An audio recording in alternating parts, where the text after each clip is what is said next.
Lin John is a medical student and an excellent student.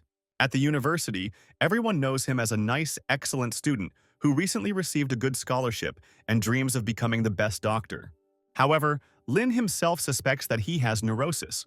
A certain system appears before him, which only he can see. The hero suspects that a recent breakdown is to blame, so he needs to take a psychological test. However, the test results showed that he was fine. A little later, the system appeared before him again. She offered Lin to receive a certain gift, and the man agreed.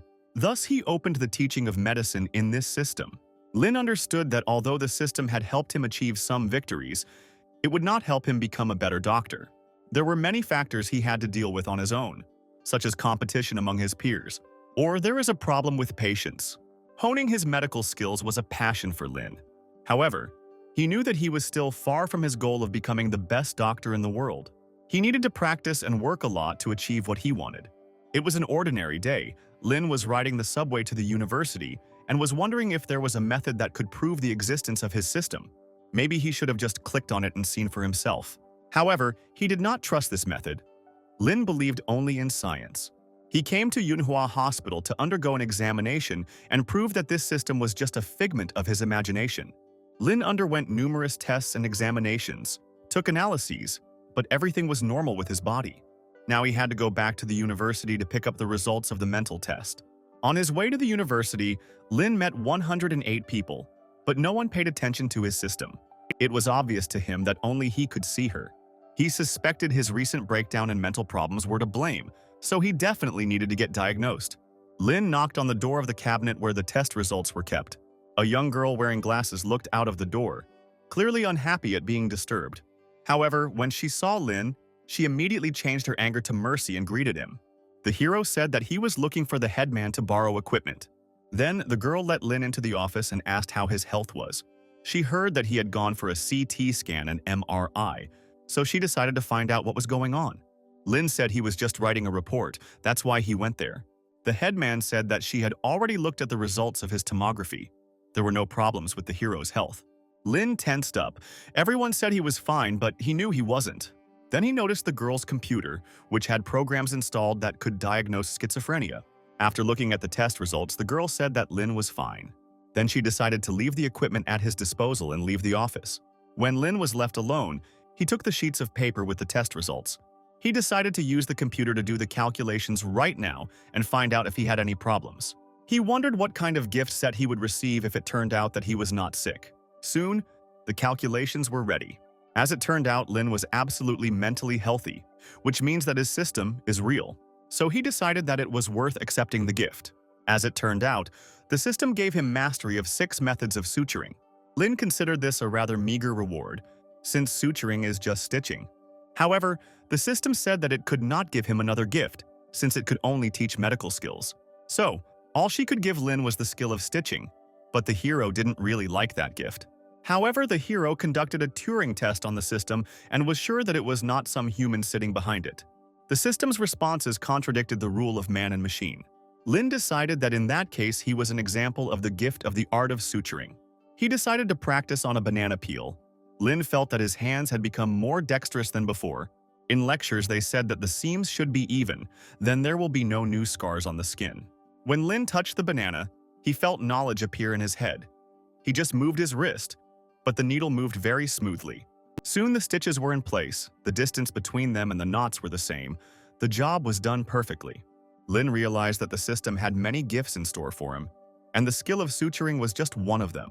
Soon the day of the medical university student's internship arrived. Lin stood in the company of his dorm mates, Charlie and Vincent.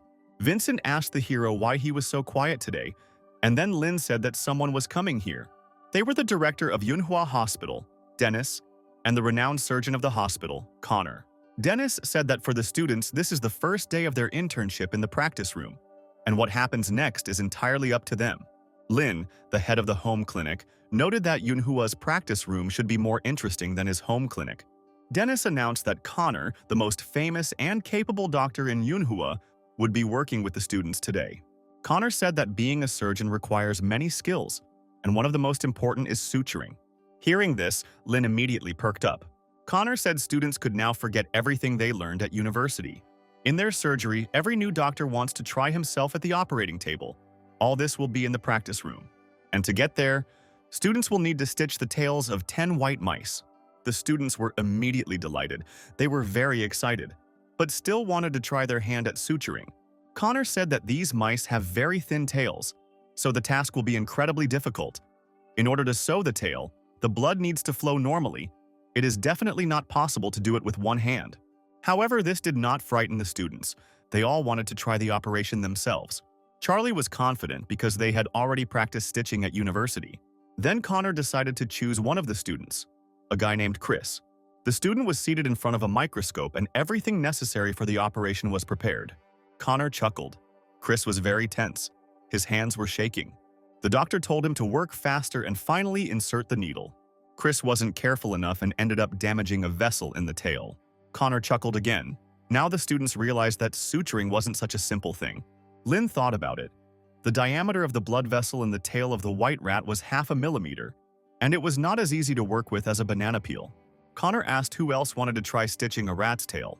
Without waiting for an answer, he pointed his finger at Lynn, calling him to him. Chris was dejected after the failure, and the other students did not really expect Lynn to do any better. Dennis said that Dr. Connor would demonstrate his skills to everyone, and that students should pay attention to his methods. Soon Lynn put on a mask and gloves and announced that he was ready to begin the operation. Connor said they usually cut it into 60 or 80 pieces, but today the situation is different, so there are fewer pieces. The doctor was going to use a simple and popular method of suturing. Lynn drew attention to the technique of execution after the tail is sewn. You need to put a small stitch. 6 loops will be quite enough to ensure normal blood circulation and eliminate bleeding. It was also necessary to ensure that no cavities or scars were left. Connor looked at the hero with suspicion. In his opinion, all the interns think that theoretical knowledge will be enough for them, and they behave too proudly. He then asked Lynn if he knew what stitching method had just been demonstrated, and the hero replied that it was a discontinuous stitch. The doctor noted that the student was clearly a good student, and then asked him to come to the table to show everyone his skills. Lynn was perplexed. Had the doctor really already demonstrated everything? He wanted to see something much more interesting. However, he also liked this turn of events because he had never performed such an operation in front of a famous surgeon, and now he could not miss this chance. Connor watched carefully as Lynn worked. The needle went in well and his hands didn't shake. Apparently, it wasn't the first time he had done something like this. There was no feeling that the needle was resisting. It was as if it was sliding on the ice, as if it was working in unison with Lynn's mind. As it turned out, the hero had just broken his own record for sewing speed. Moreover, all the seams were perfectly even. Everything was much better than during his practice at the university. Lynn's classmates looked at the rat's stitched tail in surprise. They were amazed at how quickly the man finished the operation. Dennis couldn't believe his eyes. Lynn's stitching speed was faster than Dr. Connor's. Connor himself looked at the operating table in confusion. He didn't believe that Lynn had managed to do it so quickly. Even the microsurgeons working in this province could not outpace him in sewing speed, and this young man was only an intern. Then Lynn stood up from the table, took off his gloves, and announced that he had completed the operation, noting to himself that the masterful suturing skills that the system had given him did indeed make the job easier. Connor looked nervously at the seams under the microscope. Everything was clean and beautiful, perfect spacing, neat stitches. He didn't want to admit it, but Lynn sewed excellently. However, the doctor still did not believe that what was happening was real. Lynn simply could not have reached such a level as an intern. And then Connor asked him which hospital he had done his internship at. The hero replied that he simply sometimes works out in his home clinic. Connor assumed that he works in some large clinic. However, Lynn replied that the clinic was called Nizhnaya Kanavka. The doctor was shocked because it was a very tiny institution. He did not believe that Lynn could come out of there with such masterful skill in suturing. Soon, Dennis approached the hero. He noted that Lin Jiang's stitching skills were quite good, and then asked which department he would like to go to. The other students were shocked because many hospitals are very strict with newcomers. The training there is comparable to an apprentice in the Middle Ages. Most of them do not have the right to choose the department, but Lin was given such a chance. The hero thought for a moment, and then he suddenly heard a strange sound. It was that same system. She gave Lin a task to suture 10 patients, and as a reward, he would receive the skill of interrupted suturing. Lin was surprised that the system could now give him tasks. However, the reward for such a task was quite good. This method of stitching is very good, often used and very useful. Then the hero said that he wanted to go to the emergency room. Dennis noted to himself that this guy really was not an easy one. Charlie and Vincent immediately ran to their friend. They were quite surprised at how much of a risk Lin was taking by choosing this department, because he could have chosen the hand surgery department. However, Lin thought of everything as he needed, because by entering the emergency room, he would be able to complete the task in 10 days. Soon, Lin and several other students arrived at the hospital for their practical training, and the nurse told them that they were not allowed to leave, interact with patients, answer questions from patients and their families without permission, and several interns would be left to live in the living room. The woman brought the students to the nurse's office because she needed help with the arrivals. The girl looked at the students sullenly and soon walked out the door, leaving them alone. She was busy and did not want these incompetents to cause her problems. The students were outraged that no one wanted to work with them, and everyone around them had no time for them. If they cannot perform surgeries during their internship, they cannot hope to get a job in the medical field. Suddenly, a nurse from the emergency department of Manhwa Hospital, her name was Vanessa, ran into the room and asked which of the interns knew how to sew. The young men immediately jumped up from their seats, offering their candidacy. Each of them wanted to help the pretty nurse. Vanessa smiled nervously. These boys couldn't even control their emotions, let alone get stitches. She looked carefully at everyone present, trying to figure out which of the guys was the most reserved. Among the crowd, she noticed Lin. He was the only one who looked unperturbed, so the girl decided to choose him. On the way to the office, the girl said that the patient was about 40 to 50 years old, and after falling, a tree branch pierced his palm. Soon, Vanessa led Lin to the hospital bed where the patient was lying. A doctor was already working on him. It was an emergency room doctor. His name was Chandler. He glanced at Lin, noting that the guy looked very serious. The hero watched the doctor at work. Using anesthetics seems simple, but you need to be able to hit the right place. And this is not easy. And if you damage the nerves, the consequences will be very serious. Chandler asked Lin to wash the patient's wounds if there were no foreign objects left in them. Then after washing, they could begin to apply stitches. Lin noted how well Chandler communicated with patients. He finally met a doctor who spoke well. Moreover, Lin had a task from the system, and he hoped that he would receive a more serious reward if he completed it correctly. Then the hero asked if he could start applying the stitches. Chandler agreed, thinking to himself that young people today have it hard. They constantly need help and support. This operation is quite simple. It involves facial treatment of the wound, and then everything is quite simple. However, in reality, everything goes wrong. Chandler decided to close his eyes while Lin sorted out the stitches. He wanted to rest, but he didn't dare go far, so that if something happened, he could help the intern. After a fairly short time, Lin heard the sound of the system notifying that the first of 10 patients had received stitches. And then the hero decided to wake Chandler up so that the doctor could check his work. The man couldn't believe his ears at first.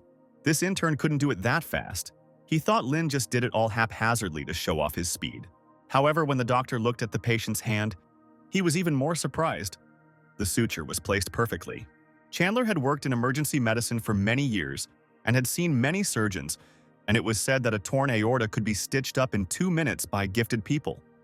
But this guy's level of skill was simply brilliant, as if he were the owner of some hospital who had come to Manhua on an exchange. The man was distracted from his thoughts by a nurse who, on shaking legs, approached the bed and asked Chandler for help. Stuttering with fear, she said that there was a patient at the third bed, but judging by the girl's appearance, there was clearly something wrong with him. As it turned out, the patient was a large man with a broken head. His entire body was covered in tattoos, and he looked like a crime boss. Around his bed, there were about 10 equally large, intimidating men with tattoos. Chandler noted that the situation here was indeed dire, and Lin thought that he might have another chance if the doctor allowed him to work with the patient. Chandler asked the men to clear the area around the bunk, but they had no intention of straying far from their boss. Then, the doctor and Lin approached the patient. Chandler decided to hand the matter over to the intern and let him stitch the wound. He thought that if this guy had such enviable sewing skills, then he should be given a more difficult task. Lin was extremely pleased that he was given another patient. Again, he had the opportunity to cure a man together with Dr. Chandler. Then, he walked up to the man and asked him to turn sideways. The patient looked at him menacingly, saying that he had been to many hospitals in his life, and if Lin handled this poorly now, then everyone here would be in trouble. Despite the threats, the hero got to work, and the man decided to switch to Dr. Chandler, as his facial expression suddenly changed to one of extreme surprise. Before the man could say a word, the doctor said that his wound had already been stitched up.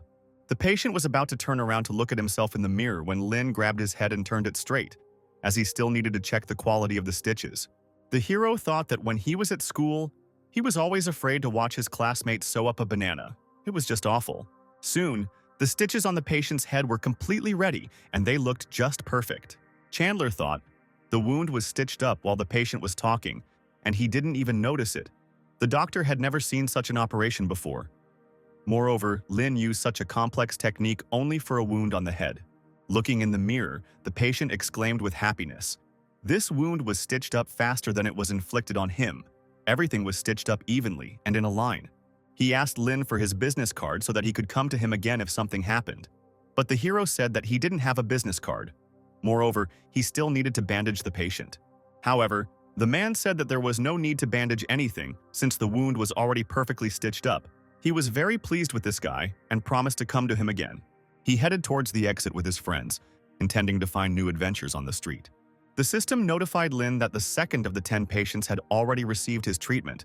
Apparently, the hero would soon complete his task. Meanwhile, one of the students, Reggie, was trying to get closer to Vanessa. The girl was not very happy with the fact that the man was just messing around and following her. But the student insisted that he actually wanted to offer his help to Chandler. Vanessa said that the doctor had been called away to rest because all the patients who had arrived wanted to see Lin. Soon they came to the procedure room. The same patient whose head wound Lin had recently stitched up brought his friend to the hospital. It turned out that his arm, which had his favorite unicorn tattoo on it, was injured, and he wanted to ask the doctor to stitch the wound and save the tattoo. He had already had his tattoo ruined once by a botched restoration, so now the pony looked like a deer, but he still didn't want to lose his tattoo. Lin noted that the wound was quite large now. The muscle tissue was slightly torn, but after he stitched it up, the tattoo would be a little disproportionate, but it wouldn't be noticeable. At that moment, Reggie walked into the office. He was surprised why people would choose a regular intern as their doctor. The man immediately rushed to drive away the overly loud intern so that he would not interfere with the doctor's work. It didn't take Lin long to apply the stitches, and soon the patient could see how neatly his wound was stitched up. The tattoo was completely preserved and seemed to look even better than before. Reggie was confused. He didn't understand where Lin learned to stitch so well. After all, he was just an intern. He was sitting in the same waiting room with Lin. He thought that the hero was also just an intern, and now he understands that he has a lot of experience in medical school, but Lin confirmed that he was just an intern.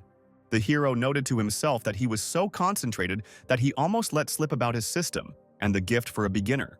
Soon the system informed Lin that he had already helped 5 out of 10 patients. Apparently, he had to complete the task for today. By noon, Lin had actually managed to help 10 patients, and as a reward, he was given the technique of interrupted vertical mattress suture, which is mainly used to stitch loose skin and is more suitable for urology. Lin was already eager to try out the new skill. The hero went to his home clinic, where his parents worked. Lin Jiang's father, Robert, asked his son why he was not wearing a white coat yet, since he needed to become a doctor as soon as possible to get his medical practitioner certificate. As it turns out, Dr. Xiong's price has gone up another 50 yuan. This happens every month, and if Lin studies well, he will soon be running the family business. At this moment, Lin's mother, Tanya, came down to the first floor and asked why their son had to take over the family business after his internship at Manhua Hospital. She was unhappy because their son had clearly become. After the first day of the internship, Robert hastened to justify himself by saying that he was giving his son money, trying to find a job for him, and that he only wanted the best for him. Suddenly, the family heard a loud sound near the front door. There were 2 men. One of them had a serious injury to his arm and needed medical attention. Soon, the patient was placed in a hospital bed, and other patients from the clinic gathered around her, concerned about the condition of the man's hand. The patient, whose name was Zach, explained that the knife fell off a cutting board and landed on his hand. His vision immediately became blurry as soon as the man touched the knife, and he ended up losing too much blood. Dr. Stanley from the Nizhnyaya Kanavka clinic immediately volunteered to help him. After examining Zach's arm, he said that the wound was very serious, so he needed to go to the hospital immediately. Hearing this, Lin thought that the best doctor in this clinic should have taken care of the patient himself instead of sending him to the hospital. This was a very low act for their meager clinic. Then the hero put on a white medical coat and offered his help to Dr. Stanley. The system immediately gave him a task: to heal Zach's hand and get a satisfactory result. and as a reward, he would receive an ordinary treasure chest. Stanley chuckled. Lin had only just started his internship yesterday. He was unlikely to be able to help a patient who had been bleeding for a long time. Then the doctor decided to call Edith, the only nurse in the Nizhnaya Kanavka clinic, to help him. He asked the woman to give him hydrogen and peroxide. He was going to help Zach, but first the wound needed to be disinfected. Lin looked at the table where all his utensils were lying. This set was quite sufficient to treat the patient satisfactorily. Stanley looked at Lin washing his hands with disbelief. Was he really going to do it all himself?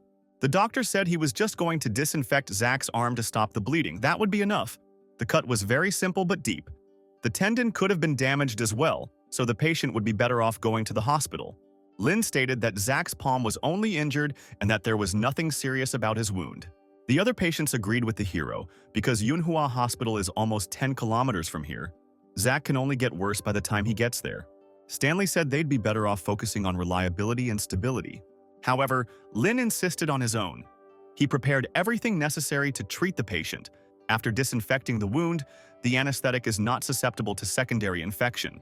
The hero asked Edith to dilute the lidocaine and prepare more peroxide, hydrogen, and iodine.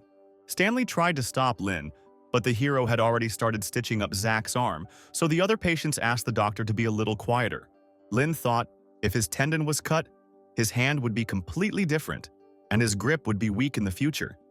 He might not be able to do fine work. Suturing a tendon might be a tricky task for an emergency room doctor, but it's a simple matter for a surgical doctor. If he went to the hospital, he would have a better stitch, but he could only get average medical care at best. And Lin didn't have a system that would do 100 workouts a day for nothing. However, he believed in his abilities. He would definitely be able to reduce the likelihood of failure. Soon, the hero finished stitching. The stitches were simply perfect. Stanley looked at Zach's hand in surprise. Even if the intern graduated from medical school and worked in the hospital for 4 years, he would never be able to do such a stitch. Is it really that good at Manhwa University? Lin began to bandage Zach's arm, and the man thought about how quickly his wound was stitched up. At that moment, Robert approached the hospital bed.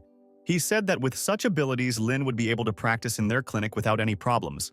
But the hero said that first he needed to complete his internship.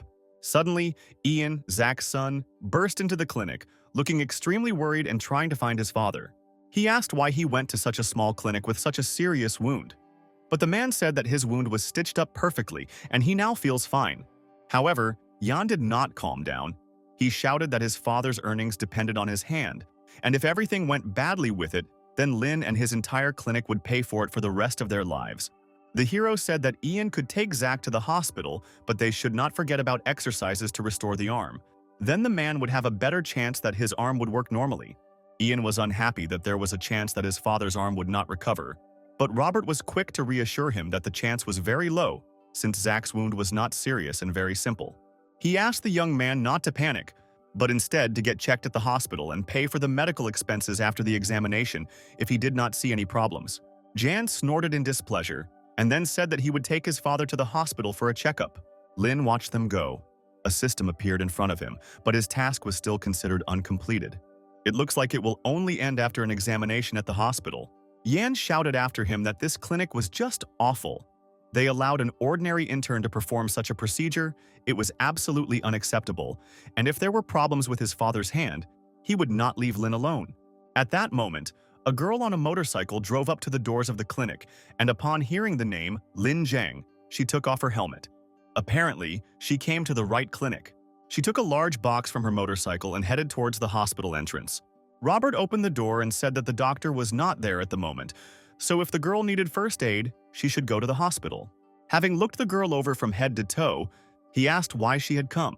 She said she was looking for Lin, and before Robert could answer her, she said that she would just give him the fish. She said that Lin Zhan had treated her brother's wound and he asked her to thank him with fish. Robert's eyes immediately lit up with interest. It turned out that his son was so good that he had become a doctor just a few days ago and was already receiving gifts. Hearing a strange noise, Lin went downstairs to find out what was going on. Robert said that this girl was sent by her brother, and the hero asked who her brother was and why she came. The girl said her name was Layla, and her brother was the same man with the deer tattoo on his arm that Lin had helped a few days ago. Layla didn't expect the young doctor to be so cute, so she decided to cook salmon for him herself. Lin noted that the dish was simply excellent. The fish was much fresher and sweeter than what they usually buy. Layla said that all the salmon is monopolized by their family, competing with imported goods on the local market. The girl then suggested trying the dish from Lynn's mother, Tanya, and the woman also noted the excellent taste of the fish.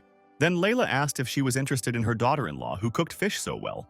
Tanya and Robert were shocked by such a proposal, but the girl said that she was just joking. In fact, she is not ready to get married yet. A few hours later, Jan and Zach returned to the Nizhnyaya Kanavka clinic. Robert asked what the hospital said after examining his hand. Zach said that he went to Manhwa Hospital for a checkup. The doctor said that thanks to Lin and his excellent skills, his hand can function well, but his son made a terrible scene, so now they came here to ask for forgiveness. Layla asked Lin if these men had insulted him, but the hero said that it was not quite like that. The girl asked Lin to let her know if someone offended him, then she and her brother would take appropriate measures against these people. They are especially tough on mean people. Lin looked at her with confusion, but Layla asked him not to think too much about it. She then suddenly yelled at Ian and Zach, demanding that they immediately apologize for their behavior. Zach then asked his son to show Lin's family the silk flag they had made. The young man unfolded the package, showing everyone a luxurious red flag with gold frills and embroidery. It spoke of a magic hand that restores health. Robert noted that this was a great message and would be a great compliment to Lin. Next time they could show this flag to those who thought Lin was still inexperienced. Tanya said that this gift is a good thing and they are very happy to receive them.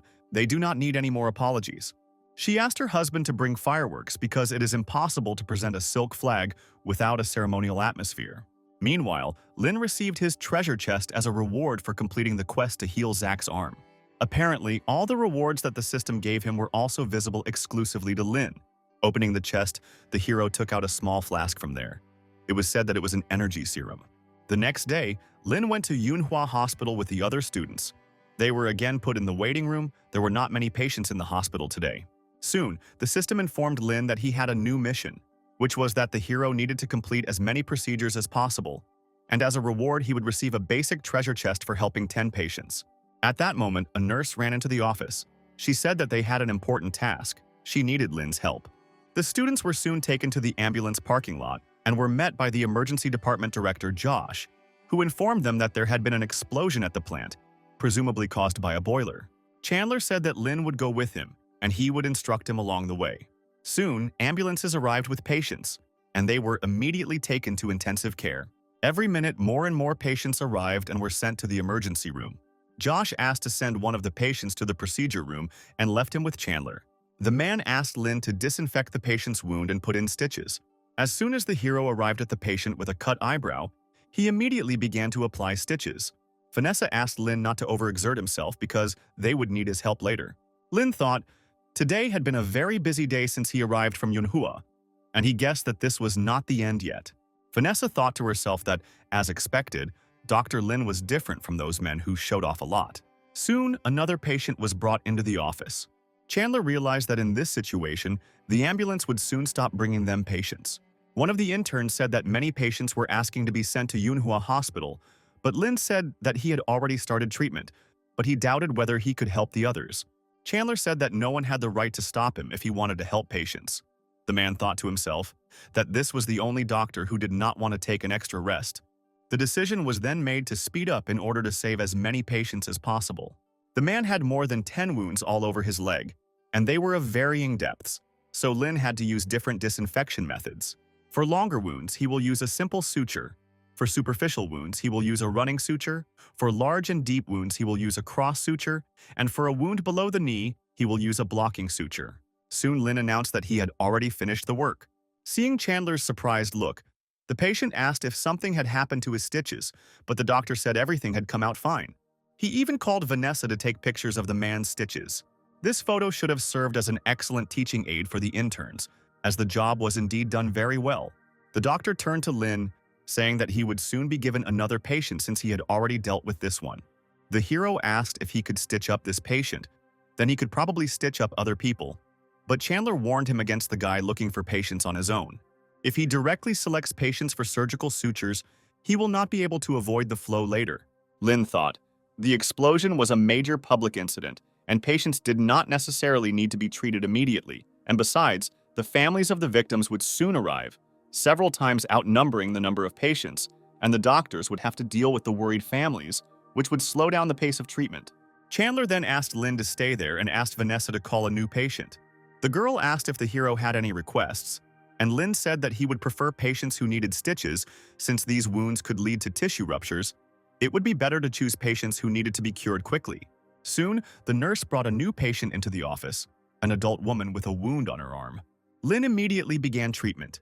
The system informed him that this was the fourth of 10 patients he was supposed to help, based on his assignment. After some time, the task was completed. Lynn was able to help 10 patients. He received the energy serum twice, which turned out to be very simple. Apparently, it was some kind of thing for beginners. Chandler soon called Lynn back to stitch up another patient's wound. It was a man with a wound on his arm. The doctor said that Lin John was a young expert in their department. He was the best at stitching. The patient couldn't believe that such a young man could do so well, but Lin said that he was ready to stitch up any wound, whether it was a head wound or something else. After some time, the mission was completed again. The hero was able to help 10 more patients, the emergency room is not too busy today, and Lin simply could not miss this opportunity. Not only did he have to receive awards, but he also had to practice. The head doctors and nurses worked with seriously injured patients and passed them on to young doctors. But this problem had to be solved, because if there were no serious injuries to the head doctors and nurses, they would be gone in a few hours. In other words, Lin had only a few hours to help someone else. Then he turned to Chandler, asking if he could take someone as his assistant. The doctor was surprised. He did not understand why this boy needed someone's help. Lin explained that, Doctor. Chandler disinfected the wound and the hero stitched it up, meaning that they are faster when working together than when working separately. He thought if they found a person in charge of disinfection and a person in charge of bandaging, they would work much faster. Chandler stated that he simply wanted to help an inexperienced intern disinfect the wound, and Lin appreciated the help. But it would have been better if he had been given a few interns to help. The doctor chuckled. Apparently, the hero wanted to give a chance to other students, and then he asked him who he needed, men or women. Lin said it didn't matter. His classmates would do. Vanessa smiled. The number of patients today was much higher than usual. The interns were dreaming about their time. Charlie and Vincent soon arrived at the office and were glad that Lin had decided to call them for help. Vincent asked how many bribes he had given the doctor to be able to hire interns to help him. Lin replied that he didn't give him a penny. He just needed someone to disinfect and bandage him. Then Charlie said that he would do the bandaging. Since disinfection was too dirty a job for him, Vincent could do it better. Soon, Vanessa brought another patient to the interns. Vincent, Lin, and Charlie were sitting at the table, helping the patients in exactly that order. And the hero asked the nurse to continue inviting patients to them. Vincent completed his task quite quickly and referred patients to Lin for stitches. Patients noted that this large hospital had incredibly good service. The hero noted that both the disinfection and the bandaging were at the highest level. In the end, everything worked out even faster than he thought. And now all that was left was to just wait for Vanessa to bring them a new patient. Chandler watched the interns work from the sidelines and noted that Lin carefully considered the smoothness of each seam. Soon, Vanessa entered the office. She pointed her finger at the door where a crowd of people was already standing. These were the next patients she brought to Dr. Lin. The hero immediately became inspired. He was going to take advantage of the chance to run everything here while the head doctors and nurses were away. He was willing to help patients with minor injuries. Vanessa watched Lin and his work with a smile, noting that this young man was simply a sweetheart. Soon, all the patients were given medical assistance. The nurse said that only patients with internal injuries remained. However, Charlie and Vincent were so inspired by the work that they were ready to serve other patients as well. However, Vanessa reported that there were no more patients who needed stitches, so Lin could go home. But the hero understood that he was only 2 patients short of completing the task of helping 40 people. So he said that he would stitch up 2 more patients and then go home. Chandler said that Charlie and Vincent could go home. The young man offered the doctor to eat together after a busy day at work. But the man said that he had not finished his work yet. Soon, Lin was sent to the break room to have lunch. His partners licked their lips greedily, looking at the hero's food. It looked so good that they immediately wanted to try it, and Lin happily agreed to share the dinner with his comrades. At that moment, he received a call and it turned out to be Layla. The hero immediately began to think that perhaps with the help of this girl he could finally complete his task. Lin immediately asked if something had happened to her brother again, but Layla said that was not the case. Then he asked if something had happened to the girl herself. Layla blushed, saying that they had wounded, but she would call Lin a little later. The girl hung up and turned to one of her friends, Ashton. asking him about some nightclub. They soon arrived at their destination. Ashton warned her not to interfere in the affairs of this club, but Layla said that she had no intention of doing so. A few moments later, a whole crowd of men poured out of the doors of the club, all of them wounded. Layla smiled, asking Ashton to pick out the ones with minor injuries. She wanted to help Lin, but she knew he was just an intern and wouldn't be able to cope with serious injuries. Soon, Layla arrived at the hospital with the patients. She was very happy to see Lin. Charlie and Vincent immediately began to smile at the girl, asking their boss Lin to give them a few patients each. However, Layla had no intention of helping these strangers, so she yelled at them, ordering them to get back to their work and stay out of the way. Ashton said that he had already driven 2 cars with patients, and then the girl asked him to stop, otherwise Lin would get too tired. The hero decided not to delay and immediately began work. The treatment took several hours. After 10 or more hours, Chandler, Charlie, and Vincent were very tired. If it weren't for the energy serum, Lin would be feeling just as tired now. But this incredible rice wine-flavored thing has a very strong effect. He really wanted to sleep, but the desire to continue was stronger. The hero was sure that he could cope with this task. He needed to cure 49 more patients. Early in the morning, the head doctors and nurses returned to the hospital. They discussed how Lin had been able to treat more than 50 patients overnight and did not even go to bed. At that moment, Josh came up to them and shouted at the students, asking why they didn't go and help their friend. However, the students replied that they wanted to help him, but all the patients insisted that Lin be the one to treat them. Josh walked into the office and frowned when he saw Chandler sleeping there, as well as Lin, who was still working with the patients. The hero didn't notice that Josh had walked inside, continuing to stitch up his 52nd patient. Josh thought, "This guy has reliable and precise movements, standard and stable stitches. He has all the basic qualities of a good doctor, but even under such pressure, he calmly manages his pace. And for an intern, this is quality work." The man was thinking, trying to figure out what his secret was. He had positioned the local anesthesia correctly. The wound cleaning was going well. The wounds were leveled. It was a pretty good job. According to the medical record, the patient is not sick. He only has small injuries in different places, depending on the depth of the injury and the morphology of the tissue. The sutures undergo various changes. It is almost impossible for the doctor to stitch the wound, like a notebook. Lin Jian worked for more than 10 hours, treated 50 patients, and still did not make a single mistake. Josh then turned to Dr. Chandler, asking him to review Lin's surgical records and find out the patient's condition when the stitches would need to be removed. The man then turned to the hero, asking him to come early tomorrow. He would allow him to perform operations all day. Lin was pleasantly surprised by this offer. It was a great opportunity to practice his skills. The other students couldn't believe their ears. Was the intern really going to stand at the operating table? At this point, the system informed the hero that he had completed the task of putting on 50 stitches, and for this he was entitled to a medium treasure chest, which he decided to open when he came home. The system gave him a level 1 skill book. According to the rank given by the system, God level is the highest expression of skill. He even surpassed boss level. In Lin's opinion, MANHUA was one of the top 3 hospitals in the city, and there were only a few doctors in the city who were considered masters at suturing. The hero thought that maybe he needed to raise his suture technique to God level, but his instinct told him that boss level was only slightly behind God level, so it would be better to improve other techniques from basic to perfect level.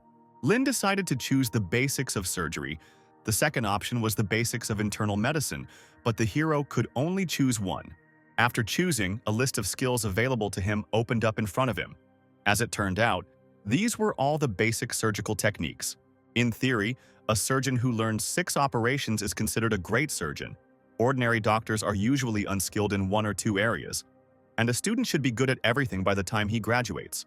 Lin decided that the bleeding control skill would be the most useful for him, and as soon as he selected it, 4 more skills opened up in front of the hero, meaning that he could only choose one of the 4 options. However, it was still a good gift. There was no good or bad medical method. There was only working and non-working, and since Lin was in the emergency room, he should choose the one that could be used immediately. Thus, he gained the skill of controlling bleeding with his bare hands.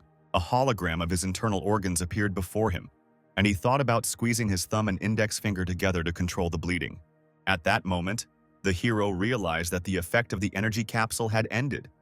Now he felt all the fatigue, and the next moment, he fell asleep. The next day, Lena had to come to the hospital early at Josh's request, but time was almost up, and the guy was still not there.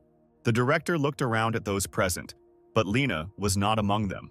At that moment, someone entered the department. It was a hero. Once Josh realized that everyone was there, he gathered everyone present and led them to a planning meeting.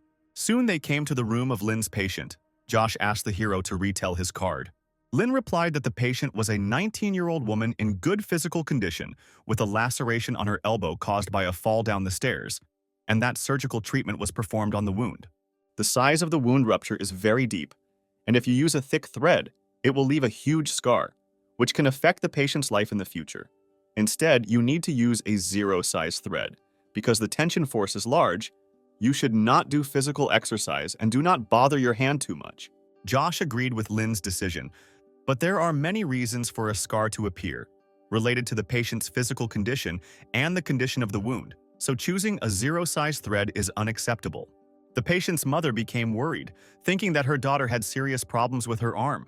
However, he told them not to panic and asked Lin to tell the women everything while he put in the stitches.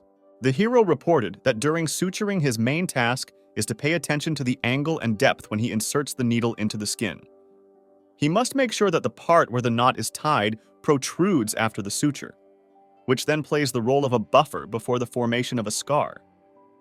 The needle must be deeply inserted into the thin edge of the wound, and also, one of the reasons is a skin defect. The knot should not be too tight to avoid poor circulation around the wound, which can delay healing, and the stitches should be removed in a way that reduces the chance of scar tissue forming. Josh turned to the audience, asking them to learn everything Lin had just said. However, he did not allow them to use this method in practice. Josh said there are many ways to cover scars, long sleeves, tattoos, etc. However, as a doctor, he decided to say that first of all, it was necessary to get treatment. The patient burst into tears and said she didn't want to have scars or tattoos. John explained that Lin had taken this into account when he was doing the stitches, but only because he was experienced. However, if the skills of the others present were not up to par, they shouldn't even dream of doing it. They first needed to understand what needed to be done to stitch carefully before asking his permission. Then Josh decided to give Lin a rest, but first he needed to bandage the patient. The girl thanked the doctor for taking good care of her wound. Then the system unlocked a new achievement, to receive sincere gratitude from the patient, and as a gift he was entitled to a basic treasure chest. The hero asked the girl to change the bandages from time to time and make sure that she would not get any new injuries in the near future. If she removed the stitches in time, the scar would be less noticeable. The girl's mother asked if they could remove her stitches in another hospital since their home was very far from here. Lin said that they could remove the stitches anywhere, as long as it was a hospital or clinic. However, the girl wanted Lin to remove her stitches, so the hero said that she could come here, but he couldn't promise that he would be on duty at that time. The patient said that she would definitely wait for Dr. Lin's shift. The hero objected. She can't just wait for his change. Timely removal of stitches will reduce the growth of scars. They can be removed much earlier, but it can't be postponed. Once the observatory was finished, John went to the recovery room with the others. One of the patients suddenly screamed. His relatives immediately called a doctor. The man asked the nurses to prepare the defibrillator.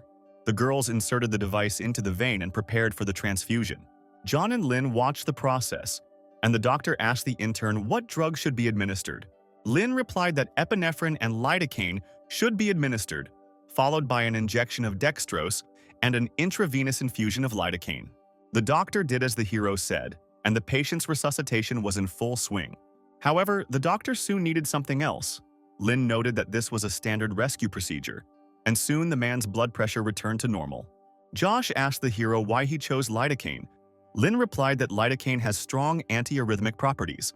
Then he tried to remember even more information about this drug. In textbooks, he read that it has antibacterial and protective properties. Josh said that lidocaine is used in this emergency situation to prevent an inflammatory reaction. Lidocaine can effectively reduce the patient's hospital stay. The man asked Lin to read 2 research papers a day and then invited him to come along with him. The hero thought this whole situation in the intensive care unit was too different from normal situations. He felt terribly dizzy after only 2 hours of work. He really wanted to take the energy serum. Suddenly, one of the nurses said that the emergency room should get ready. Lin and Josh looked at the girl in surprise. The man said that the hero would go and see the patient with him. Soon they saw nurses wheeling a patient in a hospital wheelchair. As it turned out, the patient had been in a car accident. He had an open abdominal wound measuring 20 centimeters. Some parts of the intestine were exposed and actively bleeding. A sterile pad was used. The patient was urgently taken to the intensive care unit. Josh reported that ribs 3 to 12 are clearly dislocated, heart rate is 105, bleeding is severe, and they need to prepare for a blood transfusion. Lin thought, the vital functions are fine, but the patient's condition is terrible, the second degree of critical condition of the patient, and it is less dangerous than the previous one, who was in a coma. One of the doctors said that they need to take blood from a vein, a blood test for kidney function, blood type, electrolytes, and all this needs to be done before the blood transfusion. Josh asked for a second venous access device, 500 milliliters Ringer's solution, 10 milliliters omeprazole, 10 milliliters saline, and a single intravenous injection. The man said he would go talk to the patient's family members and invited Lin to come with him. He said that besides excellent medical skills, communication with the patient's family is also very important. If Josh talks a lot, then Lin will not remember anything, so he should just observe and remember. Soon the men entered the room where the victim's relatives were. The patient's wife asked what her husband's condition was. Josh said he was a responsible doctor and needed to ask the woman some questions about the patient's liver disease or chronic illnesses. The woman replied that her husband was a civil servant, had an alcohol addiction, and also had problems with 3 levels: high blood sugar, high cholesterol, and high blood pressure, all 3 problems related to obesity. While Josh was questioning the woman, Lin thought that the director's questions were just bullshit. He knew that the patient was a government employee and that he did not have any infectious diseases. However, some diseases are deliberately hidden by a person.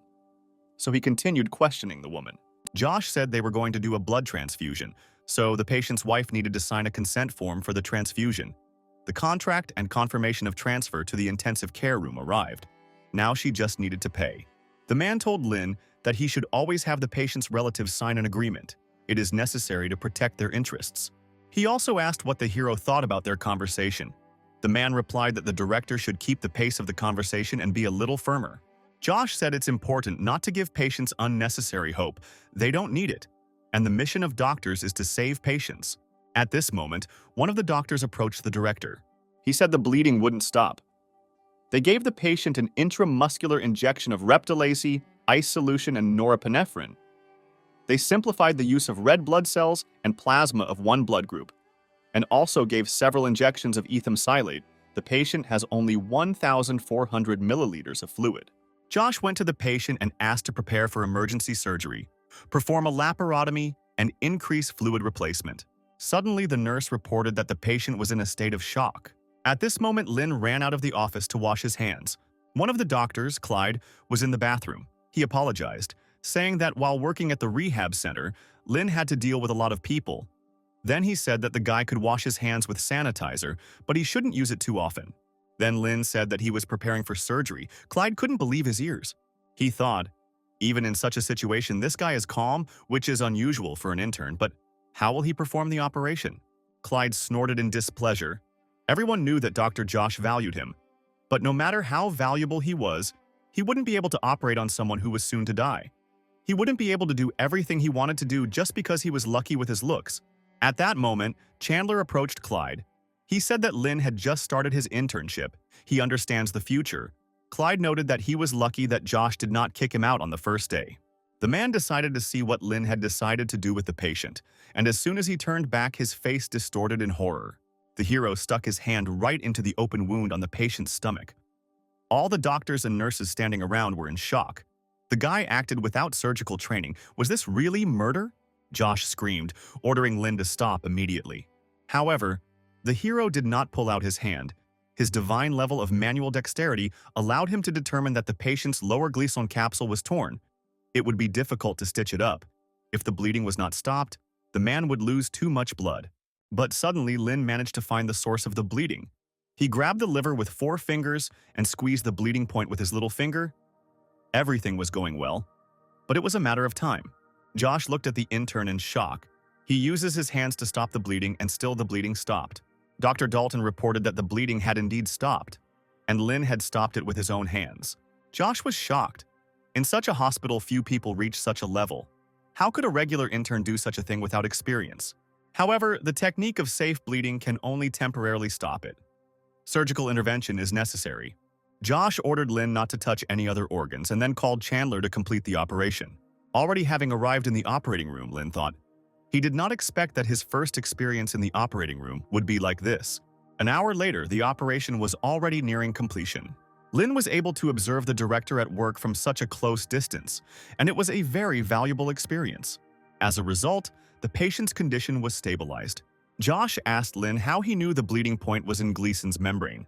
The hero explained that since the bleeding did not stop and the abdomen was mostly open in the front, and there were no other problems such as hemothorax, he paid attention to the bleeding.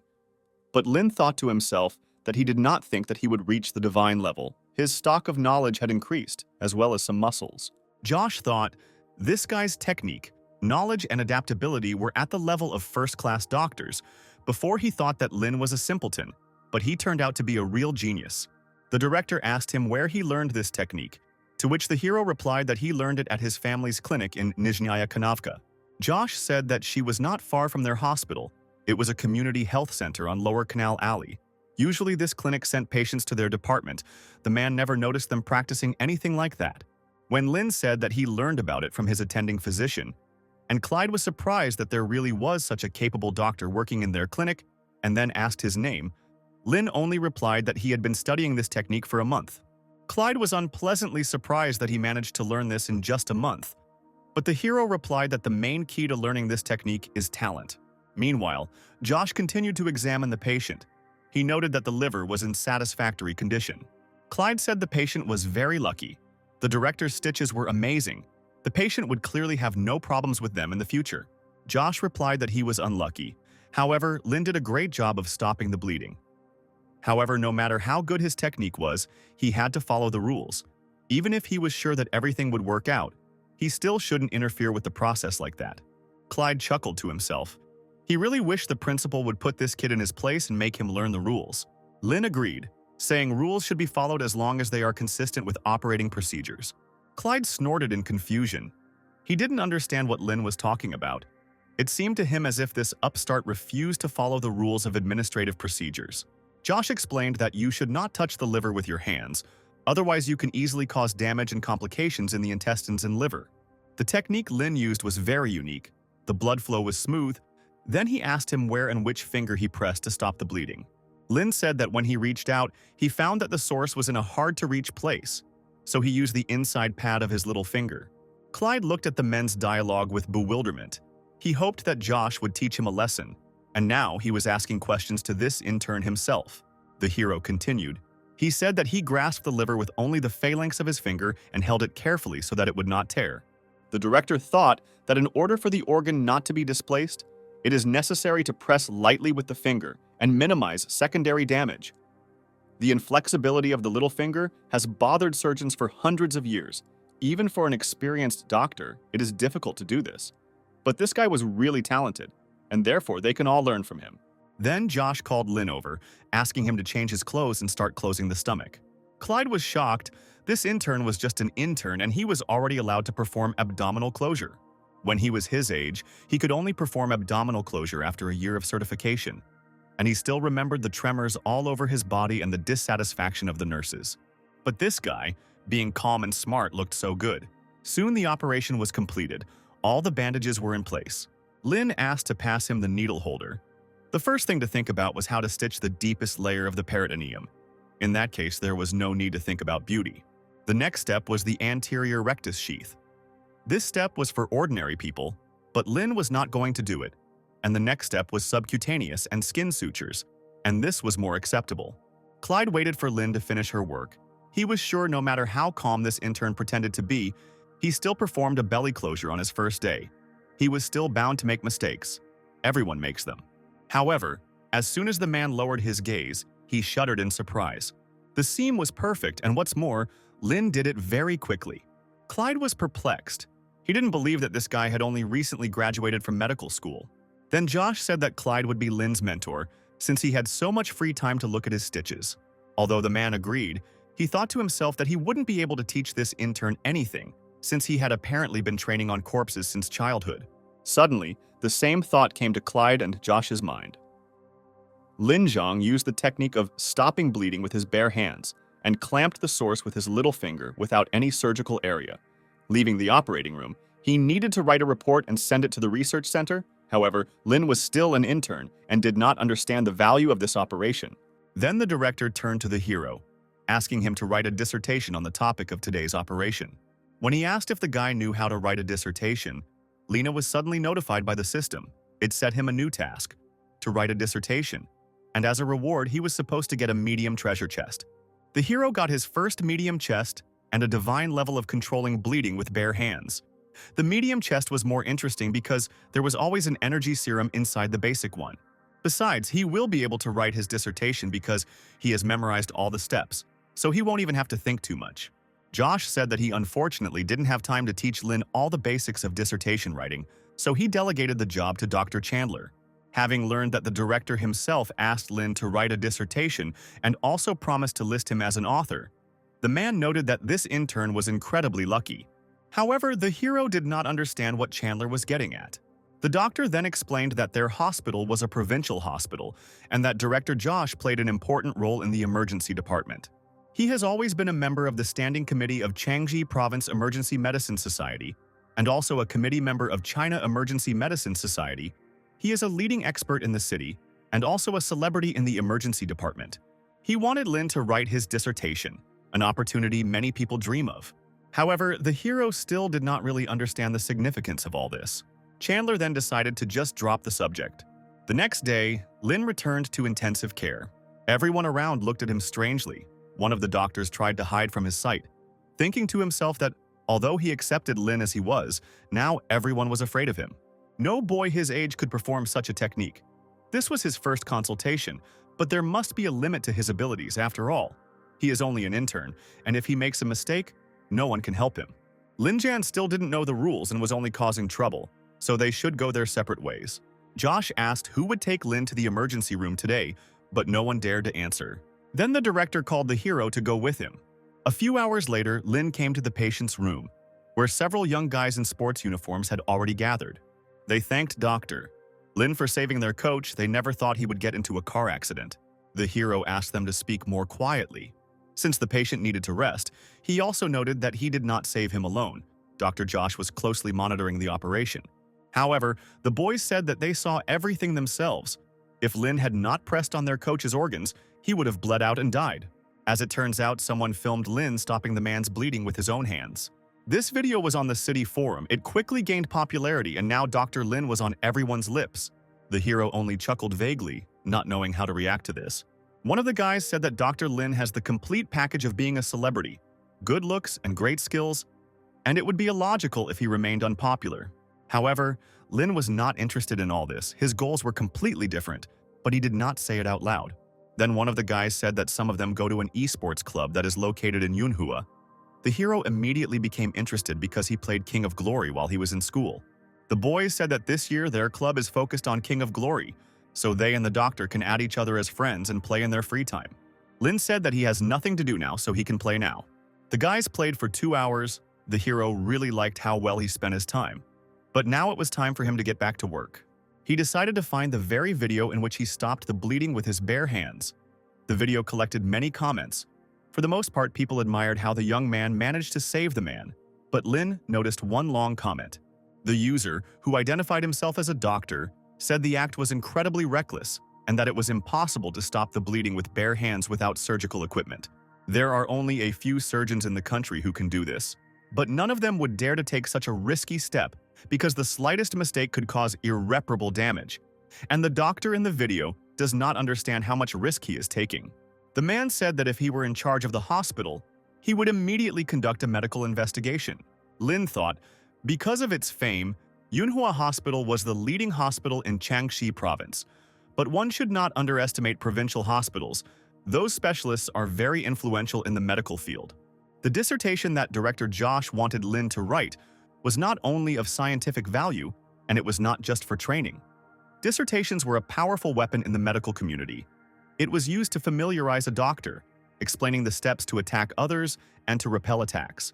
The dissertation is the surgeon's weapon, and in this case, the dissertation is a very urgent matter.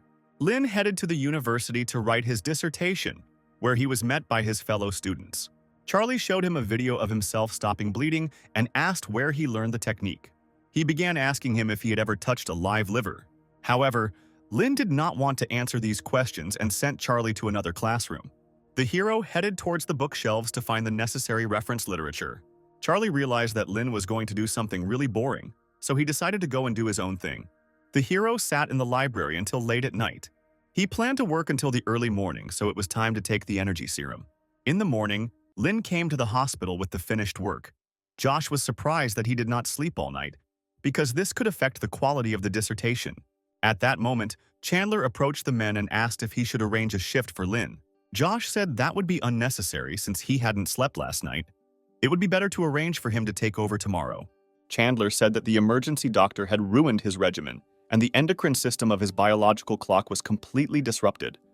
No one dared to say that they could not go to bed late, but the director values Lin and is ready to provide him with rest, because you cannot work 2 days in a row, so the hero was asked to come to work tomorrow evening.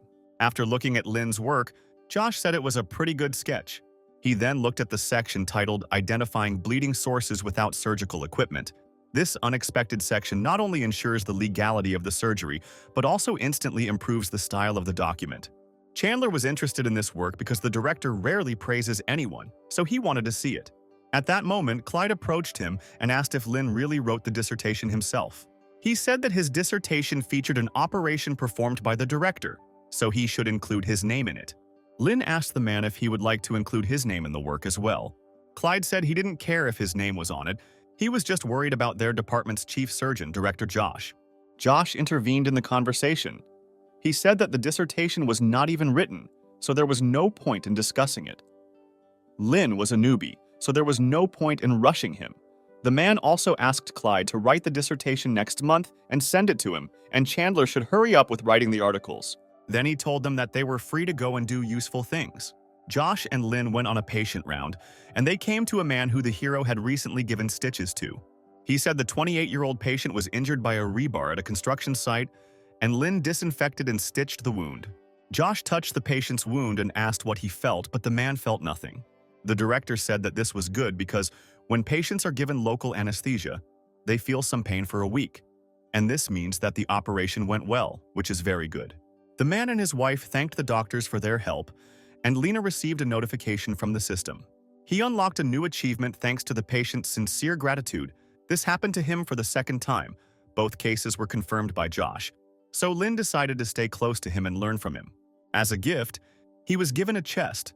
Lin decided to open it, expecting to receive a new portion of energy serum. However, the chest did not contain a serum. It was a chip that allowed the hero to learn new skills. This time it was the M-Tang technique, which is used to suture tendons. Lin thought that the tendon was one of the many tissues in the hand. The most difficult to treat was the damaged tendon. On the other hand, such an operation was the most difficult among other hand surgeries. And in addition, the system gave him amazing skills, forcing him to go to the hand surgery department. Josh looked past the thoughtful Lin and asked him why he wasn't happy when the patient praised him. Then he said that the guy should go to the break room with Chandler today. The director said that the doctor could leave non-critical situations to Lin, but he was not allowed to take everything on himself like that time. 2 days later, the hero brought the director his completed dissertation, saying that he had completed it so quickly because the words seemed to come into his head on their own. Josh was skeptical, saying that the dissertation should not be underestimated no matter the length. Lin must be serious while writing it. However, as soon as the man looked at the work, his face immediately distorted in surprise. The work looked much more interesting than its rough version. Josh called over Dr. Lewis, an expert in research documents, and asked him to look at Lin's dissertation. Lewis noted that it turned out that Lin really did have experience in controlling bleeding, but his writing style was a bit rough, and the English abstract was slightly out of line with academic journal standards. The man thought to himself that the letter was lame. His writing style was good in some places and not so good in others, but he was still very envious of how well the work was done.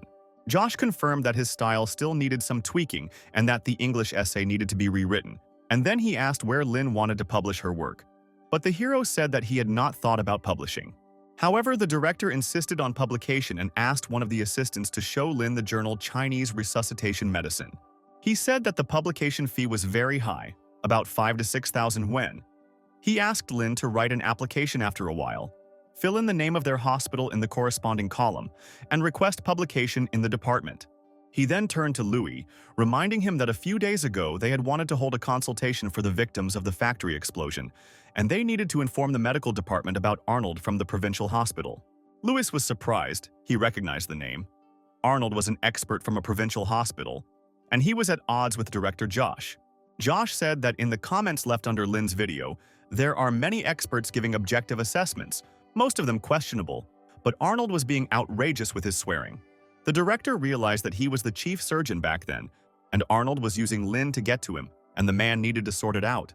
Soon the day of the outpatient consultation arrived. A man came to Manhua Hospital. It was Arnold, an expert from Changshi Provincial Hospital. He said he had been thinking about having another negotiation when he heard the call from their hospital, and had even brought suitcases from his hospital, and was now offering to work with Josh. The director thought to himself that this scoundrel was showing off too much, but he didn't show it. Soon they, along with Arnold and Lin, came to the office where many doctors had already gathered. Arnold suggested starting the discussion, since everyone was gathered. However, Josh stopped him as Director Luke from the People's Liberation Army General Hospital had not yet arrived. Arnold chuckled, saying that Josh treated the other directors like his extended family. A few seconds later, the office door opened and a plump, middle-aged man in a tracksuit walked inside. It was that same Luke. He apologized for being late. Josh pulled out a chair for the man and invited him to sit down, then moved to the head of the table. He plugged in the projector and prepared to start the meeting. The situation involved critical burns to 2 patients and was quite significant, but everything was under control. Arnold thought to himself that since there were no critical cases, there was nothing to brag about. Luke said they were still able to assign guards to patients with 80% burns. Someone had to be with them at all times, so he suggested delegating some manpower to do that. Josh and Luke said they had handed the case over to Dr. Oliver and Dr. Lewis. However, Luke said that in his experience, Lewis was too old to keep up with them. Josh thought that the jokes were inappropriate here, but the decision was quite reasonable for the patients. Luke said that a young doctor could handle the patient, and it would be better if he watched him around the clock. They should schedule the activity for a month and see if they could save both of them. Thinking that Luke had thought this through carefully, Josh agreed with the plan and promised to think about it later. He then let Lux go, as it was not easy for him to get here, and now they wanted to talk about another situation. Suddenly, Luke saw a video on the screen where a young intern was controlling the bleeding, and with his bare hands. Arnold couldn't believe his eyes. Was this really that same video? Luke was a little annoyed that the cameraman didn't come closer, because the content he saw was incredibly interesting, but it was filmed terribly.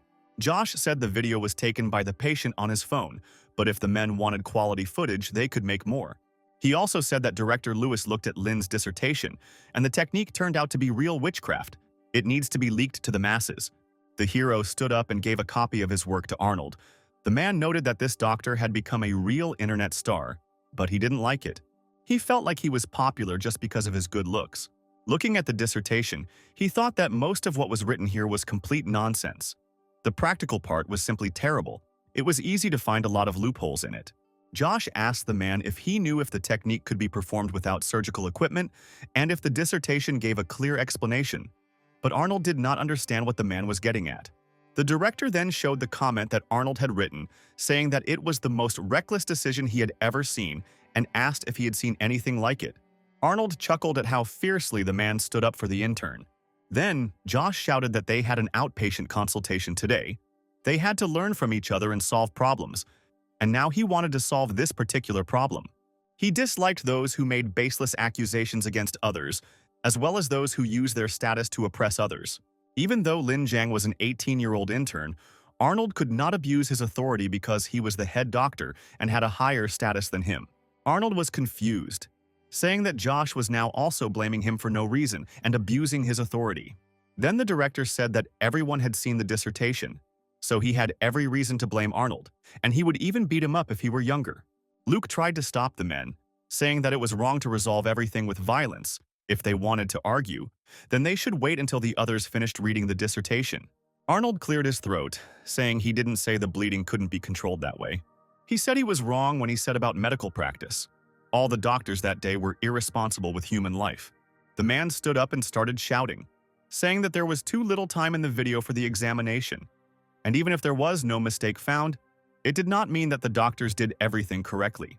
Josh chuckled, saying that from what Arnold was saying, his abilities were no better than the interns. Moreover, it would be an honor for Arnold to be placed on the same level as Lin. Luke tried to calm the men down by offering to let the author of the dissertation speak.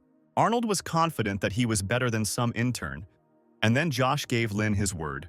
The hero rose from his seat. He was not quite ready to speak, especially in such a situation. Arnold said he had a couple of questions about his dissertation, wondering how confident Lin was that he would be able to perform the operation successfully, and whether he had thought about the consequences if it failed. The hero said that if the operation failed, the patient would face death or severe bleeding, both before and after the operation, as well as liver failure, ascites, biliary fistula, bleeding, or rupture of the digestive tract. Thus, Lin confirmed that he knew about the consequences, but still continued the operation. Arnold laughed, because he had just received Lin's confession that he had violated medical regulations. Then the hero said that in fact there was no accident. Everyone present in the office was shocked by this answer. Only Josh remained calm. He was pleased with Lin's answer and chuckled contentedly. Arnold was really angry.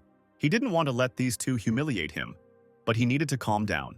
He then asked Lin if he thought the failure of the operation would affect his future, given his high-level skills.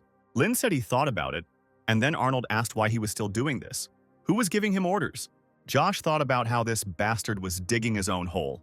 Then Lin said that if you look at the situation from the other side, his technique benefited the patient, and that was the main thing. Arnold was shocked by this answer and clenched his teeth in anger. Luke chuckled, saying that Lin clearly thought well with his head. Rules are of course very important, but the most important thing is what decision they will make at the most crucial moment of the operation, and what benefit they will bring to the patients. If they guarantee compliance with the rules and refuse the best therapeutic plans, then it will be useless. Josh said that was exactly what he meant. They were all in the emergency room. Honest men don't act so foolishly. If they had been lucky, they would have found the source of the bleeding right away, but Josh was unable to do so. If they had been unlucky and had not stopped the bleeding immediately, one could only guess whether the patient would survive or not. They chose the best solution, and if they constantly followed the rules, people would die every minute. Then Arnold shouted that if he ignored the rules, he wouldn't be a doctor for long. He pointed his finger at Lin, saying that if he made one more mistake, his career as a doctor would be over. However, to everyone's surprise, the hero said that he did not agree with this. Doctors are like cells that try their best to play their role as much as possible. But in order to live, a person needs to lose some functions. Lin explained that it must be a cancer cell. Arnold screamed. It seemed to him that this child was simply making fun of him. Josh chuckled, calling the man an old fool who was trying to keep disgusting people on top. He hoped that the administration would soon find out about his dirty deeds and his desire to grab a bigger piece for himself. Arnold gritted his teeth and said that he had to attend another meeting today. Josh said he hoped he wouldn't see him for a long time, but there was still something he wanted to say. The director said that the comment Arnold left under the video should be removed immediately and that he would post a report tomorrow at this time. As he left the office, Arnold thought that at the next meeting they would definitely go to the province, and then their battle would begin again. When he left, Josh suggested that the doctors end the meeting without further questions. After the consultation, director Josh and Lewis went to eat, so Blake, one of the interns, invited Lin to join them. However, Chandler immediately grabbed the hero by the hand and led him somewhere. When they were alone, the man said that he was worried because Lin did not watch his language, and if he did not stop, there would definitely be curious people. Then the hero asked if he had said something wrong. Chandler explained that he shouldn't talk about the rules because they couldn't talk about those things, and as for the relationship with the doctor, Lin could discuss it with him alone, but she shouldn't bring it up without a reason. Deciding to end the topic, the man invited Lin to go with him to his shift today. The hero was incredibly happy that he finally had a job. Being on duty is the most unpleasant part of working in a hospital, second only to arguing with patients. Usually the shift lasts for 24 hours, but the unlucky ones sit for all 36. It prevented doctors from getting rid of laziness, maintaining health, getting married. Most doctors cannot avoid this, but there was an exception. Lin was full of energy. It was his first time on duty, so he was very excited. Chandler said the doctors in their department were divided into 3 rows. The first row consists of beginners and inexperienced doctors. There are toilets here, but no showers. The second row was mostly for experienced doctors. Everything was the same here, only designed for 2. And the third row was designed for 1 person. It was the most comfortable. Bed linen is changed by nurses. Moreover, there will be no time to sleep on night duty. Emergency calls will not be long in coming. Chandler said that if he could handle it, they wouldn't have to wake up the second-line doctors. And it was also important not to disturb the third-line doctors. No matter who took over, there would be swearing. It was also very important not to disturb the director. The man said that Lin would not work alone. He would only work when someone was watching him, and the hero realized that this meant that he would not be able to practice without a medical license. Soon Lin came to the nurses' station. They had already heard that today he began his first night shift. All the girls were very glad to see the doctor and happily invited him to take a seat at their table. They brought him a glass of water and did everything to make Lin feel comfortable. The young nurses noted that the doctor's skin was simply magnificent, but the hero said that he only used homemade soap. The head nurse was then forced to say that Lin could not stay there, but promised to inform him about the patients. The surveillance camera was also for the nurses. There weren't many patients in the hospital right now, so Lin could sleep. The hero asked to call him if patients had tendon ruptures. He needed to practice his new M-Tang technique. Then the hero said goodbye to the nurses and went to rest. The young girls looked after him. The young man clearly seemed special to them. When Lin arrived in his room, Dr. Lewis was already there. He said that the guy should sleep until someone woke him up. In case of an accident, there were 7 people left on duty today. With these thoughts, Lin went to bed. He was lucky to sleep through the night as no one woke him up. And when the hero woke up, he found a note on the dresser next to his bed, as well as essential items. The nurse informed him that she did not wake him up because there were no patients with tendon ruptures today, and also asked him to rest more. Soon Lin packed his things and returned to his family clinic in Nizhnyaya Kanavka. His father sat with the man, seeing his son. Robert said that business was going well today, and not because of the flu outbreak. He said that some people from Verkhnyaya Kanavka noted that their family had excellent skills and they had gone to great lengths to advise them. Moreover, the girl who gave them the carp yesterday said that it was a thank you gift. Lena's mother gave her a sun hat in return, and she liked it very much. At that moment, Lin's phone rang. It was Layla. She asked worriedly why Lin wasn't in the hospital now. As it turned out, she brought a whole carload of sick people to the hospital, and the guy wasn't there. Robert thought about it. Since childhood, his son had often been showered with gifts by girls, but this was the first time he had heard of people being given to him. Layla asked what she should do with all these patients now. Robert immediately saw the benefit in this. Perhaps it would be possible to bring patients to their clinic. He asked Lin to give him the phone so he could personally ask the girl what kind of problems those patients had. Layla said that the patients there were mostly injured, some with cut arms, some coughing up blood, some covered in bruises. Robert said they don't have the equipment to give blood transfusions. They mostly do stitches for external injuries, and the girl said they all have external injuries. She promised that she would soon bring patients to their hospital. The man gave the phone to his son, assuring him that everything would be fine. Soon, a whole car full of wounded men pulled up to the clinic. Some of them were surprised that they had been brought to such a small clinic. But Layla reminded them that her brother had received stitches here. Then she turned towards the entrance and shouted to Lena that she had arrived.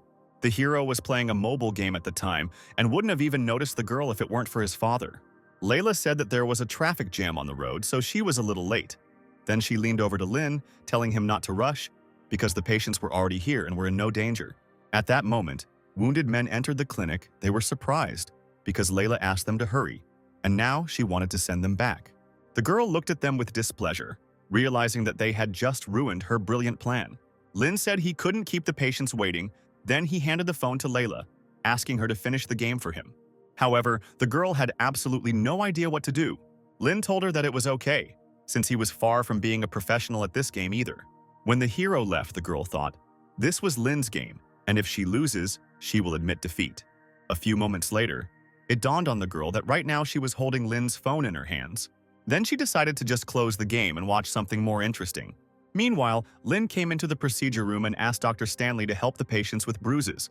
He then asked the patients to come into the office one by one to receive help.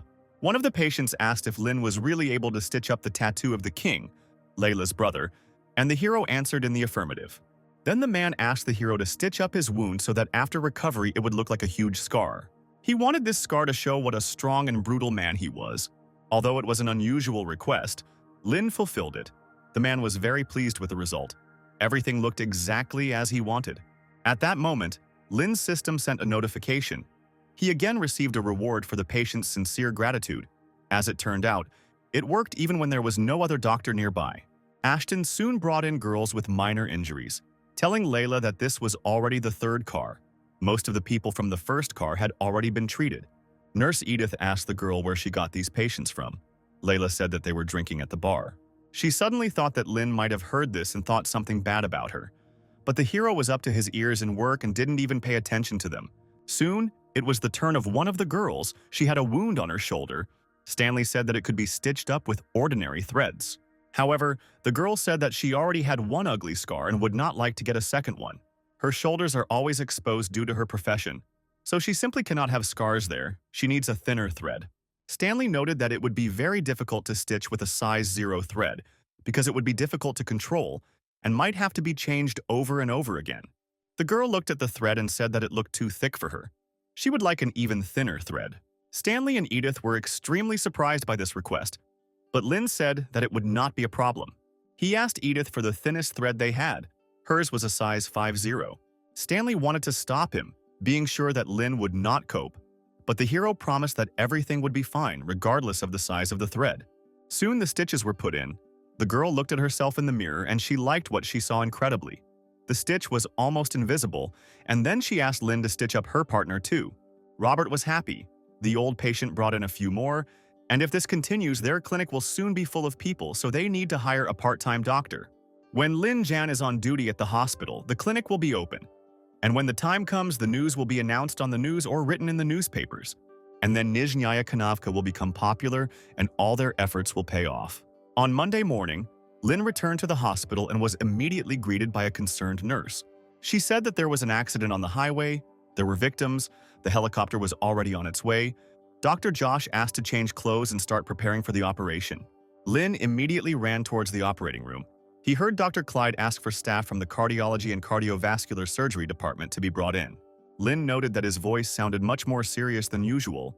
When the hero changed his clothes, he was immediately called to operating room number 1. In the operating room, Clyde thought, they only have 2 newbies, and the configuration is terrible for patients with serious injuries. A newbie can use a retractor at this level of surgery. In Clyde's opinion, Lin was an intern with excellent skills, but he was terrible at managing. However, although he did not like Lin, he decided not to pick on him. He wondered if he would feel uncomfortable if he stood behind him and watched. Then Clyde said that Lin would help. Everyone present, as well as the hero himself, were very surprised by this decision, but the hero did not object.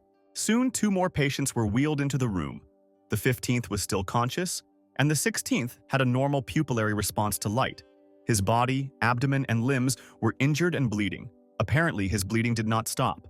Clyde told the lab technicians to run blood tests and x-rays, ultrasounds, and move the CT scanner closer. We also need help from staff from other departments. The situation is such that the patient cannot be transported, so the operation must be performed on site. Now we need to cut the tourniquet on the legs.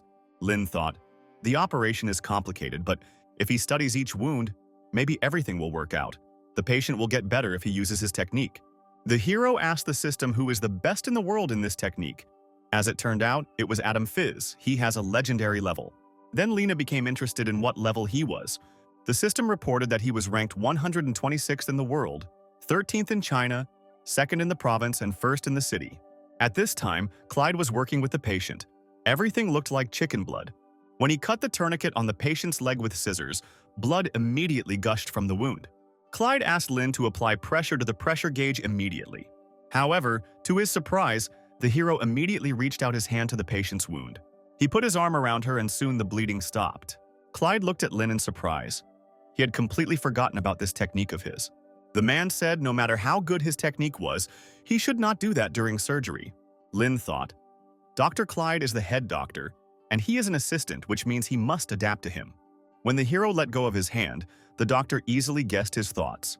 And although Clyde did not like this guy, with his successful techniques the operation would end faster. Then he suggested that Lin stitch the patient's entire arm. When the hero began, the man noted that the nurse was handing Lin the instruments faster than he was handing them to her. Nurses are more familiar with medical methods than doctors. They understand what doctors need. However, when Lin asked to hand him the microscopic glasses, Clyde became alarmed and asked what the intern was going to do with them. Lin said the blood vessels were open and the tendon was sutured. Realizing that the boy was causing trouble under his watch, Clyde yelled at him to stop as he only needed to treat the wound. Lin looked at him in bewilderment because the doctor asked him to stitch up his arm. Clyde was indignant, saying that it didn't matter, but the hero reported that the patient's arm was not working. The doctor shouted that he had only asked Lin to treat his hand, not to stitch up the tendons, which was why his hand wasn't working and that he should stop all of this immediately. However, Lin stood his ground. He had to at least finish. He was worried about the wounds. There were several bleeding wounds that didn't need stitches yet. Lin promised to do his best to stitch up the tendons without delay. Clyde was afraid of the delay, but what worried him even more was that Lin John had broken the rules again, no matter how well the wound was sutured or not. It would be a big problem if the patient lost the functionality of his hands. Clyde came up behind Lena and asked him to stop.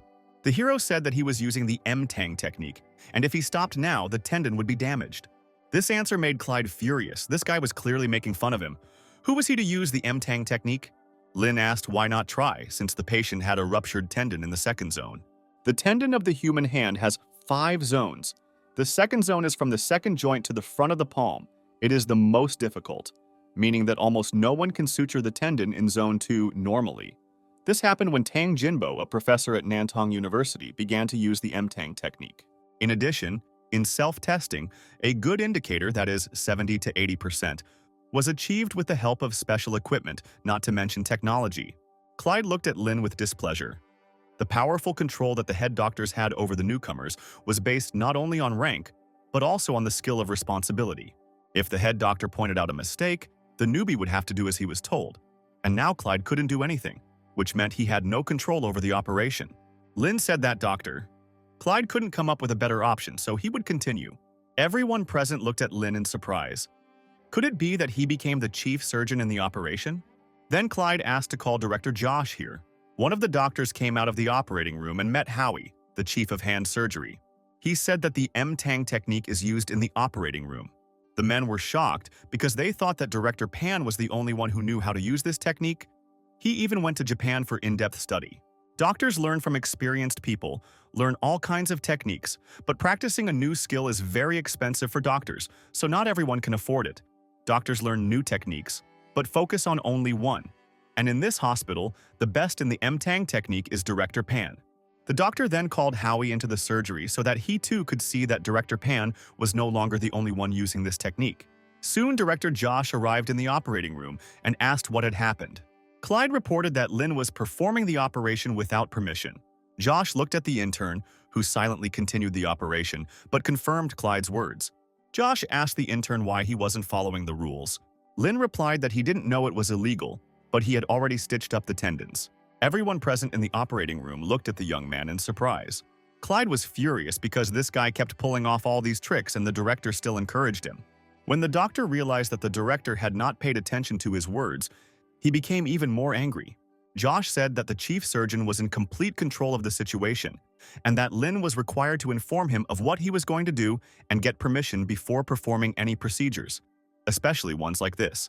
And Lin said that he would do just that from now on. The director asked Lin if he understood what he had to do. The hero assumed that Josh was offering him the position of chief surgeon. Clyde looked at what was happening in horror. This guy was going to replace him, but he wouldn't have known anything if he hadn't taught him. The doctor then turned to Howie, a hand surgeon. He asked to speak to Director Cheyenne in the operating room. Josh noticed the men's conversation, as Director Pan usually used this technique. Howie said that the M-Tang technique is Director Pan's specialty. Director Cheyenne is not very good at it. Then Josh asked to give him magnifying glasses. Now it was important to know how well the operation was going. Since he had never performed surgery on a hand, this was unfamiliar to him. However, the director immediately saw that the edges were neat, the seam was strong, and the damage was not that great. Then he asked Lin to finish the operation. Clyde asked the director why he told the intern to continue, and Josh objected, not understanding what else he could tell him. Clyde wondered if Director Josh was taking charge, and it didn't matter what happened to the patient, but he asked him if he could finish the operation on the hand once Lin was done. Josh said that if his man could do it, he wouldn't let anyone else do the surgery. Clyde was surprised by this answer. He forgot that Director Josh is the first in China who always defends rights. His values are based on expanding professionalism. At that time, expensive medicine was used to ensure the income of the doctor, and the surgical department was always left without funds. Surgeons had no choice but to fight for the right to operate on patients. No one was against it. The aim of Chenxi Province's medical and healthcare reform is to pay good fees for medical services and reduce the price of medicines, which has made the province's drug prices closer to the market price. And the cost of operations has increased tenfold. Looking at the operating table, Clyde thought, Lin created a tense environment, but he can easily perform vascular anastomosis. The choice of suture position is carefully thought out, and the blood vessels and nerves are not affected. This kid's technique is so good, Principal Josh will never accept the fact that anyone in the department uses this technique for sewing. Josh watched closely as Lin performed the surgery. He said that there were too many people in the operating room. He asked everyone who was not busy to leave. The director even threw the anesthesiologist out of the office. The man knew that if the director raised his chin that high, it meant he was really serious. He immediately rose to his feet and headed towards the exit. When only trusted people remained in the office, Josh suggested taking a break. Now he was determined to talk to Lin. Clyde thought that the director should teach him a lesson, no matter how good his technique was. Josh said that Lin acted on his own 2 times, but there are consequences. If he had been in another hospital and other doctors had seen all of this, he could have immediately said goodbye to his education certificate. Since Lin had broken the rules twice, Josh was forced to warn him. He said that his internship was continuing, but its purpose was to practice, and therefore the guy should be punished for all misdeeds, and the hero replied that he could do it. Clyde thought that this intern was making fun of the chief surgeon, for which he should be punished very severely. Josh said that their department was doing internships in the emergency department, and the director would make Lin's internship period longer than the others, and the hero had no objections to this. The director also said that he asked the nurse to look at the records for the last 3 months. The emergency department transferred about 30 patients with tendon injuries to the hand surgery department. This is equivalent to 1 case every 3 days. This is not a small number. He asked Lin if he wanted to practice his technique there. The hero would like to do this, but he didn't think it was possible.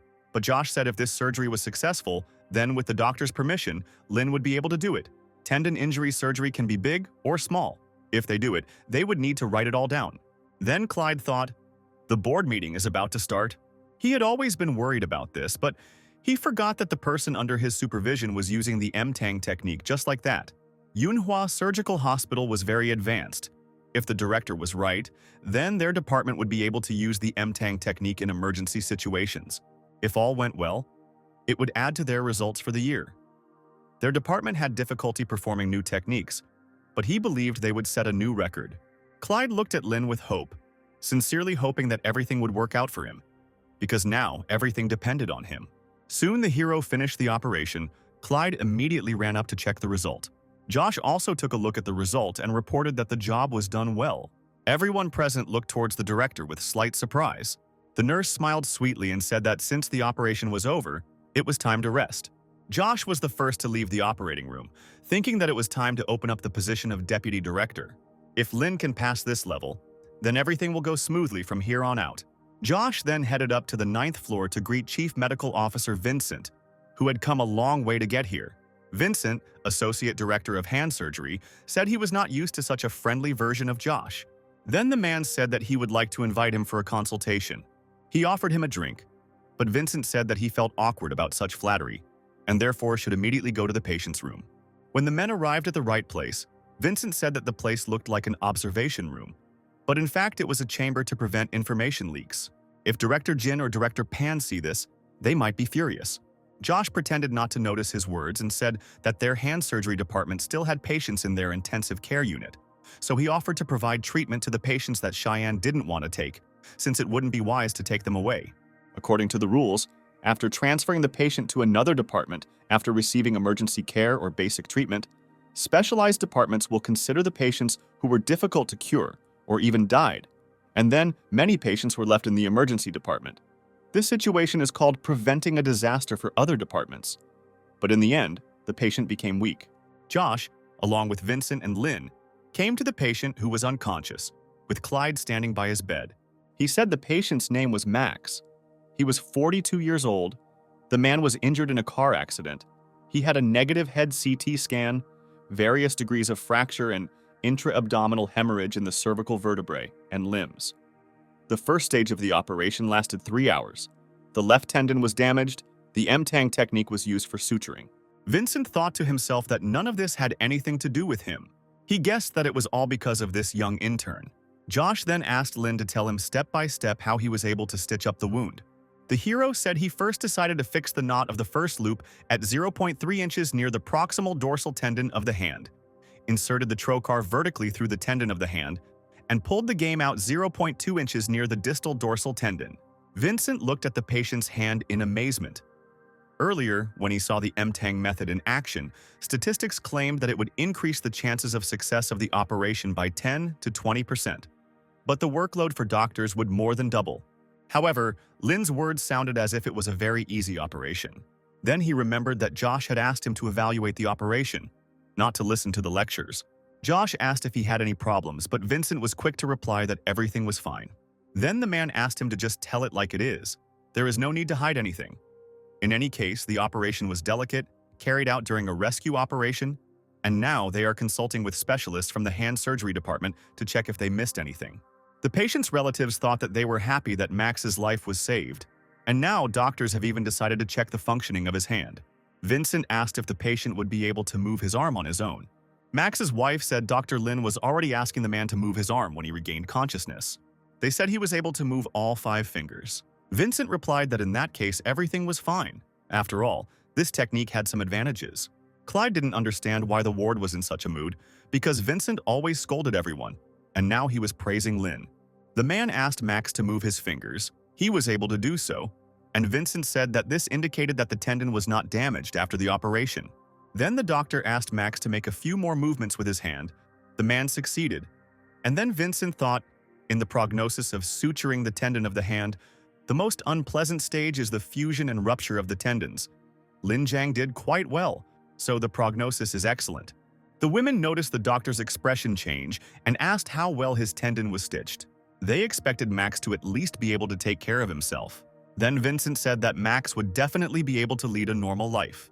The man was happy with this outcome of events, but he did not understand the reason for his joy, because it was not he who performed the operation, but an ordinary intern.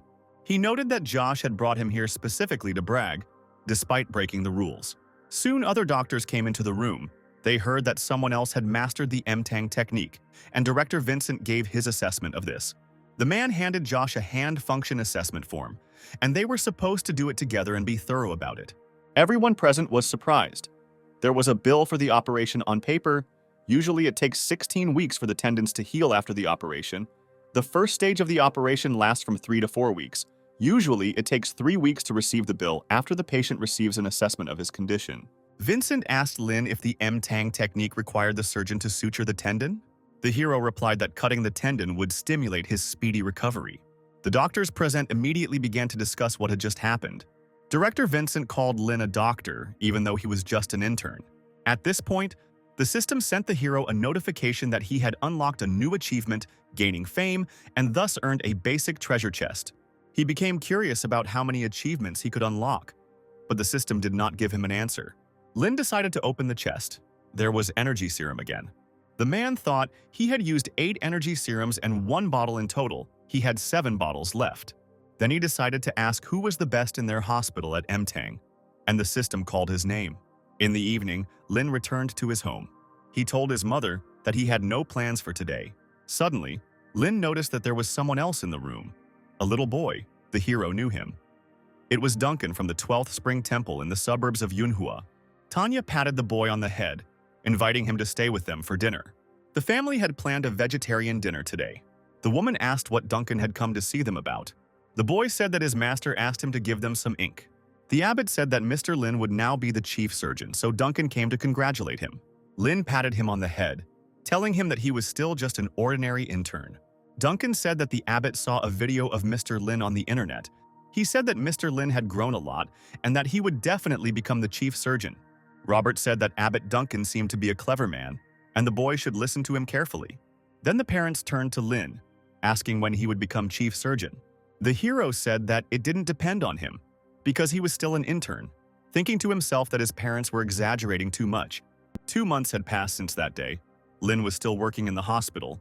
He didn't even notice how his hair had grown. One working day, Vanessa came up to him and said that the head nurse had sent her to Lin, and from that day on, she would be helping him with tendon surgeries.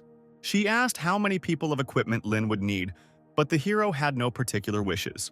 Vanessa asked him to think carefully, since it would be more difficult to get the equipment that suited him later if he didn't say so at the beginning.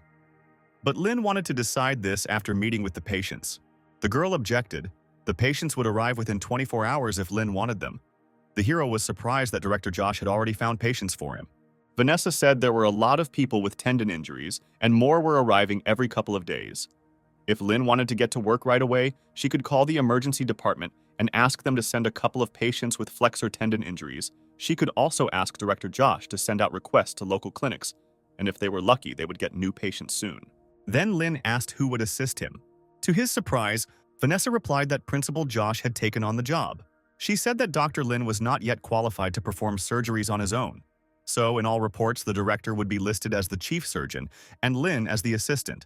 But during the surgery, it would be the other way around. Vanessa said that the director himself wanted to tell Lin everything, so it was a secret. The hero thought about it because the director always has so many things to do, and a director assistant sounds strange. Moreover, he needs a second assistant. At that moment, Josh approached Lin. He said that the second assistant would be Dr. Larry, who had just finished his internship. Larry looked at Lin and was quite surprised, not believing that the director wanted to make him an intern's assistant. At this point, Josh decided to leave the men. Lin thought to himself that the second assistant looked like an idiot. However, this does not matter, since he will have to do practically nothing. An hour and a half later, Larry and Vanessa set out to look for Lin. He said he would be in the practice room. However, when they opened the doors, they were horrified, as the whole room was hung with pig's hooves. Lin said that he bought them himself. They are needed for practicing the operation on the flexor tendons. They can try working with them right now. Lin horizontally cut the distal tendon at the metatarsophalangeal joint, which is a good analog for the injury to the flexor tendon in the second zone of the metatarsophalangeal joint. Larry watched him carefully, but he still didn't fully understand this stitching technique. However, when Lin showed everything, Larry realized why the director asked him to be an assistant. He is a real professional. His technique is simply incredible. The hero explained that after they tied the knots, they had to pay special attention to the fact that they had to secure the second loop into the knot of the first loop before making the vertical stitch again, and then they had to tie another knot at the very end of the tendon. Larry noted that Lin was really teaching him, and what would happen if he could master this technique. If he wants to prove himself in the surgery, he can't just rely on Dr. Lin, because he is an outstanding doctor, which means that after he leaves, Director Josh will look for those who can replace him. Larry believed that this would be his finest hour. Soon the day of the surgery arrived, and the first thing Larry noticed was that Lin used a basic suture on the patient so that his assistant would understand everything. And now the hero began to use the M-Tang technique. He asked Larry to watch this carefully and remember everything in detail. After a short time, Lin announced the completion of the operation. The patient's relatives were standing outside the office, and Josh told them that the operation was successful. Larry said he learned a lot from Dr. Lin today. He asked the hero what they would do next. Lin asked his assistant to teach him how to write medical papers. Larry was very surprised because he had already forgotten that Lin was still an intern. However, he was surprised that during his internship he never wrote medical documents. The hero said that instead he disinfected, stitched, controlled the bleeding, and used M-Tang. However, all these procedures had to be recorded in the medical record, but instead of Lin, other interns did all this. Then Larry began teaching Lin how to write medical charts. Vanessa came into the office and said that the previous patient could already clench his fist a little. Larry was incredibly happy about this and said that the man should go and see the patient. Vincent was already in the room. He said that the swelling had gone down. The arm was recovering very well. According to the standard, the patient can only be discharged when his flexion limit is less than 5 degrees, and when the strength of his arm is restored to 75% of the strength of a healthy person's arm. But overall, everything is fine. The patient's relatives thanked the doctor for the treatment, and the system gave Lin an ordinary treasure chest. John offered Vincent to look at Lin's results today. The man was surprised at how quickly he completed the operation. Then he said goodbye to everyone and went to examine the next patient. Josh asked Lin to pay more attention to the previous patient. He will be responsible for the 1st and 5th beds for 2 days. If the patients recover, then Josh will find others for the guy. He also said that they could have dinner at 7 p.m., perhaps with the headmistress Jacqueline joining them. Lin happily accepted the invitation. Soon it was evening. The business manager of the medical company, Manhwa Selena, together with her partner, a medical representative named Huang, was heading towards the restaurant. She said that people are so easy to spread terrible rumors about the food in the departments, so you have to choose small, beautiful restaurants. You need to consider the details. The food must be good. Huang noted that the girl is true to herself, but this time, she was very nervous. Selena said that head mistress Jacqueline had a lot of power in Manhua Hospital. They should take advantage of it. But Huang needed to establish a good relationship with her. Soon, the director of Manhua Hospital, Jacqueline, arrived at the restaurant, followed by Josh and Lin. Seeing the young man, Selena immediately blushed. She did not expect to see such a handsome man. Huang thought that with such a face and figure, he would certainly be suitable for the role of a medical representative. Selena hurried over to Lin, complimenting his appearance. She asked him if he would like to become a representative of the medical industry. However, the girl immediately caught herself thinking that she shouldn't get lost over such a trifle, because right now, the most important thing for her was work. So she hurried to greet directors Josh and Jacqueline. The woman introduced Selena to Lena, saying that he was the chief surgeon at Mtang Technique in Yunhai in the emergency department. Selena shook the guy's hand, saying that from now on they would take care of each other. She then asked the guests to come to the table and talk in a more pleasant atmosphere. Juan thought it was his time to show off and used his signature skill, the sunny smile. When everyone sat down at the table, Jacqueline said that they should first order food for Dr. Lin. The young people have a good appetite, so they, the old people, will eat modest dishes, Juan thought. Selena got him to accompany the director, but now he asks him to accompany Dr. Lin. Apparently, she is using him. However, the man decided to keep a straight face because he is a medical representative. He wanted to offer Lin help in choosing dishes, but the hero asked the waitress to bring him only a glass of water. Juan was offended at being so brazenly ignored. Once everyone's drinks were brought, Selena said that the torn tendons needed to be scanned with an MRI. Otherwise, it would be inconvenient if every patient had to be sent to the medical technology building. In the future, when the MTang program is launched, it will take very little to get on the waiting list, but it will require an MRI machine. Juan didn't understand why Selena was so straightforward, because the prices for MRI machines are very high. Of course, there are cheap and expensive models, even if they are domestically produced. The nominal price of imported models with superconducting magnet is more than 10 or 15 million yuan. This machine is worth more than a person. Seeing the mockery on her partner's face, Selena immediately whispered to him to put on a smile and create a normal atmosphere at the table. Jacqueline said that if they bought an MRI machine specifically for the Mtang technique, then the newcomer Lin would become a real big shot in their hospital. Josh said if I was going to buy one, I should go with their department. He always wanted an MRI machine, and now they can't even do one MRI, which is too bad. Jacqueline chuckled, saying that this was not something to discuss over dinner. It was a trap they had set for their guests, so the man should forget about the expensive MRI machine. They should settle for just a pet. Lin brought the director a bottle of wine, saying that he was almost finished, so he would go on duty at the hospital. Jacqueline said that Josh can drink whatever he wants, but not too much because he is a surgeon.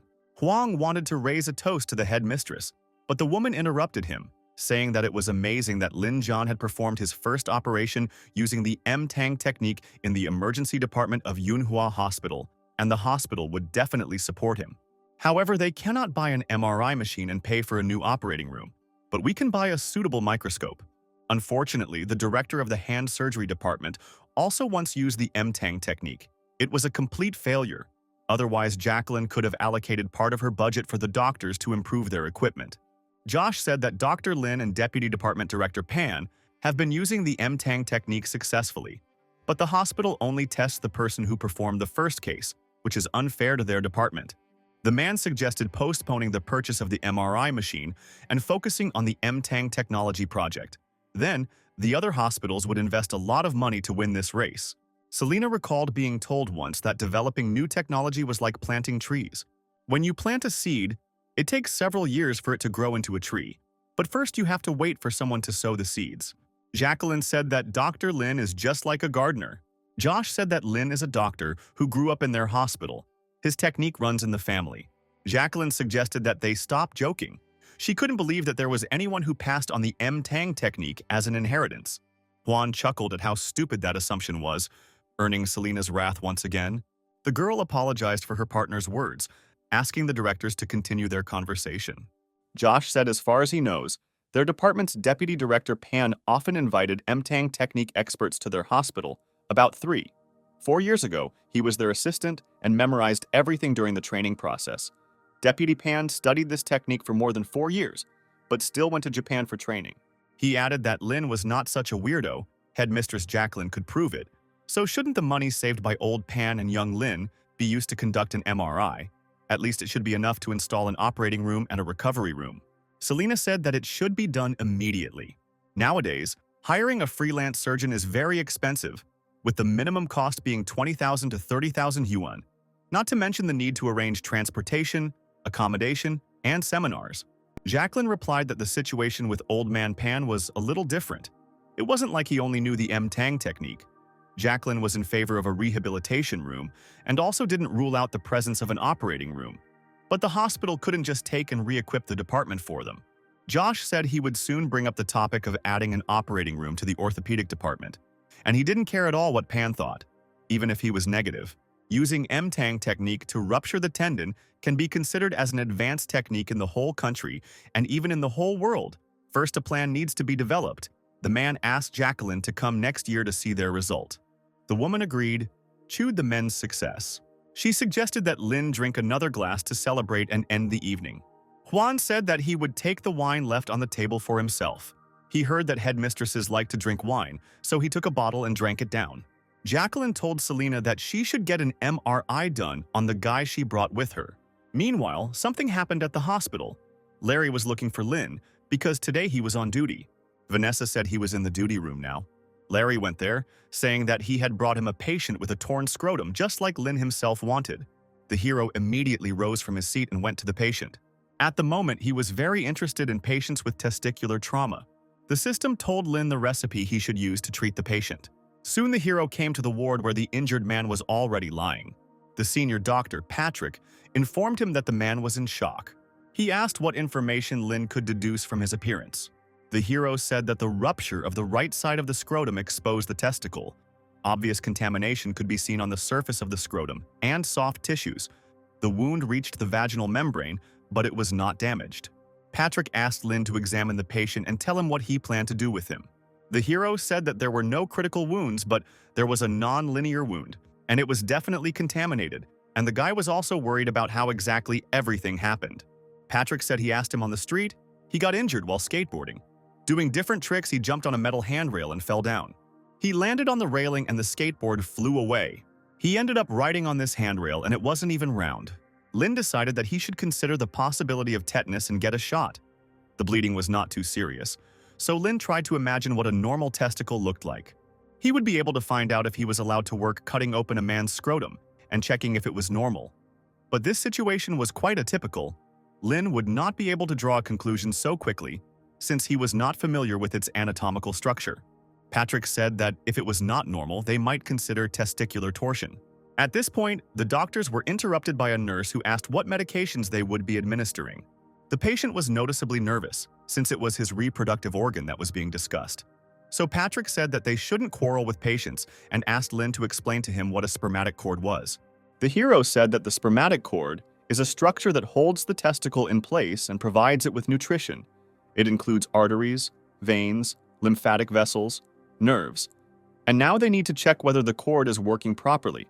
And if there are problems with it, they will have to do an operation. They may have to remove the testicle, in which case stitches won't even be needed. Patrick examined the patient, saying that there was no torsion.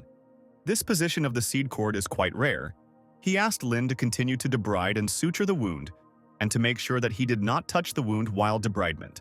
The patient burst into tears of grief, saying that his future was in the hands of Dr. Lin. The hero put on a medical cap and mask and prepared to stitch up the wound. Having to be extremely careful to ensure that everything went well, Lin decided to use the intermittent vertical stitch technique.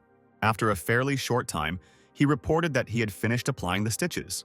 The system informed him that he had completed the task of treating patients, and as a reward, it gave him the ability to incise at a professional level. 2 days later, Patrick approached Lin and said that the patient had recovered quickly because Lin had performed an excellent operation. The man asked where the intern practiced. The hero replied that he trained in his family clinic. Patrick was surprised that Lin was able to learn this, since there are not so many patients with ruptured testicles. And then the hero replied that he often used the Limber technique to sew up the stomachs of elderly people. At that moment, Larry entered the office and announced that the patient with the tumor in room 5 had recovered. Lynn said goodbye to Patrick and headed towards the exit. Larry informed him that the patient in room 5 was recovering quite quickly, but they would not talk about that now.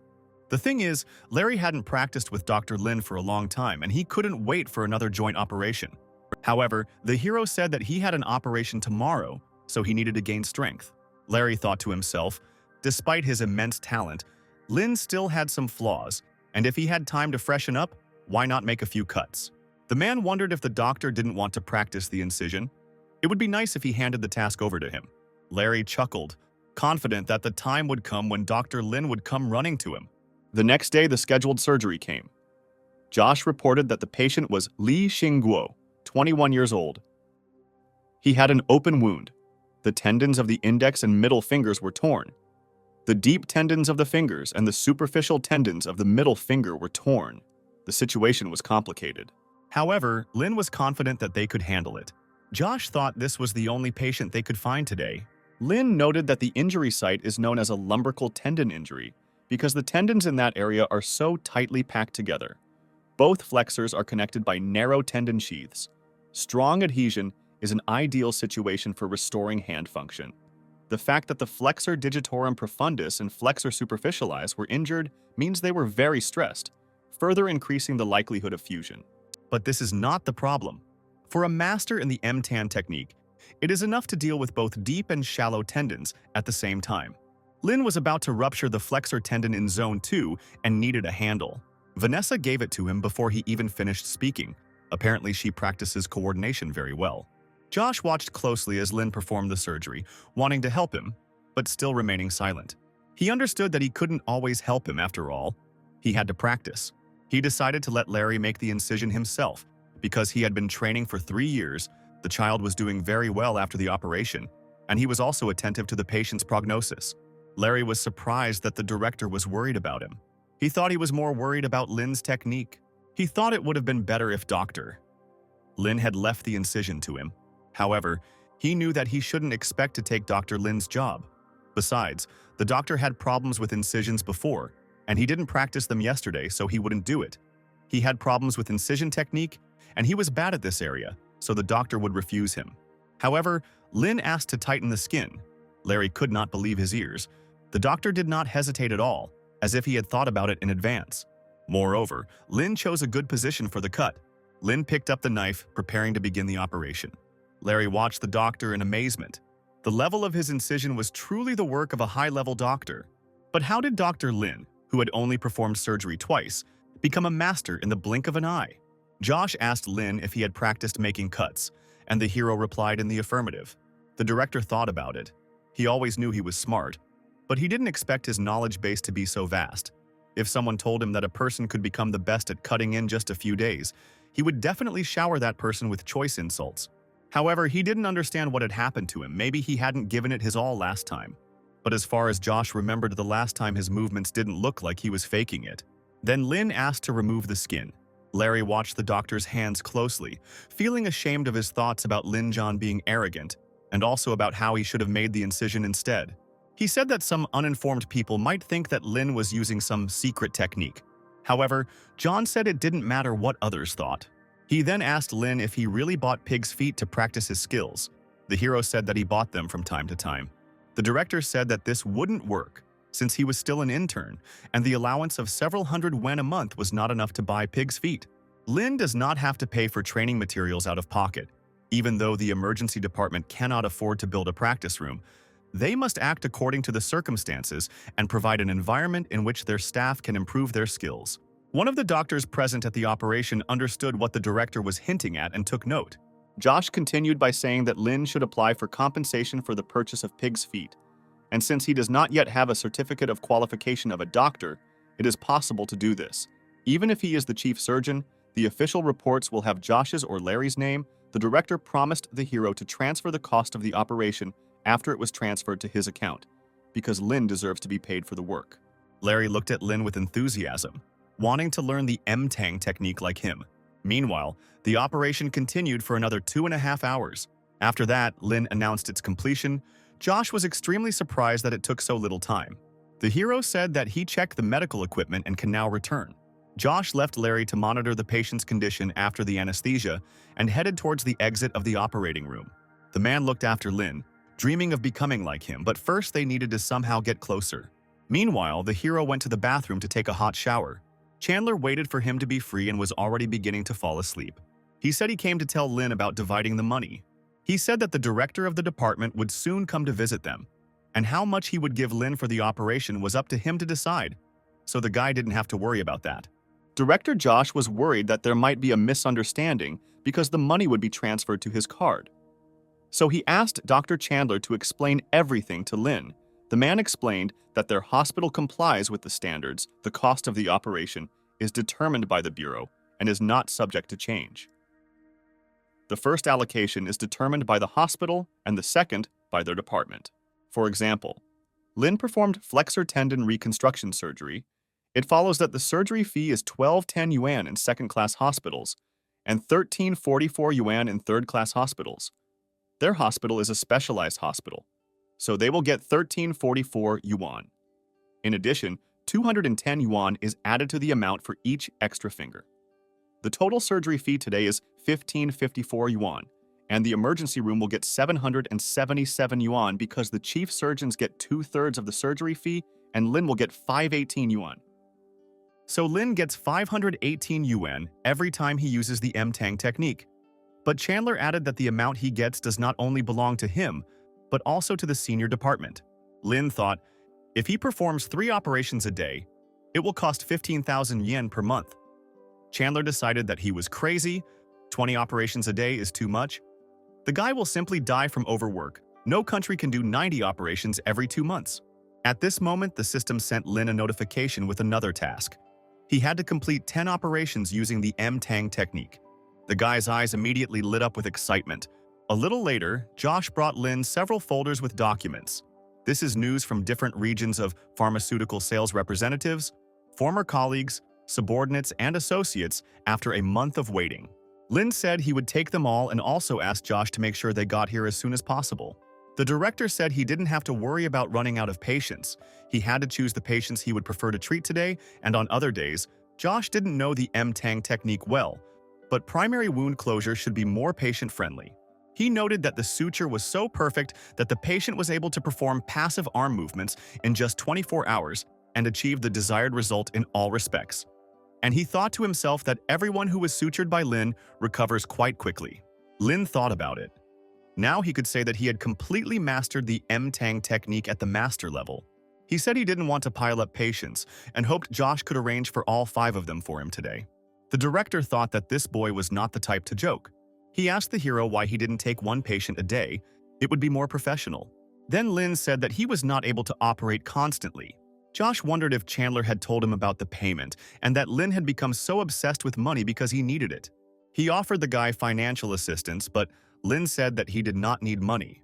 The director said that the most important thing to do right now is to hone his skills. Lin shouldn't think about money and other useless things. But the hero didn't understand. Didn't his skills depend on the number of operations?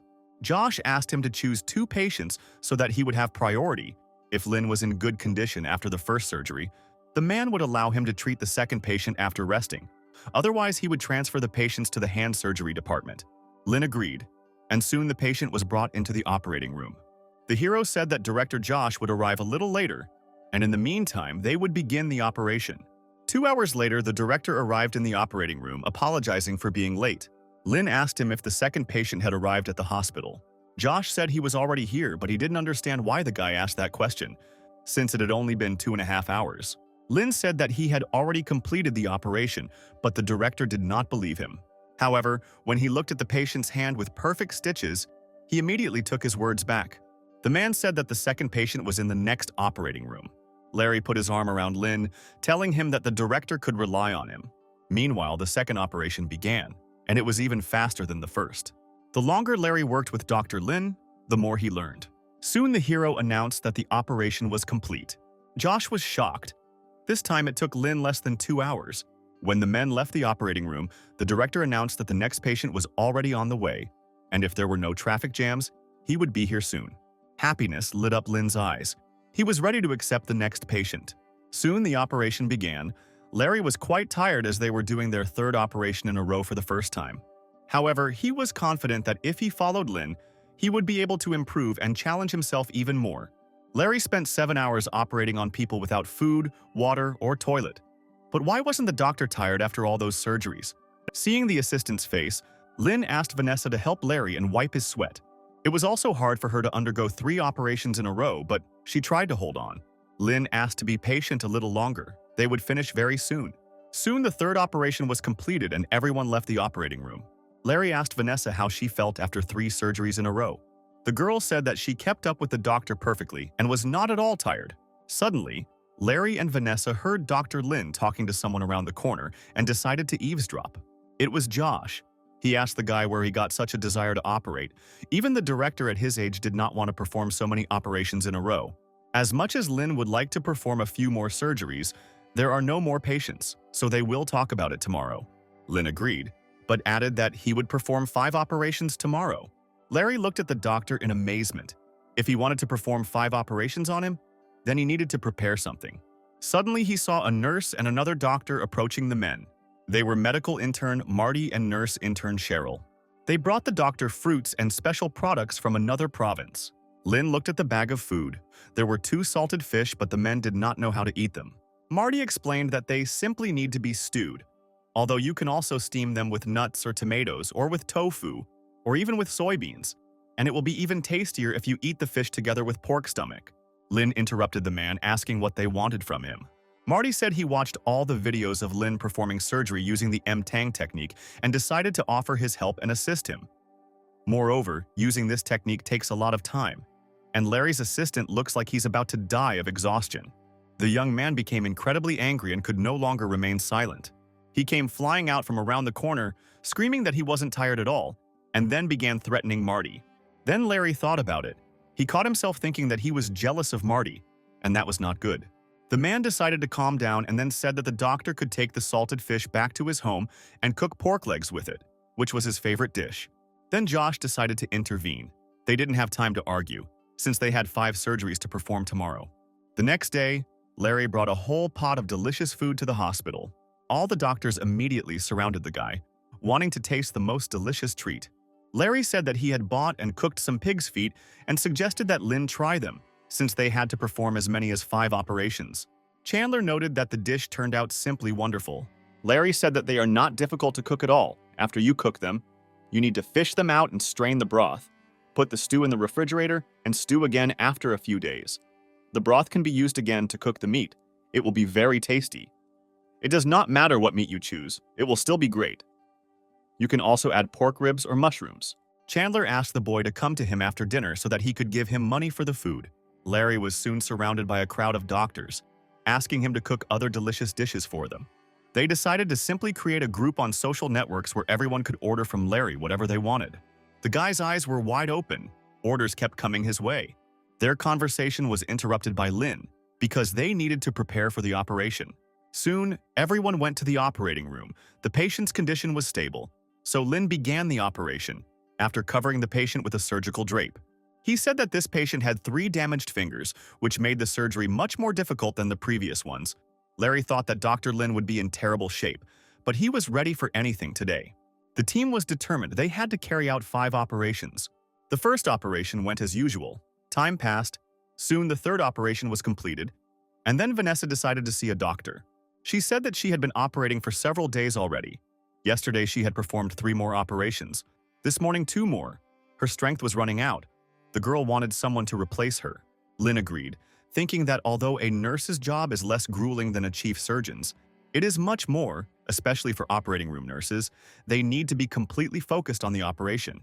It is a huge test for the body and mind. Vanessa added that the new nurse was not as familiar with the M-Tang technique, so they would have to slow down and would not be able to perform the surgery as quickly. Lin said he knew about it and promised to slow down. Vanessa was upset when she realized that Dr. Lin had seen her dark circles under her eyes. She promised herself that when she returned, she would go straight to bed to get rid of the bags under her eyes, do a mask, put on some makeup, and go back to work. She was also worried that the doctor might fall asleep during the operation, but Lin said that would not happen. The hero thought, There were still 2 operations ahead. He needed to save his strength for the next one. Moreover, he hadn't heard Larry's voice for a long time. When the guy looked at his assistant, he saw that he was already asleep. Lin walked up to him and told him to rest if he was tired. Larry immediately opened his eyes, saying that he was not tired at all and was ready to perform all 5 operations. However, Lin told him that in this condition he would not be able to perform 2 more operations. The hero said that the guy could sleep. He should set an alarm and come back a little later, Larry thought. When he was a student, he only needed 10 minutes of sleep to gain energy. Soon the alarm went off. Larry got up and went to get ready for surgery. When he arrived at the operating room, Dr. Lin was already working on the patient. The hero asked what delayed Larry, since all 5 operations had already been completed. As it turned out, he was replaced by Marty. There was a gleam of anger in his eyes. Now he was here. And even though the operation was almost over, he had to learn from the doctor's experience. At this time, nurses were passing by the operating room. They were surprised that Dr. Lin was still operating. He had not left the office since early morning. One of the girls admired how much energy the doctor had. However, she soon realized that her words had been misinterpreted and hurried to run away. Soon Lin announced the completion of the operation. The system reported the mission was completed and presented the hero with a basic treasure chest. The man was sure that there was energy serum in it again. However, instead, there was another chip that gave him the diagnostic skill. The hero was pleasantly surprised by such a gift. After this, Lin left the hospital and called himself a taxi. A medical examination is an assessment of the patient's condition, during which the doctor checks touch, smell, sensitivity, hearing, and also conducts percussion. A medical examination is one of the 4 skills of basic diagnostics. A diagnosis is necessary for a doctor to understand whether it is possible to cure a patient and prevent the suspected disease. Even doctors who spend all their time in the operating room need basic diagnostic skills. While Lin was driving in the car, he decided to inquire about the rank of his medical examination skills. The system reported that the medical examination skill that Lin had mastered was ranked 1,128th in Manhwa City. The rank would increase after conducting 30 medical examinations. However, this was not considered a mission. It was necessary in order to gain experience. Then Lin decided to examine himself while he was still in the car. He began to touch his body parts one by one, and the system informed him about the diseases found and not found. Soon the hero checked his entire body. No diseases were found. The system reported that medical examination is based on early diagnosis and early treatment. Subjective judgments cannot be applied. Scientific approach is mandatory. These are reasons for the interest of the patient himself and his family in particular, and the country and people in general. The taxi driver looked at Lin with bewilderment as he groped himself in the back seat. Something was wrong with this guy. The man wanted to stop, but the hero asked him to drive a little further. Then the taxi driver lied that his tank was almost empty, so the guy would have to walk a bit. Lin got out of the car and reached into his pocket to pay the taxi driver for the ride. However, the man did not wait for him to find the money and immediately drove away. After coming home, Lin again decided to repeat the skills of self-medical examination. This examination skill should be considered masterful because everything depends on its application in practice. Soon morning came and Lina was awakened by a phone call. It was a call from the hospital. They told him that all the beds were occupied. Today's operations were postponed to tomorrow, so Lin could rest today. The hero decided that it would be better not just to not go to work, but to help his family with patients. He went downstairs and told his father that he was not working today, so he could help with a couple of examinations. Robert was surprised because he had already invited Dr. Milton to the clinic. Soon, a car pulled up to the clinic. It was Dr. Milton. He works for supplies and specializes in suturing and cosmetic injections. He said he spoke to the doctor on the phone this morning. Behind him were today's patients. Dr. Felice and Zan came to help. Dr. Stanley said that Lin would be helping them with the examinations today, and Robert was indignant at this time. Inviting Dr. Milton cost 200 yuan a day. He spent it in vain. The hero put on a white coat. He was very pleased that today there were so many patients on whom he could practice his examination skill. After being examined by Dr. Lin, the girls were to see Dr. Milton. Lin decided to ask the system if his survey skill had increased. As it turned out, it had increased by 1 level. Lin was pulled out of his thoughts by the girls. They also wanted to undergo a medical examination with the hero. Robert watched proudly as his son improved every day, because it meant that more and more city residents would come to see them. Milton offered to replace Lin and examine the girls. Thinking that the guy was already tired for today, Hearing this, the girls immediately rushed to come up with ridiculous excuses and leave the clinic. Lin looked after them in bewilderment. The next day, the hero returned to the hospital. Early in the morning, he immediately went to the patient to conduct an examination and assess how he was recovering. The man was surprised that the examination was taking place so early. Lin said that he wanted to conduct a detailed medical examination. The hero reported that the man has a lot of sedentary work and gastritis.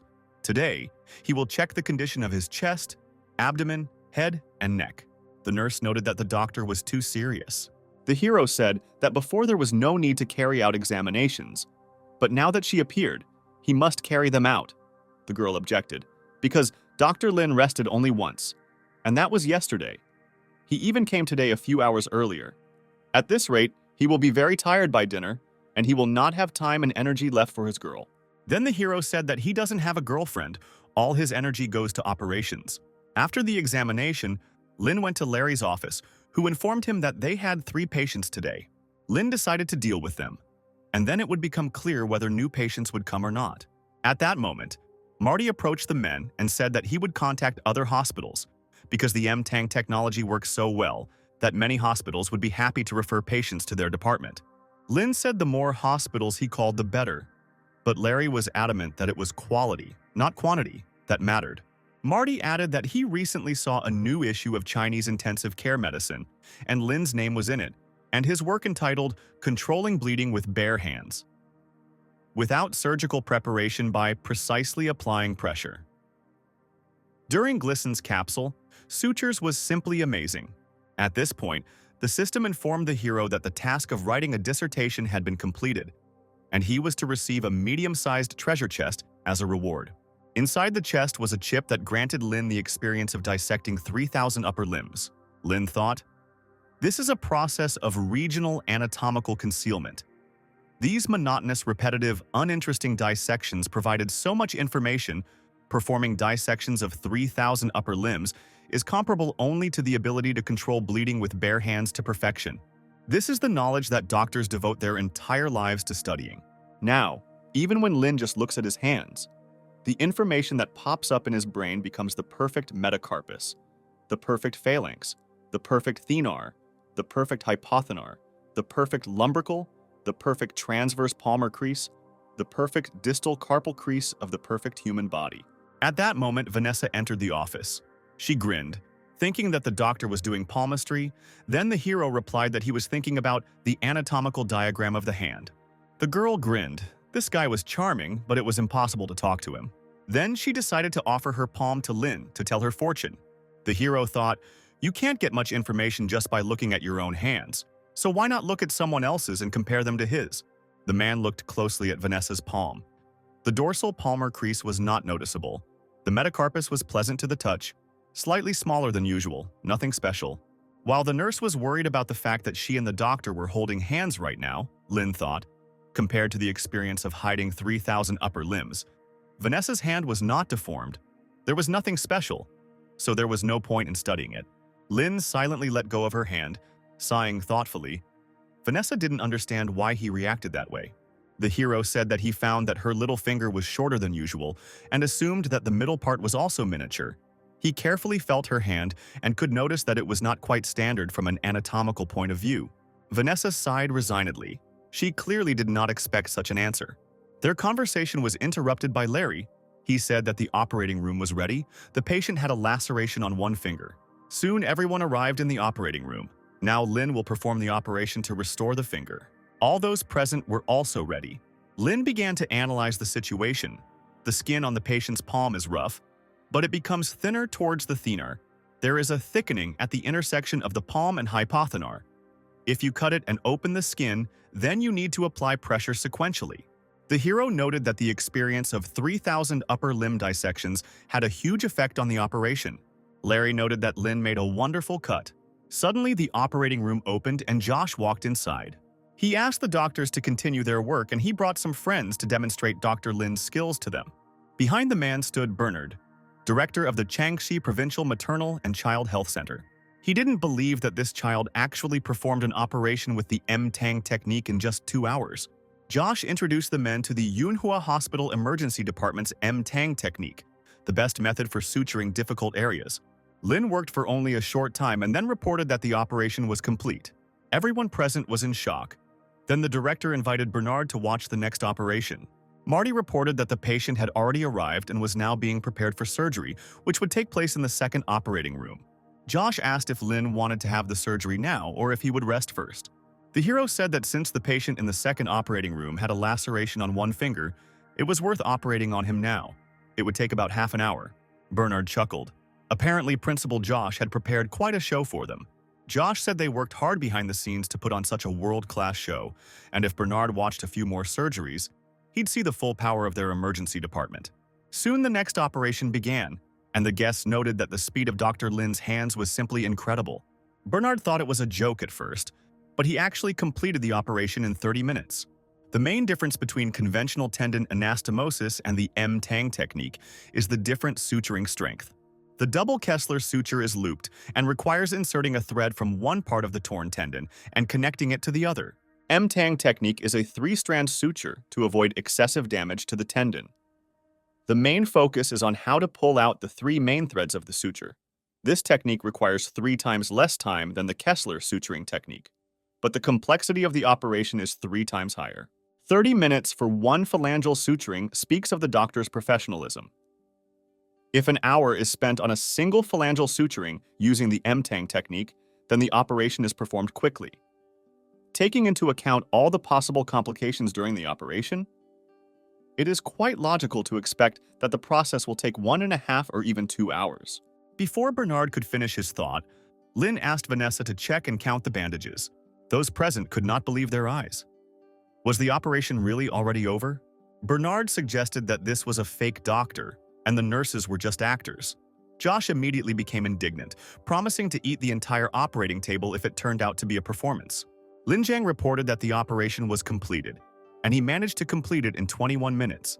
Bernard then asked if the director had any more operations today. He still thought that the speed of this operation was just a coincidence. Josh visibly tensed as he looked at Lin. However, the hero assured him that he would be able to continue and perform more operations. He left the rest of the stitching to Dr. Larry. Then, Josh gathered everyone and led them into the third operating room for the next operation. Soon, Lin performed several more operations. Bernard was in shock. To make a tendon cut, the doctor would need 20 to 30 minutes just to prepare. And Lin performed the entire operation in that time and did not even bat an eyelid. Something was clearly wrong here. When Lin got the tendon out, he placed it correctly and then adjusted its position. That was the most frightening thing. The man was soon informed that the operation was almost complete and had only taken 10 minutes. Bernard suggested to Josh that he allow this brilliant doctor to take part in the conference. The director chuckled, asking if Lin was not qualified enough. Bernard shouted, "This technique is equipped with more than enough. It's just that there are a lot of pretty female doctors at the conference, and Lin is an attractive guy. It's wrong to hide such a doctor in the operating room. Josh should show him to the whole world." Soon the hero reported that the operation was completed. As Josh walked outside, he thought about Bernard's words. It was decided that Lin needed to be transferred to a new level. Thanks to Director Josh's visit, there were now plenty of patients. For Lin, this was an excellent opportunity to perform as many operations as possible. So the patients ran out only by 4 a.m. the next day. Larry was incredibly tired, and Marty was wondering what was wrong with Dr. Lin. The thing is that the hero just looked at the ceiling. The men decided that geniuses have their own oddities. But in fact, Lin was looking at the system notification. It reported the completion. To practice the M-Tang technique on 50 patients, as a reward, the hero received an energy serum. When he lowered his head, Marty decided to address him. He said that Director Josh wanted to disturb Lin during the operation, but he asked me to tell him that after work he needed to get a good night's sleep, get up early, and get ready. Go to the Wyndham Hotel before noon and wait for him there. The International Medical Conference of Manhwa Hospital Emergency Department, held in Wyndham Department every year, has been developed and organized for several years and is now the medical conference of Jiangxi Province.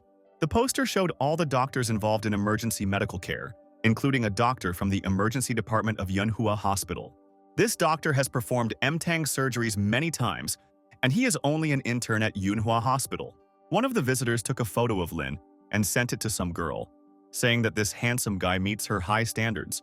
Perhaps he could be lured to work at the Wyndham Hotel. This girl turned out to be Selena. She thought about the fact that this year the conference coincided with the announcement of the project of the Emergency Medicine Center. Every hospital wanted to participate. Since there are so many professional and large emergency departments of the Urgent Care Center, the Urgent Care Center's bills should not decrease after the end, which means there is an incredible opportunity for their company, which is why everything must be top-notch. Juan reported that there were 160 people at the event, of which almost 30 held a position higher than assistant director, and another 80 attending physicians. Selena thought that such numbers did not guarantee anything. They had to work hard to find real talent. At that moment, one of the workers approached the girl and said that they didn't have enough brochures. Selena yelled at her and ordered her to get more brochures from the warehouse instead of messing around, but that wasn't the problem. As it turned out, there were no brochures in the warehouse. Many girls were extremely interested in the new doctor of Manhwa Hospital. They took everything apart in an instant. Selena was shocked. All 300 brochures were taken apart. This Dr. Lin turned out to be more effective than the entire advertising department. At that moment, Selena received a call from Bella, an oncologist from a provincial cancer hospital, who said it was a great idea to set up a blind date. Selena listened to her friend in bewilderment, not understanding what she was talking about. Meanwhile, Juan arrived in the hall. He announced that director Josh would arrive in the afternoon. He was performing today and had a lot of things to do, and then offered Lin some snacks. However, Lin decided to choose what he liked. At that moment, Madeline approached the hero. She introduced herself as the head of the emergency department of the provincial children's hospital. She watched the video where Lin controlled the bleeding with his bare hands and would like to know where he learned to do this. The hero replied that he learned this at his family's clinic. Madeline suddenly started asking him strange questions, like how many people were in his family. Then the woman called a young girl, Yasmin, to her. She was her daughter. Lin Dan was her age. Madeline asked the guy to share his experience with the girl. Yasmin graduated from Xiamen University this year. She is still very naive. She does not know whether to start working or go to graduate school. The other women looked with undisguised envy at how brazenly Madeline tried to matchmake her daughter. Madeline held a management position in a children's hospital. Her husband was the director of a construction company. Her daughter was an incredibly beautiful graduate of a prestigious university, so she wanted to get such a profitable son-in-law. With such a son-in-law, her life plan will be fulfilled, and then this young couple will have beautiful, obedient twins. The boy will become a politician or a businessman, and the girl will do what she likes. It would be nice if she also married a doctor. That would be ideal. The woman was distracted from her thoughts by Layla, who seemed to appear out of nowhere. Madeline immediately tensed up. This scoundrel was seducing her future son-in-law right before her eyes. Layla walked unceremoniously towards Lin, pushing Yasmin aside.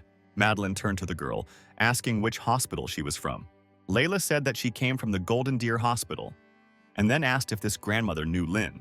The woman pretended not to notice that she was called Grandma, and then asked if paramedics were also participating in this conference. Layla immediately saw through Madeline. This old woman clearly wanted to get her out of here. At the fish store, the girl was always most irritated by old ladies like these, but she still had an ace up her sleeve. Madeline said it was the Manhua International Conference for Emergency Room Physicians, and Layla's company was an ambulance. Layla said that she knew that this was Manhua's International Emergency Medical Conference, and she also knew that their company was an ambulance. However, they were the sponsors of this very conference. Layla was confident that she would not lose this fight, especially with Lin by her side. The hero, meanwhile, went to the table because he was very hungry. At that moment, a young brunette approached him. It was Rose. She liked Lin at first sight. She suggested that he try dried pork, confident that the guy would definitely like this dish. At that moment, a red-haired girl, Bliss, came up to them. She also really liked Lin. She asked if he wanted to give a speech today, because he had performed many operations on hard-to-reach areas of his hand. The hero said that he had such an experience, but he would not give a speech. He came here for the company of the head of his department. Bliss immediately noted that she had met with the head of the emergency department at Manhua Hospital several times, and he was quite serious. Rose was very angry that this girl had interrupted their conversation. Moreover, she was dressed like a schoolgirl. Bliss tried to stay close to Lin. She promised that she would ask her director to support Manhua Hospital. The hero thanked her for her support. Then Rose decided to join the conversation and said that their hospital had received 3 spots during the committee meeting. Bliss saw an expensive pendant on the girl's neck, and this really infuriated her. A real war was starting between the girls. Rose whispered that she had gotten there first, But Bliss insisted that it didn't matter because there were no rules in love. While the girls were piercing each other with murderous glances, Lin finally decided to eat. Meanwhile, Madeline accepted her defeat, took Yasmin and went with her to another part of the hall. Layla turned around addressing Lin, but the guy was no longer there. She began to look for him with her eyes and became furious when she saw him in the company of two girls. As soon as she became slightly distracted, all sorts of girls immediately began to flock around him. But Layla was not going to back down either. She squeezed between Rose and Bliss to Lin, asking him why he didn't tell her where he went. The girls stared at the stranger with incomprehension. She was speaking to the doctor quite frivolously. Apparently, they were close. Then Layla handed Lin a fork with a piece of the dish, intending to feed him. She smiled slyly, turning to the girl. Victory was already in her pocket because Lin chose the food offered to her. Rose and Bliss realized that they were in the same boat now. They needed to get this upstart out of here. The girls pounced on the guy, offering him a variety of dishes. Lin looked at everything that was happening in amazement, not knowing how to react. The hospital directors watched all this from the balcony, laughing merrily. Soon the evening came to an end, and a conference began in the hand surgery department of Manhua Hospital. Manhwa, the director of the hand surgery department at Manhua Hospital, who unexpectedly returned, said that Professor Hashimoto had been studying the treatment of the hard-to-reach part of the hand for many years. The head of the department, Jin Shi, was also present at the meeting. Professor Hashimoto Shiro, a professor at the orthopedic department at Japan's Keio University Hospital, said he had heard that there was a young doctor at the hospital who had performed dozens of operations using the M-Tang technique and wanted to know more about it. Jin said he could make arrangements if the man wanted to see the surgeries in the emergency room. Hashimoto said that would be great. He would like to look at patients who have already had the surgery because the best way to understand the surgery is to look at the results. Jin replied that the emergency department was independent from the hand surgery department. They had no right to interfere with their work, much less to make rounds of the department's wards.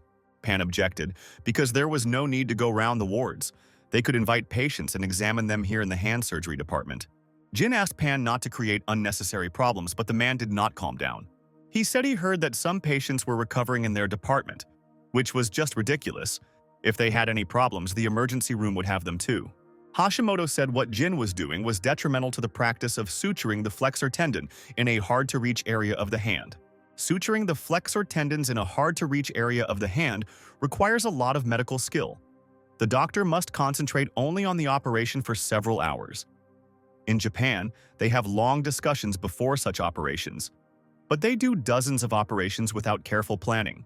The advancement of hand surgery in China is based on their numbers, and Hashimoto did not think this was right. Such an approach does not contribute to the development of skill in this surgical direction. If they have a strategy, they will not only reduce the workload on the medical staff, but also increase the success and effectiveness of the operation. They should all work in this direction, and not just for the sake of performing operations. Jin said the situation in China is different. They have a lot of patients who need surgery and they can't ignore them. But Hashimoto didn't stop. He said that if there were a lot of patients, the surgeon would have to remain calm and perform countless amputations on those who couldn't have their severed fingers moved and stitch up the deep tendons. This would save medical resources and allow them to help those who needed it more. For example, smokers would be better off having their fingers amputated rather than stitched up.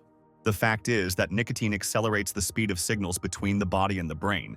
Nicotine will cause a spasm of blood vessels and led to tissue necrosis of the transplanted finger. Amputation and transplantation were previously taboo, but Jean was still shocked by such a statement. Pan said that the fact that they are treating people, saving their lives, means that they should give them a chance. If the patient agrees and meets the criteria for a transplant, then they should at least give him a chance. Hashimoto said that quitting smoking was hard, but getting the patient to follow instructions was much harder. And then the man suggested changing the subject. He wanted to see how surgery on a hard-to-reach area of the hand was performed using the M-Tang technique in the emergency room of a Chinese hospital. The men headed to the room where Lin's patients were being treated, and he had used this technique to treat them. Hashimoto examined the hands of each of them.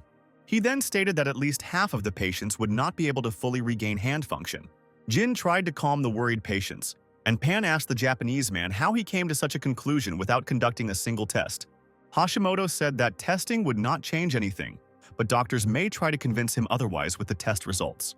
Pan wanted to pounce on the impudent Japanese, but Jin stopped him. He said that this was not the first time Pan had participated in this, and knew very well how doctors from departments in different countries interacted with each other, and he had to contain his emotions.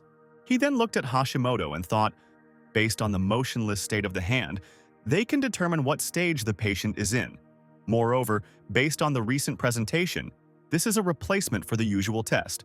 In other words, this Hashimoto hero is a very unusual person. The man said that bilateral relations in China are the main trend now. If they follow the main trends in the world by increasing the number of amputations, they will be able to increase the satisfaction of their patients. Pan shouted, "For a patient to have body parts is as important as being able to use them. There is something more important than the functionality of a body part. Besides, just because the number of their amputations is small, does not mean that their success is small." Hashimoto replied that the doctor's energy was limited, and instead of spending 6 hours performing 2 unsuccessful flexor tendon suturing surgeries, he could spend 4 hours performing a successful flexor tendon suturing surgery. And then he asked if all the patients here had been operated on by that young doctor. Pan said there are currently 2 patients in the recovery room from the emergency department, the rest from the hand surgery unit. Then, Hashimoto decided to demonstrate his pickiness and guess which of the patients arrived from the emergency room. Although he is a doctor, he is also a famous medical detective due to his accurate intuition.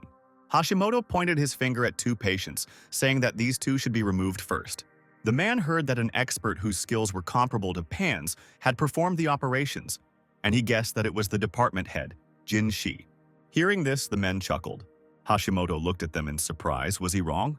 Jin explained that these 2 were Lin Jiang's patients from the emergency room, the patients that the young doctor had operated on while he was the chief surgeon, and he would be happy to hear the Japanese doctor's praise. Hashimoto was upset by his miss and needed to push himself and become first again. He then asked Pan to test the patients using a simple test to determine hand function. This is a method invented by the Japanese Kaneko Tsubasa. It is used to evaluate the movement of the patient's upper limbs.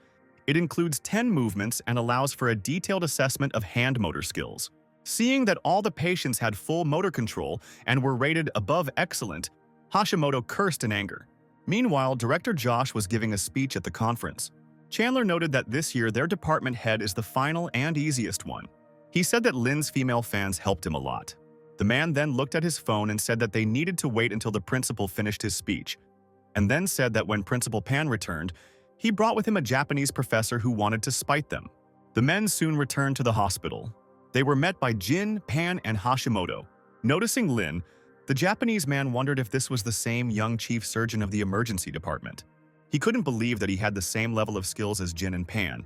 He urgently needed to visit this guy. The man then asked if this was the same Dr. Lin Jian who possessed the M-Tang technique. Hashimoto walked up to Larry thinking that it was Lin. However, Jin told him that there was no point in playing the guessing game and pointed to the real Dr. Lin. Hashimoto was shocked. This was a doctor with good medical skills and a cute face. People like him usually only appear in TV series, but how did he manage to meet such a person in real life? Usually all famous doctors, especially such handsome ones, turn out to be fake because they only care about fame and its advantages. A handsome doctor appears in the hospital who treats wonderfully. He immediately attracts the attention of patients. For example, a patient will first think of the Mayo Clinic. Those with heart problems will go to the Cleveland Clinic. Those diagnosed with cancer will go to MD Anderson Cancer Center. But what should a hospital in China do if it wants a famous doctor? It is impossible to rely on a doctor's medical skills alone, but how good can a Chinese doctor's skills be? But if a doctor looks like a model and has basic medical skills, he can easily become a famous doctor at the regional level, and the information on social media determines the reputation of Manhua hospitals, making it the best in the region. Hashimoto looked at Pan angrily. Does he really want to use him? For the past few months, he pretended to hate Manhua Hospital and tried to charm it for his own benefit. Eventually, he meets a young famous doctor in Manhua who immediately wins him over. And then, surprisingly, they get the opportunity to gradually increase the popularity of this celebrity. Hashimoto then approached Lin and said that if there was a chance, he would like to see Dr. Lin perform surgery using the M-Tang technique.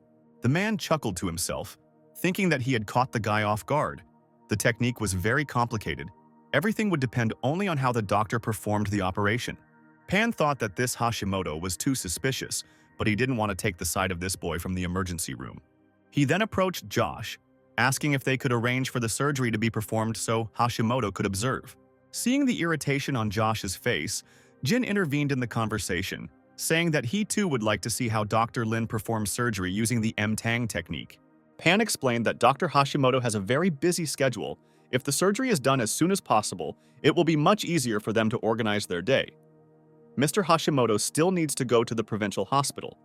Moreover, Dr. Lin is said to perform several surgeries. How does he even find so much time? Hashimoto then took a deep breath, bowed, and said that he would be very happy if the men could arrange an operation so that he could observe Lin at work. Josh considered that they could refuse him, but that probably wouldn't be the best decision right now. Hashimoto was right. Their hospital would soon acquire its own famous doctor.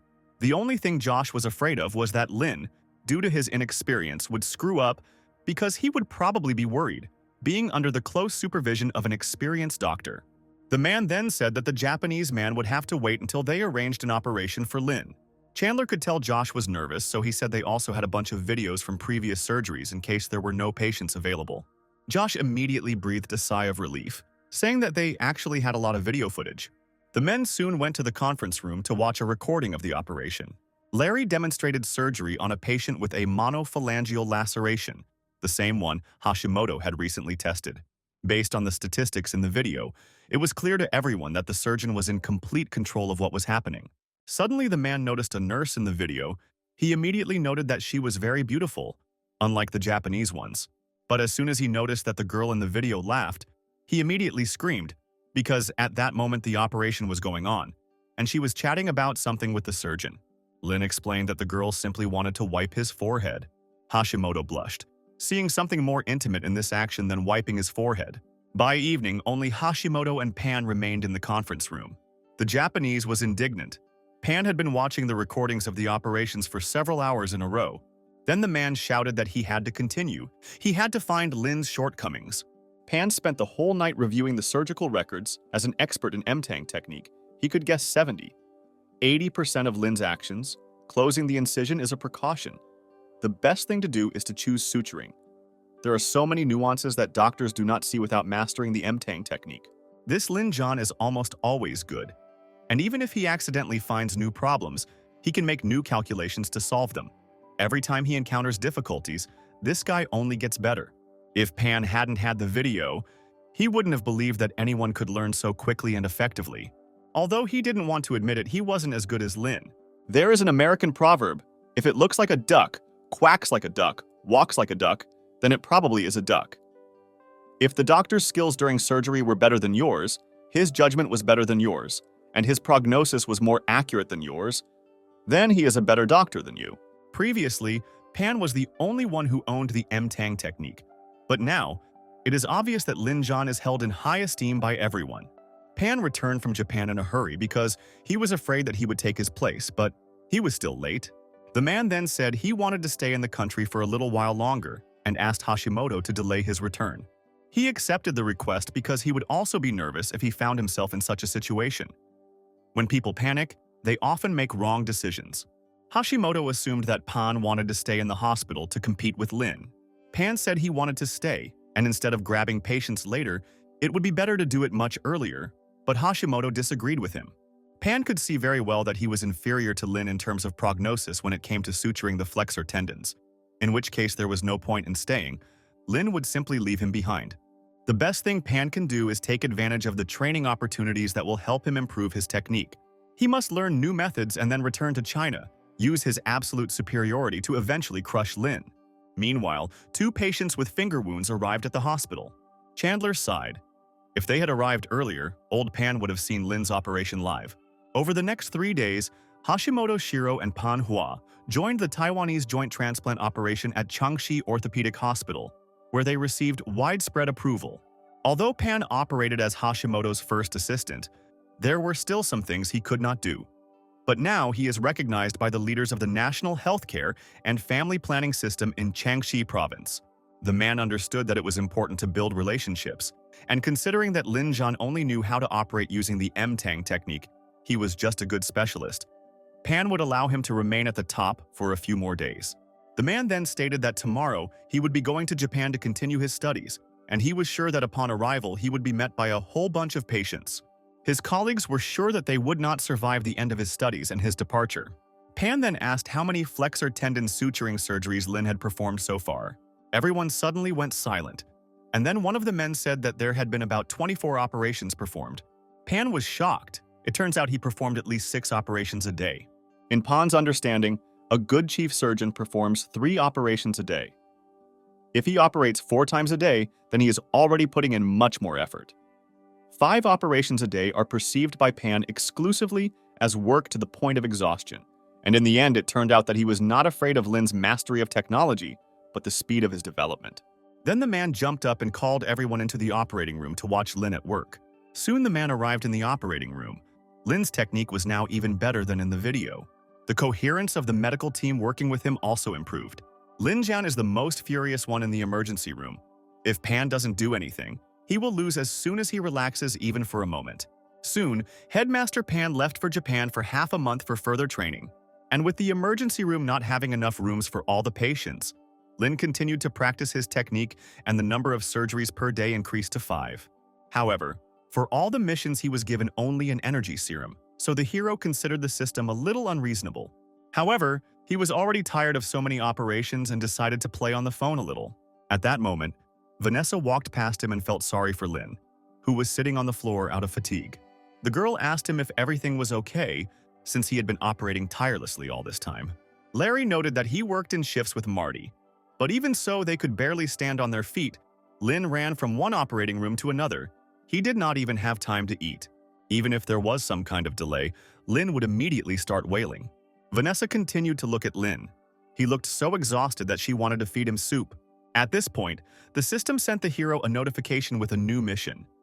He had to cure 2 patients using the technique of stopping bleeding with his bare hands. Lin chuckled. This system was getting more and more interesting. And now that he had a new mission, he was ready to start operations again. Vanessa said that if he quit the game he had just been playing now, he would lose. Then Lin handed her his phone, offering to play for him. Meanwhile, the hero headed to the reception desk. He asked the nurses to let him know if any patients with blood loss arrived at the hospital. Judging by the description of the task, the blood loss should be less than 1.5 liters. And if a person loses that much blood, then he will definitely come to the hospital. However, 2 hours passed, but Lin still had not found anyone on whom he could use the technique of stopping bleeding with bare hands. At that moment, Chandler approached him, and the hero said that he was expecting some kind of operation. However, the doctor told him to stop waiting. He had several interesting cases and Lin's help would be useful. The doctor had patients with very unusual injuries, but then the cases became more and more surprising. There was another operation, the most difficult of all. Dr. Chandler informed Lin that CPR was needed for the patient who had heat stroke, as other medications had not helped him, and the man had not been breathing for about 3 minutes. As it turned out, sometimes patients died, even if Lin Jiang was involved in saving them. Deaths in the emergency room are the hardest to accept. But for the hero, this was the first such experience. Chandler tried to reassure Lin, realizing that this was his first time dealing with a patient's death. The man asked him not to think about it too much. Death is a common occurrence. Doctors here just open and close doors. If they manage to close the door leading to death, then they are lucky, but they cannot barricade the entrance to the afterlife. Lin continued to stand his ground. He was sure that if Chandler had performed the resuscitation instead of him, everything would have been different. Then the man said, the patient was dying when he was brought in. His heartbeat was going down for more than 7 minutes. So even if he survived, which was a 1 in a million chance, he would still be in a vegetable state. Even if he came out of the coma, which was even less likely, his life would be the same. He would not be able to live a normal life. He said that Lin did the CPR right, Chandler would have done it the same way, so nothing would have changed. And besides, the head nurse, Josh, always says that you have to get rid of the disease if you want to save someone's life. He says this because many lives will not be saved. Chandler then put his arm around Lin and suggested that they go to the Shao family restaurant after work and have a few drinks before bed. In the evening, the street food district was always crowded with people for a night out before bed. However, this time something terrible was about to happen, because among the vacationers there was a man with a knife. He decided that since he was destined to die today, it would be a good idea to take a few more lives with him. Soon Chandler and Lin arrived at the Shao family's restaurant. They were met by a man with an unhealthy skin color. He immediately recognized Chandler's voice. He had already managed to miss the doctor. The man said he had been very busy, and then decided to introduce his partner, Lin, a young and promising doctor. Xiao handed the hero a discount card as a gift, and then seated the guests at a free table. Chandler ordered a large portion of food from the man, and Xiao went to the kitchen to quickly serve the men. When he left, Lin noted that he looked sick, and Chandler then said that Xiao was indeed their patient. Xiao was born with a ventricular septal defect, one of the most common congenital heart conditions. When he was in elementary school, he competed in a long jump competition and broke his ankle when he landed awkwardly. One day he got into a fight, and as a result he had to have his kidney removed. He may be the first person to have his kidney removed in the nephrology department. When the rheumatology department was created, he was immediately diagnosed with acute compound rheumatism. After the MRI machine was installed, he was diagnosed with a tumor, but fortunately it turned out to be benign. Moreover, he survived appendicitis, vascular endoprosthesis, arteriosclerosis, liver cysts, and gallstones. Old Xiao is a model patient of MANHUA Hospital. Even though he has suffered from an unimaginable number of illnesses, he still smiles and does not hang his head. When he gets sick, he goes to the hospital, and after treatment he continues to work as if nothing happened. Soon Xiao brought the men their beef dish. The men had just started eating when suddenly shouts were heard from the street. People ran away and called for help. The man with the knife tried to attack everyone who got in his way. A policeman rushed to stop him and ordered the man to put down the knife. However, instead, the criminal plunged the blade straight into the policeman's stomach. The man fell to the ground bleeding, and the attacker ran away, hoping to escape the scene of the crime. Lin and Chandler immediately ran out of the hospital. They tried to help the man. The policeman said in a hoarse voice that there was another wounded person, a teenage boy. Chandler said he would help him, and Lin stayed with the policeman. He asked Xiao for something with a high concentration of alcohol, but the man said that it would not help, but he did have iodophor. As a person who gets sick very often, he had a huge first aid kit with all possible medicines. Lin noted that Xiao's strange physiology came in very handy. The hero noted that the wound was located in the abdominal cavity, which made it difficult to see, and this needed to be dealt with immediately. Emergency room doctors use a lot of things when they can't figure out the specifics to avoid infection, and the same goes for the general public who aren't prepared for such situations. Internal bleeding is not only difficult to control, but it is also very dangerous. As it can cause secondary injuries, the injured person can only pray for them to not happen. But for Lin, things are a little easier. The policeman wanted to say something to Lin, but he couldn't decide. Apparently, he was embarrassed by the fact that such a young guy was saving him. Xiao then said that it was Dr. Lin, Dr. Chandler's colleague, a doctor in the emergency department of MANHUA Hospital, so the man had nothing to worry about. Hearing the familiar name of the hospital, the policeman asked to be taken to MANHUA. Xiao said that even if he was there, he would still be treated by Doctors Lin and Chandler, so they would just be wasting their time. But the man stood his ground.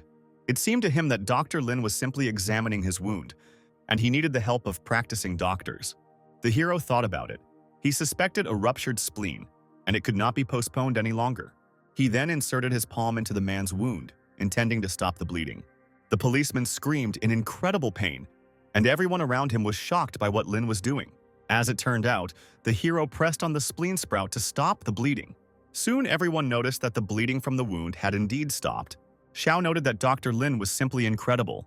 At that moment, someone from the crowd ran up to the men. He said, "Doctor." Chandler said he couldn't find the bleeding. He needed to open the stomach. He also said he needed Dr. Lin to stop the bleeding. Lin said that he would help him immediately and asked Xiao to find a car to transport the people and him along with the patient. Those present were in shock. Would they really not even call an ambulance? Then Xiao brought a vegetable cart for Lin. That was all he could find. The hero said that they had little time, they needed to urgently place the patient. Passers-by helped them, and the wounded policeman was placed on a cart. Lin's hands were confidently controlling the bleeding despite the shaking of the cart. But he knew Chandler couldn't do the same. He needed help. Meanwhile, Chandler tried to save the young boy, who had already lost consciousness. The man screamed. He urgently needed either an ambulance or Lin Zhan. The victim quietly said that there was no need to fuss, because it was just a knife wound, people had survived with more terrible injuries. He would get to the hospital himself, and they would help him there. Chandler understood that he wouldn't last long. He had lost a lot of blood. He needed to somehow brighten up his last minutes. Meanwhile, the man with the scratch was indignant. He also wanted to get help, and the doctor was still fiddling with the wounded man. Chandler said he saw the injuries to the others, and this boy's injury was the most serious of all. If he let him go, it would get even worse. Soon the boy began to rave, and the doctor became afraid that he was about to die. Chandler then asked for a knife, 2 bottles of premium alcohol, and 2 towels. Soon, the man brought the doctor everything he needed. Chandler thought everything was very bad now. He didn't know how to stop the bleeding. Now only laparotomy could help him. If he makes an abdominal incision, he will break the law. But if the boy's parents are adequate, there will be no problems. But otherwise, they will skin him alive. The man cursed himself. He shouldn't have thought about all these formalities. After all, he was a doctor and he had little time left. Chandler then said he needed to treat the wound and asked to open a bottle of wine for him. The man opened a bottle that cost hundreds of thousands of yuan, but it didn't matter at all now because a person's life was at stake. Chandler took the bottle and poured it on the boy's wound, but he needed another bottle. The doctor prepared to hide the abdominal cavity and extended the knife towards the victim. At that moment, Lin came running to him and asked him to give him some wine so that he could wash his hands. Chandler was incredibly happy to see the guy and immediately put the knife away. Soon the victims were laid on the ground. Lin poured iodophor on the teenage boy's wound. The hero disinfected his hands and then examined his wound. His liver was damaged and he had lost a lot of blood. Lin then picked up a knife preparing to operate on the boy. Passers-by filmed everything on their phones. They admired the fact that doctors were performing the operation in such conditions. The next moment, Lin made a quick, precise strike. He needed to make a cut. If it is not possible to operate on the spot with both hands, then such an incision will be enough, and it will be more convenient to stitch. But Lin only had one free hand. He simply would not have enough time. However, he was going to figure out the rest as he went along. Now he only needed to do the necessary manipulations, and he began to widen the wound. Chandler washed Lin's hands with the remaining alcohol, and Lin inserted his free hand into the boy's wound. The man was horrified. He thought that Lin had widened the wound to see where the bleeding was, but he reached in there with his hand to control the blood loss with his bare hands. Passers-by filmed everything on their phones, admiring the hero's incredible abilities. Chandler was puzzled. Such wounds are usually deeper, therefore the incision should be smaller. But deeper, Lin tries to control the bleeding with his bare hands. But how will he operate? The hero noted that it was difficult to search for the liver with one hand in this position. However, he soon felt it, and then the victim suddenly screamed in pain. Passers-by immediately rushed towards the boy to keep him in one place. Chandler noted that Lin was all sweaty, as if he had been caught in the rain. Nothing else could be expected because it was very labor-intensive work. The man said that the ambulance was already on the way and that he didn't have long to wait. Lin thought, no matter how well his skill was developed now, he could only estimate the blood loss and reduce it slightly. He needed equipment, and the sooner the better. Then, passers-by said that there were traffic jams on the streets now and the ambulance would take a very long time to arrive. Lin shouted, asking who had a car. They urgently needed to go to the hospital, otherwise the victims would not survive. One of the passers-by said that she had a car, and soon the victims were loaded into it. The wounded were taken to the hospital, and there Lin handed them over to the safe hands of doctors. He wanted to perform a laparotomy, but he had no strength. He was not even able to raise his arms, let alone perform an operation. Now even the energy serum did not help him. He would be useless in the operating room. Then the hero washed himself, put on his jacket, and headed for the exit. He said he would take the next day off, and the nurse wished him a good rest. Then Lin thought, he doesn't want to keep the patients waiting, and that he should still come tomorrow. The woman immediately objected to him. The guy needed a rest. Today, he had already saved 2 patients without any equipment. But if he continued to strain himself like this, he would hardly be able to last long. The other nurses agreed with the woman, saying that the doctor was too hardworking and needed rest. The head nurse said that Lin's shift the day after tomorrow is still in effect, so it would be better for him to stay home and rest tomorrow, and one of the nurses, Olivia, would also be helping him the day after tomorrow. The girl gave Lin traditional Roman chamomile tea with citrus oils. It helps him sleep. Lin soon returned to his home clinic. The parents were incredibly happy to see their son home. They had already heard that Lin had saved people today and were very proud of him. Robert even called all the neighbors. Tanya said that her son deserves a gift in the form of 2 new cars. The hero thought that his parents were happier about this incident than he was. He was too tired to feel any emotions. Lin's mother didn't push it and sent the boy to his room so that he could get some proper rest. The hero took a shower and sat down on his bed. The system informed him about the completed task. The hero opened his gift, a basic treasure chest, expecting to receive another serum. However, this time the system granted him mastery of MRI reading and analysis skills. As soon as Lin touched the chip, he felt new knowledge filling his brain. With his early understanding of the anatomy of the upper limb, the information he could read increased significantly. Even when scanning, he could see that the magnetic field of his brachial plexus was uneven. He could see high and low contrast. The hero realized that he could clearly understand the structure of any problem. It was as if he had gained insight. He thought that the directors would definitely ask him where he learned this, but he was too tired to think about it for too long, so he fell asleep. In the morning, Lena was woken up by his mother. The boy was so tired that he didn't want to get out of bed at all. Soon the parents brought the hero to the garage, where the car was parked, covered with cloth. Robert said that even though the car was used, Lin should follow all the rules for its use. The man then removed the cloth from the car, saying that this black car was quite nice. Then Lin said that it was a red car, and what's more, it didn't look used at all.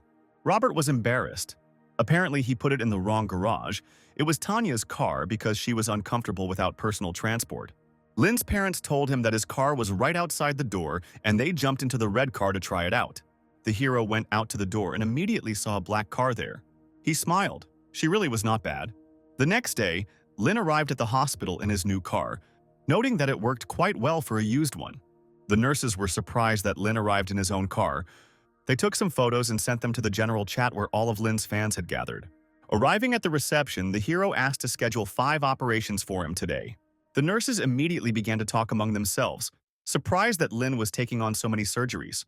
They also noted that he got a car at such a young age, which means that his family is rich and has a good background.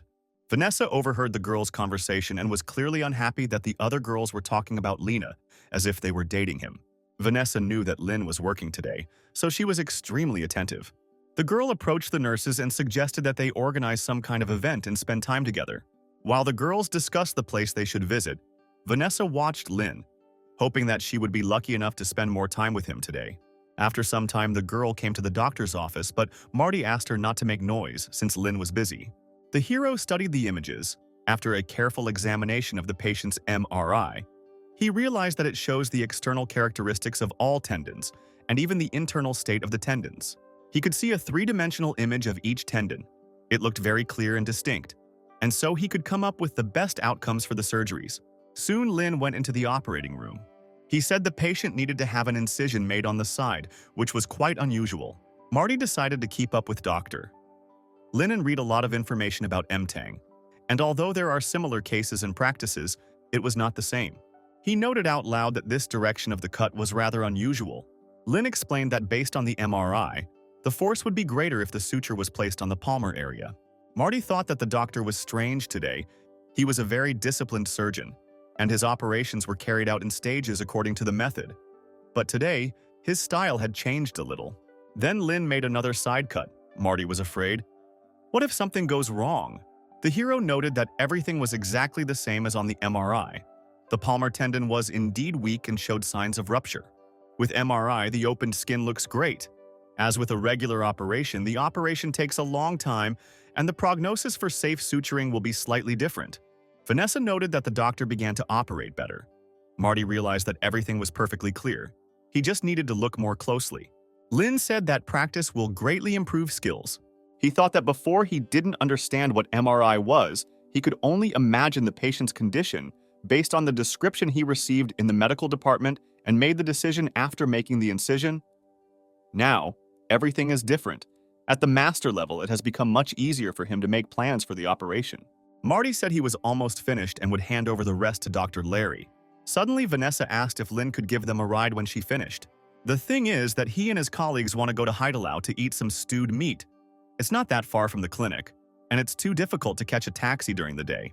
The hero agreed, and the girl was incredibly happy about it. After work, Vanessa changed her clothes faster than anyone else to go to a restaurant with Lin and the other doctors. Suddenly, one of the nurses came into the locker room and said that there was a surgery in the emergency room, and Dr. Lin couldn't leave, so he apologized to the girl. Tears immediately welled up in Vanessa's eyes. Her plans to charm the handsome prince had failed. Lin also planned to devote the next day to work, because he was an intern and therefore had to work hard. Soon the time came for new operations, and the hero began to work even more diligently. He noted that the tendon rupture was consistent with the MRI data. As a result, Lin underwent several operations in a row. All the tendons were perfectly sutured. Marty noted that over time, Dr. Lin would accumulate amazing surgical experience. Once everyone had left the operating room, Vanessa announced that they had completed all of their work for the day. Then the hero said that he should go and examine the patients. Now that he has had experience cutting the arm and limbs, the time it takes to perform the surgery has been reduced. And since he now has enough of it, Lin has to make his rounds himself. After all, tendon injury surgery is important, but rehabilitation is also necessary. One of the patients said he wanted to show the doctor something. He picked up the berries and began to juggle them, thanking Lena for the excellent operation. Soon the system informed him of another sincere thank you from a patient. Lin noted that the previous sincere thank you was received after the director came on stage to make a statement. Now it can be obtained independently, and patients have always been grateful to Lin for the operation. The guy thought to himself, patients recover and are discharged during rounds. Apparently he's missed a few hundred. It seems his previous practice of transferring to hospital was a bit frivolous for him. One of the patients approached the hero, saying that he had done an analysis of the functioning of his hand, and they were simply amazing. Now he could lift 10-kilogram boxes.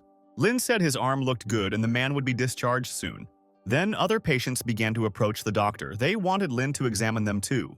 The nurse tried to stop the large flow of patients by saying that they should trust Dr. Lin because the stitches he made were widely recognized in the hospital. Then the girl gave the men a photo of the stitch of a previous patient in the recovery room and said that they should understand that this was rare. The patients looked at the photo with horror. The difference was indeed too great. But Lin's stitches were beautiful. Lin noted that he really just doesn't like the curves of the seams, the difficult angles, and the way the seams are positioned differently. Suddenly, the system notified the hero of new achievements. Apparently, they are accumulating. Lin then decided that he should stock up on extra chests. The next day, Lin also performed all the necessary operations, and when there were no patients left, he decided to go to the recovery room. Larry wondered why the doctor was coming into this room for the second day in a row. Vanessa began to suspect that he was visiting some nurse. Meanwhile, Lin had already headed to the right place, thinking that perhaps his patient would recover today. One of the nurses was surprised to see the guy here again. She thought he just liked getting praise from the patients, and then decided that this would be a great chance to try to charm Lin. The girl then raised the doctor's work up and shouted that Dr. Lin's suturing technique was well known in their hospital, so if patients had any problems in the future, they should contact Dr. Lin. Suddenly, one of the patients decided to ask why her stitches were different from the others.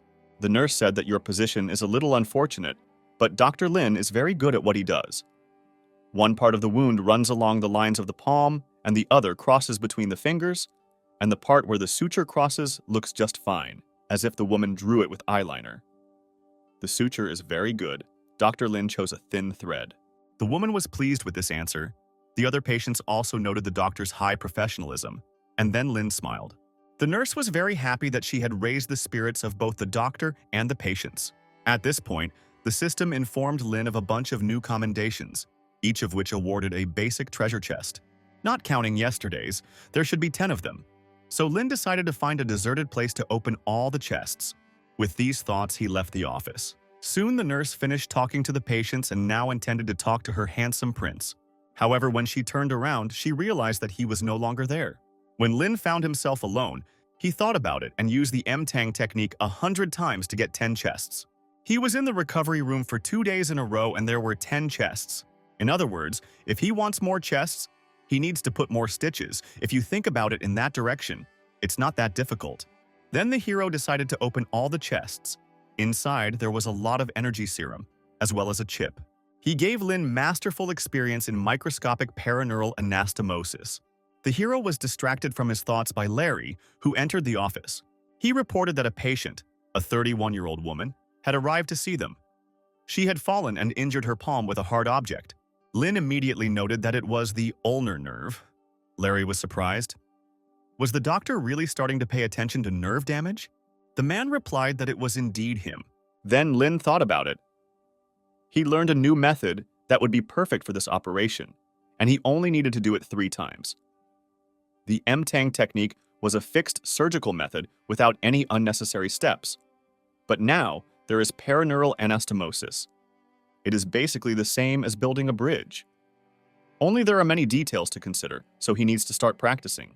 The hero asked his assistant to prepare everything for the operation. Soon, Lin was ready to proceed with the flexor tendon surgery with ulnar nerve anastomosis. Larry noted that Boss Lin always pays great attention to the incision, but now he made a really huge incision. It seems that this operation is much more difficult than the previous ones. The larger the incision made by the surgeon, the more difficult the operation will be.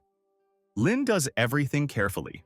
There are 3 types of nerve anastomosis: epineurium anastomosis, perineurium anastomosis, and simultaneous epineurium and perineurium anastomosis. Epineurium anastomosis is widely used, and perineurium anastomosis is quite difficult to perform. Although doctors could often perform a perineurium anastomosis with the naked eye, this is completely impossible. Without a microscope, it is impossible to see anything. Moreover, it is impossible to see how the 10-0 thread moves. This is the most difficult operation for Lin. Larry couldn't even tell if everything was going well. He had absolutely no idea what was happening now and what he should do. Lin noted that the perineurium is indeed very strong, just like the skin on a pig's thigh. Then Larry thought, Lin has enough time to talk, which means he is in complete control of the operation. And even though this is their most difficult operation, everything is going smoothly. Lin applied his new skill, and overall the operation went well. Soon he reported that he had finished stitching. Lin then said that he would leave the rest to the assistants and headed for the exit. Larry thought that there was very little work left.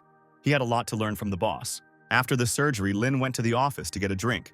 Chandler was surprised that he had already finished. Lin said if the nerve recovers well, the result will be good. Chandler decided to leave him, since the guy was confident in his success. Later, Director Josh would ask him about this. Dr. Chandler and Director Josh were interested in Lin's operations, not only because of the 3 types of anastomoses, but because the perineurium was the most difficult. Previously, the operations were only performed on the tendon in the first zone, and every time there were patients with an associated injury or fracture, the emergency department immediately refused it because no one in the hospital was capable of doing the most difficult anastomosis. Patients could get treatment out of province, or the director of hand surgery could provide them with care if they were not comfortable with these options. They could refuse the nerve anastomosis and just ask for the wounds to be sutured, and for more complex situations, there was amputation. If a doctor can perform anastomosis, then the scope and level of surgery increases. Doctors who can perform nerve and tendon anastomosis become a step above those who can only perform tendon anastomosis. Soon, Josh ran into the office and happily asked if Lin had really performed the perineural anastomosis. The hero answered in the affirmative. Then Josh grabbed his arm and pulled him out of the office, intending to look at the patient with him. The rest of those present in the office looked at the men with surprised glances. The patient slowly came to, and when she opened her eyes, several doctors and a nurse were standing over her. The woman snorted with displeasure. Josh was puzzled by this reaction. The nurse asked the woman, whose name was Louise, what was wrong with her, and the woman screamed that she wanted to be transferred to another room. Everyone present was perplexed, but the nurse promised to find out what the problem was. She asked why Louise wanted to transfer. The woman replied that she couldn't stand the green color of the walls in this ward. Among the 5 basic elements, the element of wood stands out the most for her, so she cannot wear green clothes. The woman was sure that she would not be able to recover in a room with green walls and would not be discharged from here. Josh and Lin exchanged glances. At first, they thought there was a problem with the department's equipment. But was it really just the green color? Josh smiled at Louise, saying that they had green walls in every room. Then the woman said that it wouldn't be difficult for them to repaint a couple of walls. She liked pink the most. Josh was already starting to flare up with irritation, throwing angry glances at the woman. Having calmed down, he asked Lin to perform an electromyography on the patient and analyze the recovery of the ulnar nerve. At this moment, the man wondered, did Lin John fail? Soon Louise was taken for an examination. They were met by a woman. She said that now she would take care of everything herself. It was Alicia, an electromyography specialist in the neurology department. Larry asked if she needed help, but the woman asked everyone to wait outside. Lin mentioned that the patient had some peculiarities, but Alicia didn't let him finish. She said that she had seen a lot of patients, so she wouldn't see anything new here. Then Louise asked her if her nerves were recovering. Alicia said they hadn't tested it yet, but for now, the woman needed to lie still. Then Louise screamed. She thought the doctor was lying to her. She said she asked her family, but they didn't answer. They were all hiding something from her. Suddenly, Alicia noticed a strange element of clothing on the woman, Louise said that she made this clothing herself. The old people said that the fabric should be red to resemble something pleasant, but its 5 main elements are pink, so Louise made the embroidery pink. The woman screamed again. She asked how long the doctor would test her nerves, and if she had problems with her head, she would just jump off the roof so as not to cause problems for her family. After this, Alicia immediately left the office, asking Lynn and Larry for help. An hour later, everyone arrived in the room, including Director Josh. Alicia said that she checked the patient. The test results were excellent. As it turned out, Dr. Lynn was right. The woman would be able to begin early rehabilitation. Then Josh suggested that the hero take a short walk. He said that Lynn could now perform such operations, but another doctor objected because the patient had just recovered. It was too early to make such decisions. Josh said that it is not uncommon for patients to need to have their damaged nerves fused, and as far as he knows, in Jiangxi province, it is possible to suture flexor tendons on your own. The number of doctors who practice perineural anastomosis can be counted on one hand. In a regular hospital, those who could suture flexor tendons, perform nerve anastomoses, and even perform orthopedic bone surgery would have to replant fingers all day long. Many of them were able to perform nerve anastomosis on their own, but most of them were specialized in the neurosurgery department. They had to perform a lot of cranial surgeries. They usually work all night. Many patients with flexor tendon ruptures associated with nerve injury are treated with good techniques and proper perineurium anastomosis alone, and the prognosis is largely up to them. Typically, large hospitals ask patients about amputation, but after Lena is checked for neurological damage, they will be close to becoming the largest emergency center. The doctor said he didn't mind, but the recovery period for patients with flexor tendon injuries was too long, and the recovery period for nerve injuries was even longer. They didn't have enough wards, so Josh ordered that their number be increased. The woman said that there were many patients with damaged nerves, and they would not let Lin overexert himself. Young people should not rush. Josh countered that everyone needed to take care of their health, and if the data on nerve damage was added up, the number of surgeries would not increase. At that moment, the director received a call and was told that the boss's daughter had been burned. The man asked to inform the team so that they could get ready. The doctor objected that the girl should have gone to the hospital since she had been burned, but Josh replied that she had burned her leg when she was pouring water. Soon, Josh and Lin arrived at the ward, where Chief Hao was already there with his daughter. Hao was the head of the health system. He apologized for the urgency, but his daughter Barbara had a problem. The man wanted to ask Dr. Lin to hospitalize the girl, but Josh said that he did not specialize in burns. Barbara said she didn't care. She just wanted to take a photo with Dr. Lin. Lin whispered that this girl didn't look like she was hurt at all. However, Josh said that she was the boss's daughter, so she had to do as she asked. Lin began to work on Barbara's leg, and she filmed his every move on her phone. The girl took photos in front of the doctor, as if she wasn't at all worried about her leg. Then Lin said that he had completed all the basic procedures, so he would come back a little later. Barbara was upset. She wanted the doctor to stay with her in case she got sick. The nurse said that Dr. Lin had other patients, but she was ready to help the girl at any time. Barbara turned away from the woman, starting to write on social media about how she had met the most handsome doctor in the hospital. The next day, the girl left the ward on crutches, holding a cup of tea with milk in her hands. She bought it especially for Dr. Lin. However, contrary to her expectations, the hero said that he did not want to drink tea with milk today and promised to return the girl's money for the glass. Barbara was extremely unhappy because the doctor did not drink the tea, so she did not need the money. Lin said that Nurse Marissa recently bought them lunch, so he was just repeating her kind gesture. Barbara visibly tensed up. This same Marissa was now standing right in front of her. She seemed much sweeter and more attractive to the patient. Then the girl angrily squeezed the glass of tea. She said that she came here because Lin had an enemy. She knew that Director Pan and Dr. Lin were using the M-Tang technique and even competing with each other. Barbara reported that Pan would soon complete his studies, and rumor had it that another Japanese man with a doctorate would return with him. And then he will work in this hospital. However, Lin replied that the number of patients who require the M-Tang technique is much larger than one could imagine, and he and Pan are not competing with each other. Barbara tried to object, because Pan was the deputy head doctor and Lin was just an intern. Patients would definitely choose the deputy head doctor over the intern. The hero assured her that their current patient coverage was huge. If Deputy Director Pan did not complete all the operations, he would hand over the remaining ones to him. Some patients were sent to other provinces or for amputation. So it's good that Deputy Director Pan is returning after training, Not to mention that the number of patients who need a certain operation is growing. Barbara stood her ground. She was sure that a Japanese man with a doctorate would definitely be good at using the M-Tang technique. Lin thought, this Japanese guy won't be as formidable as Shiro Hashimoto.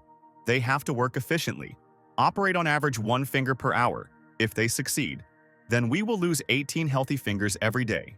But a doctoral student from the renowned Keio University Hospital can operate on 1 finger for about 30 minutes. And if Deputy Pan invites another team to perform the operation for more than 10 hours, he can complete 20 or even 30 finger suturing operations. No matter how large the number of patients in Yunhai Hospital was, 60 to 70 fingers would be healthy. In other words, Lin would not have done anything anyway. Then the hero thanked Barbara for informing him and said goodbye to her. When Lin came into the operating room, he announced that he would increase the number of operations from tomorrow. He asked Larry to call Marty. They would start the operation at 3 a.m. and would also add a couple of hours to their shifts. So Lin Jiang will operate on Larry and Vanessa, and on the second one on Marty and Marisa. Soon Lin had collected 20 more chests and gained the skills of a specialist in cutting. Thus, he had excellent command of 7 techniques. The system reported that his M-Tang technique was ranked first in Yunhua City, first in Jiangxi Province, and 78th in China. And for every 200 to 300 operations, Lin would move up 1 rank, so he needed to try even harder. Soon Pan arrived in Yunhua, and with him, Hayato Ida, a medical doctor from Keio University in Japan, will be an exchange student in Yunhua for 2 to 3 years. The guy immediately noticed that the air here was quite dirty. Pan frowned. Yunhua is close to the sea. The air here can't be bad. And then said that if Hayato is always in the operating room, he will always have to wear a mask, but he will still have to breathe this air for 3 years. The guy said that it would be better to stay in the operating room. His respiratory system had not yet adapted to the local air. Then Pan said that for his own safety he should go to the operating room right now. The man thought, surgery in Japan is carried out in field conditions, but the results of intensive training are quite good, and now it's time to show his achievements to his colleagues. No matter what anyone says, the doctors in the operating room are like on a battlefield. The hospital prepared a whole celebration for the return of Director Pan. However, the man said that they could prepare some patients for him instead. Eugene, one of the best doctors in the hand department, chuckled, saying that the director was right as always. Pan asked the man to show Hayato the hospital. Eugene told the student that their department's operating room was one of the first-class operating rooms in Asia, and that Yunhua Hospital also had a floor where several departments shared operating rooms, and the wards were usually overcrowded. But that only showed how respected their hospital was. Pan explained that the recovery room is the most important component of the department. Suddenly, the man noticed that there were too many people in the room. Eugene explained that they were all from the emergency room. All of these patients were operated on by Lin Jiang some time ago. Pan said that he was quite good at handling the M-Tang equipment, but he was still an intern, only able to perform complex operations. Then he asked how many operations a day Lin performed. When he left, the number was 5 or so. However, Eugene said that things have changed now. Pan remembered that in the emergency room they were starting to anastomose the nerves, in which case Lin would easily die of exhaustion if he performed the flexor tendon anastomosis nerve. Then Eugene said that Lin now performs an average of 8 to 10 operations a day. Hayato couldn't believe his ears. No doctor can perform 10 operations without rest. Pan's face darkened. He decided that tomorrow he and Lin would definitely fight, and this guy would either have to cut down on the number of operations or fade into the background. Soon, Hayato and Pan organized a consultation. It lasted 10 minutes and cost 500 yen. People have commented that Director Pan and Dr. Ida are amazing, and the treatment is better than other hospitals. They are experts in their field. Pan asked Hayato if he was convinced of the effectiveness of joint consultation, but the student was dissatisfied. They would not be able to have so many patients. Pan thought that the student was going to perform about 200, 300 operations in China. But Hayato said that there would be inpatient consultations and meetings. If he went in that direction, he would be able to perform less than 150 operations, and his goal was to perform 600 operations in 3 years. The man frowned. 600 surgeries is not that big of a deal for China. They handpick patients and do the surgeries they like and leave the ones they don't like to Lena, because Pan wants to be known as a legend and then go to Beijing and Shanghai. And since he and Ida will be going hand in hand for these 3 years, he better do as many surgeries as possible if he wants the terms to remain in force. Hayato was very happy with this proposal and promised to begin the operation soon. Soon the guy arrived in the operating room. There were operations on the flexor tendon. At this level, for him, it is rare serious operation. He has to take it very seriously. After some time, the operation was completed. Hayato thanked everyone for their work. Pan was pleased. Ida used the M-Tang technique, and the result was excellent. Dr. Sid sighed wearily. The operation was planned to be completed in 4 hours, but it was unexpectedly delayed by another half hour. Hayato then approached the man, asking if he could get an assistant for the next operation. Sid sighed resignedly, but still agreed. Ida was very happy and headed off to the next operation. Sid thought. He liked Lin John better. He could do 2 surgeries in an hour and also get big fees for 10 surgeries a day. Pan said they would work overtime until the patients ran out. Suddenly, the man heard the nurses whispering among themselves. They were saying that performing operations every 4 hours was tiring. These surgeons were far from Lin. Pan and Hayato performed operations all night, and in the morning, Eugene asked them how it went. The director couldn't guarantee anything, but he was confident in himself. Ida said that Director Pan did a good job. The guy was amazed at how quickly he put in the stitches. He did a very good job. Then Eugene whispered that Lin John had done more than the director. The thing is, he was still working and had no intention of stopping. Pan got angry and decided to pay him a visit. Meanwhile, Lin was in the midst of an operation. Larry asked him why they were doing this every day. The hero said that he would not be able to work when the number of patients was reduced.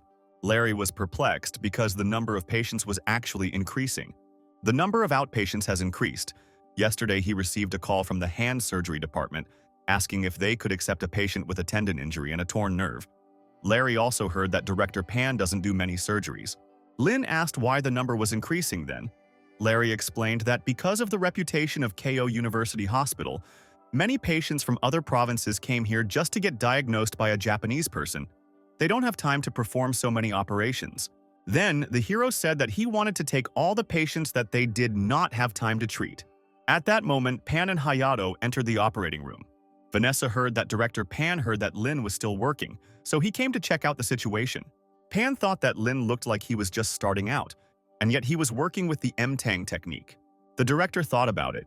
He remembered the times when Lin's stitches were much better than his. But this time, everything is different. The techniques he uses, even the best doctors cannot achieve in a lifetime, it seems. It seems Lin has become more experienced. Then Pan decided to text Eugene. He asked how many transactions Lin had carried out in total. The answer shocked him to the core. In this short period of time, Lin John had performed 482 operations. Pan remembered Hayato's words about how he was going to perform 600 operations in 3 years, and now he couldn't understand how Lin was able to perform so many operations in that time. Through these operations, he acquired a great deal of knowledge about the anatomy of the hand.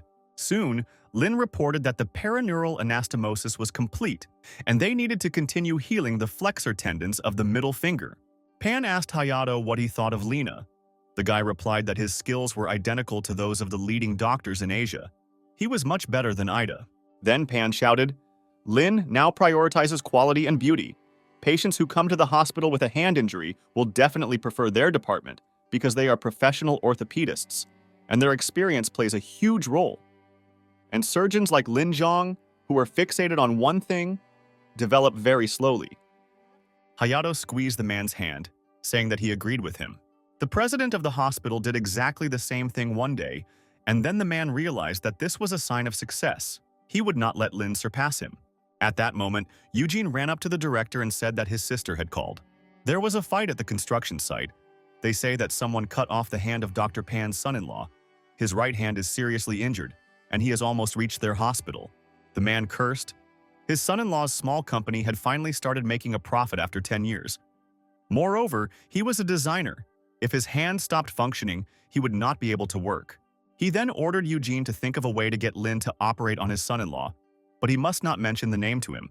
He must find a way to control the operation on his behalf. Eugene went to Chandler. He said that the patient was his relative. He started working at a construction site, and it so happened that a collector came there. Chandler said the patient was basically stable, had some minor blood loss.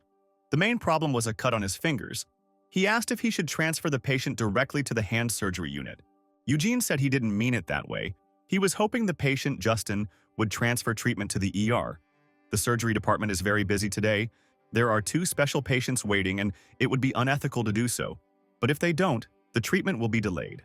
The man replied that if he were sent to Director Pan, the treatment effect would definitely be better.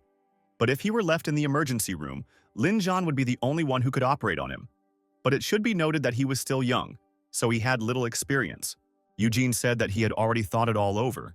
If Chandler would allow it, he would like to be present in the operating room.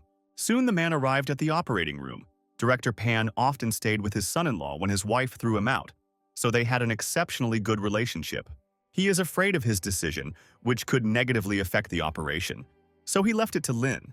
The hero said that they would begin the operation any minute. Eugene noted that Lin's team works in a coordinated manner. He did not see any signs that they perform 10 operations a day. The chief surgeon is careful. Accuracy and caution are the foundations when performing complex operations. Suddenly, Eugene saw Lin just rip out a patient's tendon. He seemed to be pulling a piece of fatty meat out of a braised pork bun with chopsticks. However, Eugene should not be surprised by the tendon being torn out because it is later sutured. Soon, Lin announced that the first tendon was ready. It took him only 2 minutes. Usually it takes 20 minutes, but it took him only 2 minutes. Suddenly, the hero said that he could see almost nothing. He asked Marissa to wipe the sweat from his forehead. To everyone's surprise, Lin said that he wasn't feeling very well. Everyone present was stunned, especially Eugene. He was worried that something would happen to the doctor during the operation, and then it would be the end for Pan's son-in-law. Someone suggested that Lin had been poisoned by the pork trotters Larry had cooked, but the man replied that he personally bought them in the morning at the Donghu market, and no matter how tired he was, he always cleaned out everything inside to make the stew clean. Lin said that he had eaten little, and perhaps this led to a decrease in blood sugar, so Marissa suggested that the doctor drink dextrose. The operation continued. Lin asked to widen the surgical field, perform aspiration, and apply pressure on the gauze. Eugene cursed. It was a disgusting and irritating process, and they were all so calm. If the operation is going smoothly, the first and second assistants assist the chief surgeon. But when there are any difficulties, they become punching bags.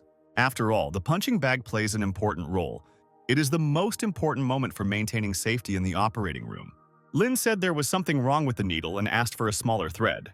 Eugene realized that the chief surgeon was back to normal. Lin was excellent at running the operations, and Larry and Marissa were there to help him. Eugene noted that his posture had changed. Now he could tell that he was quite qualified. The man looked closely at what the doctor was doing. He saw a paraneural anastomosis.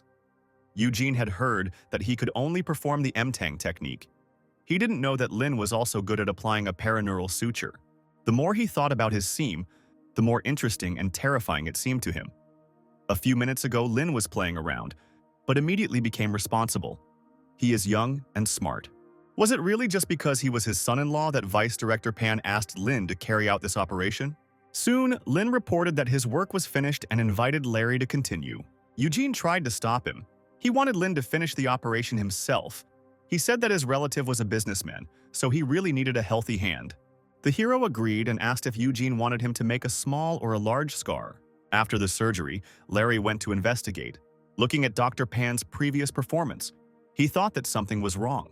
At that moment, Eugene approached him and said that the rehabilitation center was under strict surveillance and that you couldn't just walk in there. Larry offered the man 2 pig's trotters in exchange for information, but Eugene said he went to the bathroom and didn't see anything. Soon, Larry entered the room where the newly operated patient Justin was lying. He asked where Pan was now. Justin thought he was operating on him. Larry then asked if he knew the department's deputy director, Pan. Justin said he was his wife's younger brother and asked to call both him and his wife here. Larry said he would have someone send Justin to a regular room. As soon as he left the office, he decided to call Director Josh to tell him something interesting. After some time, Director Pan's sister, Patricia, arrived at the hospital. She was unhappy. Her husband had been stitched up only 12 hours ago. He definitely needed to do rehabilitation exercises. She also doubted the reliability of the doctor who operated on Justin. The gentleman asked her to remain silent. He asked the woman not to mention his name in this department.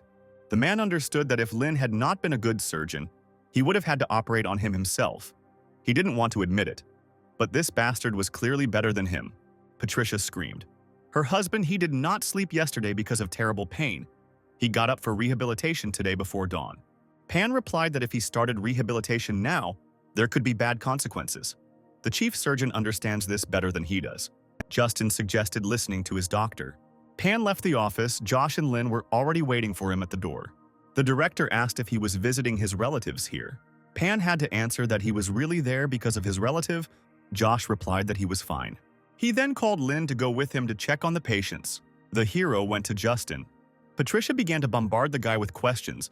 She was interested in whether her husband would be able to function with his hand like a normal person.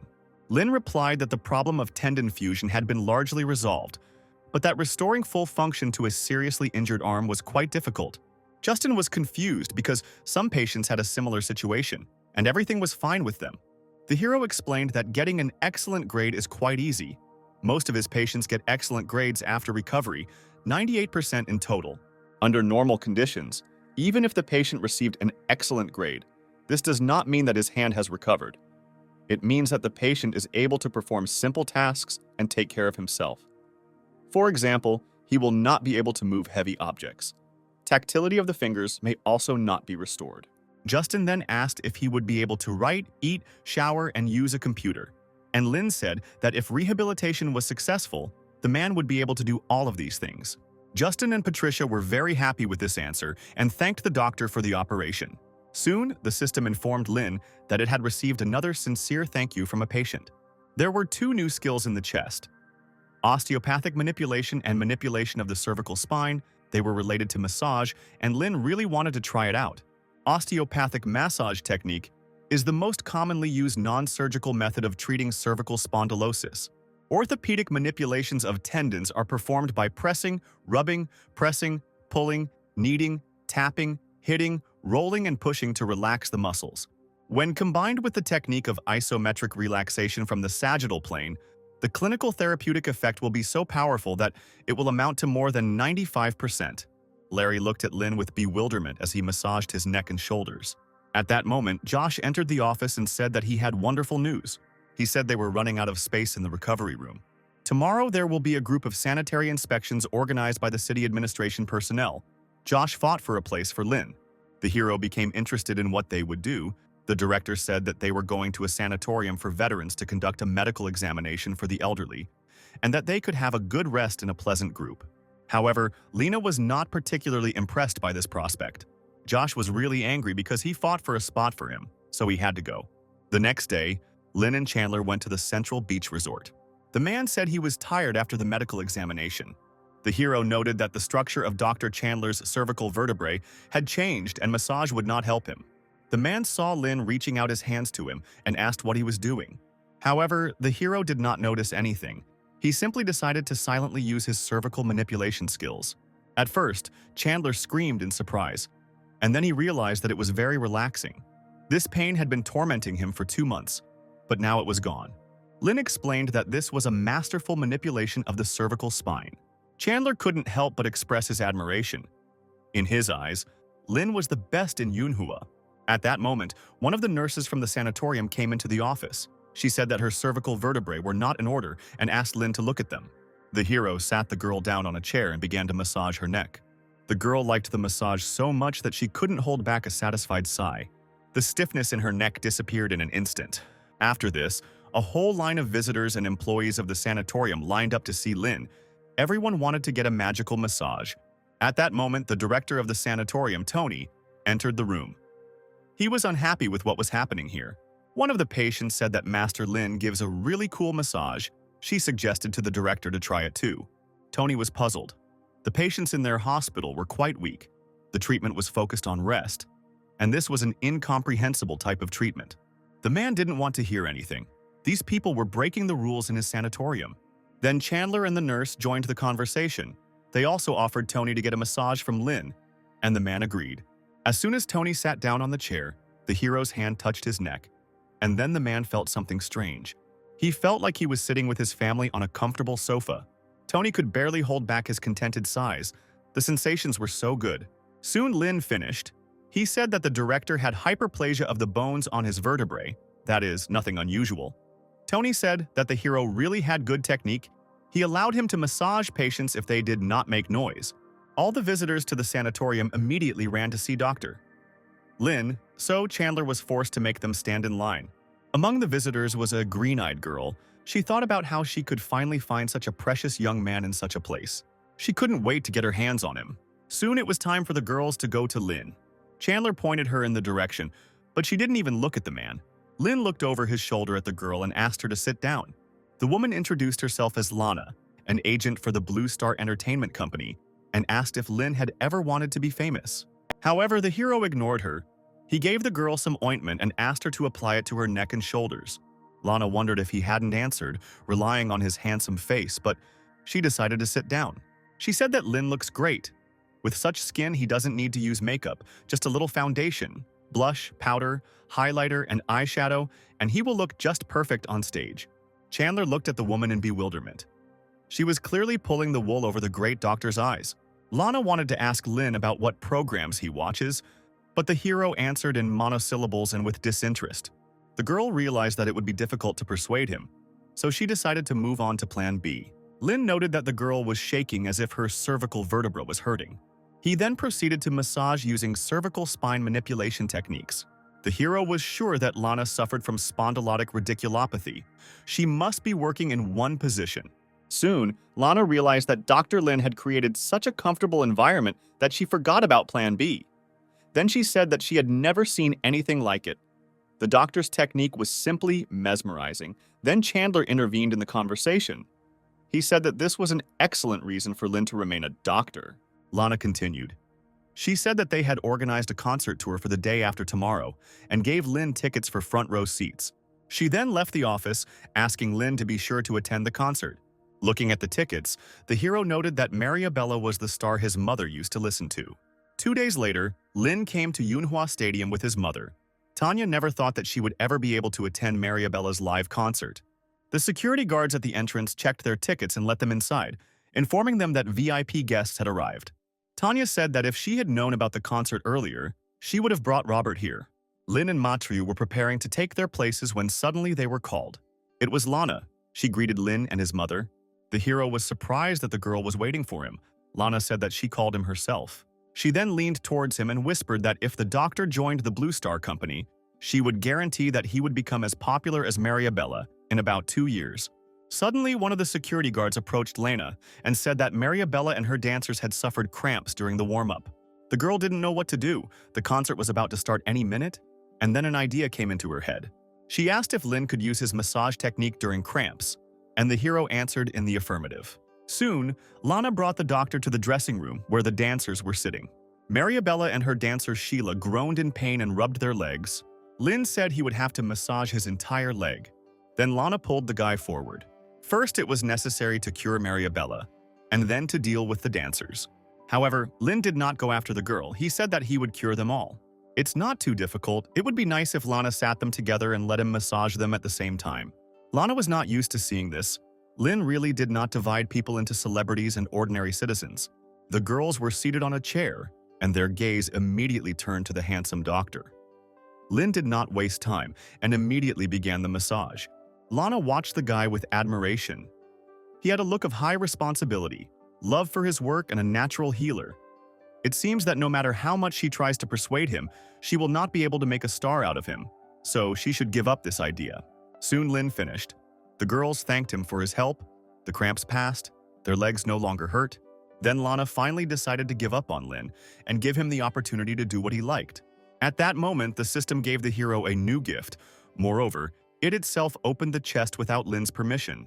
Inside was a reward for the finger replantation, which seemed very generous to Lin. At that moment, a man ran into the dressing room. He said that a man had fallen outside. His whole face was covered in blood. Lana was forced to ask Lin to help them again. Everyone ran outside, but the hero was perplexed because such a big concert was taking place here, and there was no doctor here. The worker said they brought in a doctor with quite a long medical history, but he couldn't even stop the bleeding. Hearing about the big medical history, Lin immediately remembered Xiao, the owner of the restaurant they went to recently. When he ran to the victim, it turned out that it was indeed Boss Xiao. The man smiled when he saw a familiar face. However, Lin asked him to be quiet. First, he needed to stop his bleeding. Xiao smiled and said that Lin was a very good doctor. Then he stood up and said that he was already feeling well.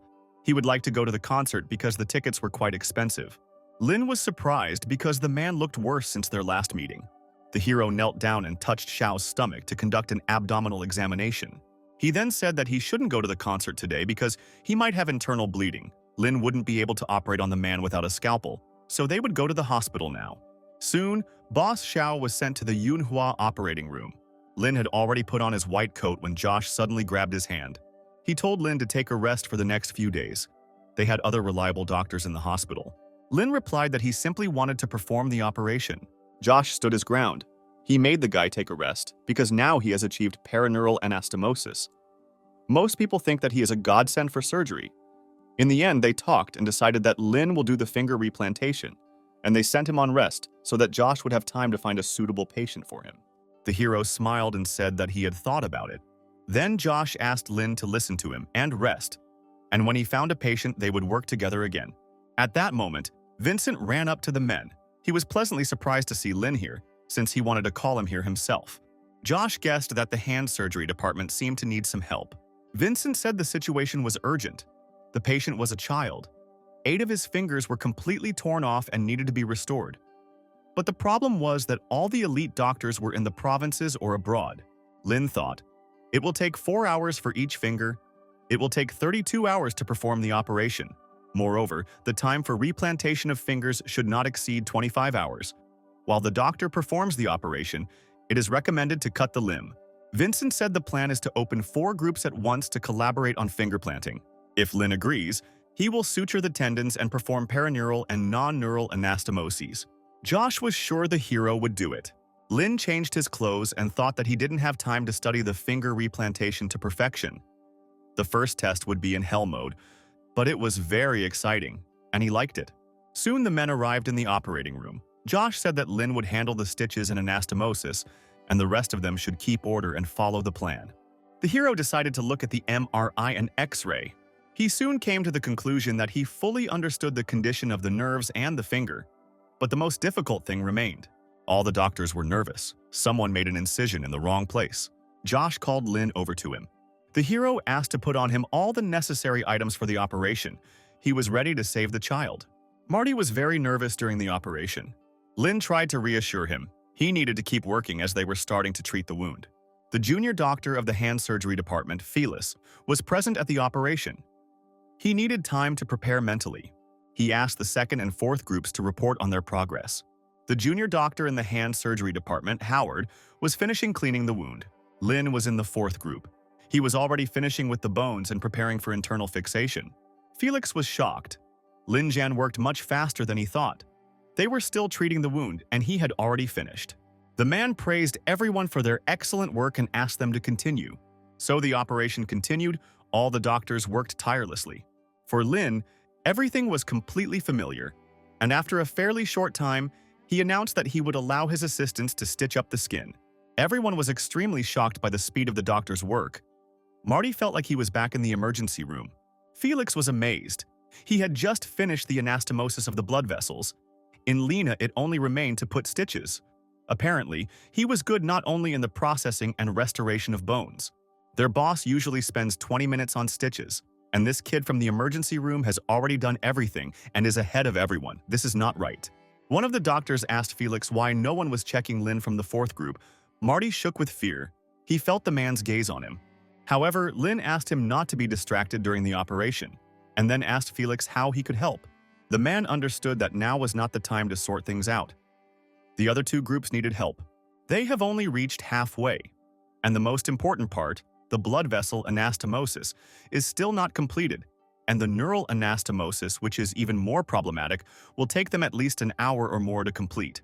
The patient is only 5 years old, and if they want him to be able to use all his fingers normally, they must take into account that every second counts. Lin doesn't lose to other doctors. Moreover, he is better than them. He is unstoppable. Then Felix asked him to continue with his left ring finger. The hero asked to bring him an MRI scan of this finger. Lin looked at the picture carefully. The stitches, blood vessels, and nerves match the last finger. But the fingers are broken in the middle. The bone should be shortened. The shortening of the finger bone will be about 0.5 centimeters shorter than usual. Marty soon reported that he had completed the suturing. Lin then asked him to perform surgical treatment on the ring finger of his left hand. The hero adjusted the position of the microscope and began further work. Soon they, together with Marty, announced their readiness. The ring finger was ready. Everyone present looked at the guy in amazement, not believing that he had already succeeded. Josh sighed and asked the men if they could continue. Lin said he was ready to work some more. Vincent said he would leave him the thumb on his left hand that was assigned to Dr. Felix. The man prayed to himself that speed meant nothing. Quality was the main thing. Lin thought, after the operation on 2 fingers, he adapted and now he can fully use his techniques. He asked Marty to finish treating the finger. The hero thought that he wouldn't be tired if he hadn't used the M-Tang technique 3 times. But today, he was a little tired. And the finger transplant was not finished yet. Marty noted that he had never seen Dr. Lin tired during surgery, but today seemed to be more difficult. The hero understood that the operation was important, and therefore decided to take the energy serum. Marty noticed that Lin's energy seemed to have been restored. It even seemed to him as if tongues of flame were swirling around him. Meanwhile, Felix had just started with the middle finger of his right hand. However, he was curious about what Lin Jian was doing. As expected, he couldn't see the details, but he saw his calm expression, his precise movements, and the absence of problems, which meant the operation was going well. The surgical process looks like an elegant dance. Soon, Lin announced that he was going to perform a neural anastomosis and also needed to do a skin graft. Felix asked the boy to come help him as soon as he finished his procedures. As the man returned to his work, he thought, "This operation seems easy because of Lin." Meanwhile, half an hour had passed.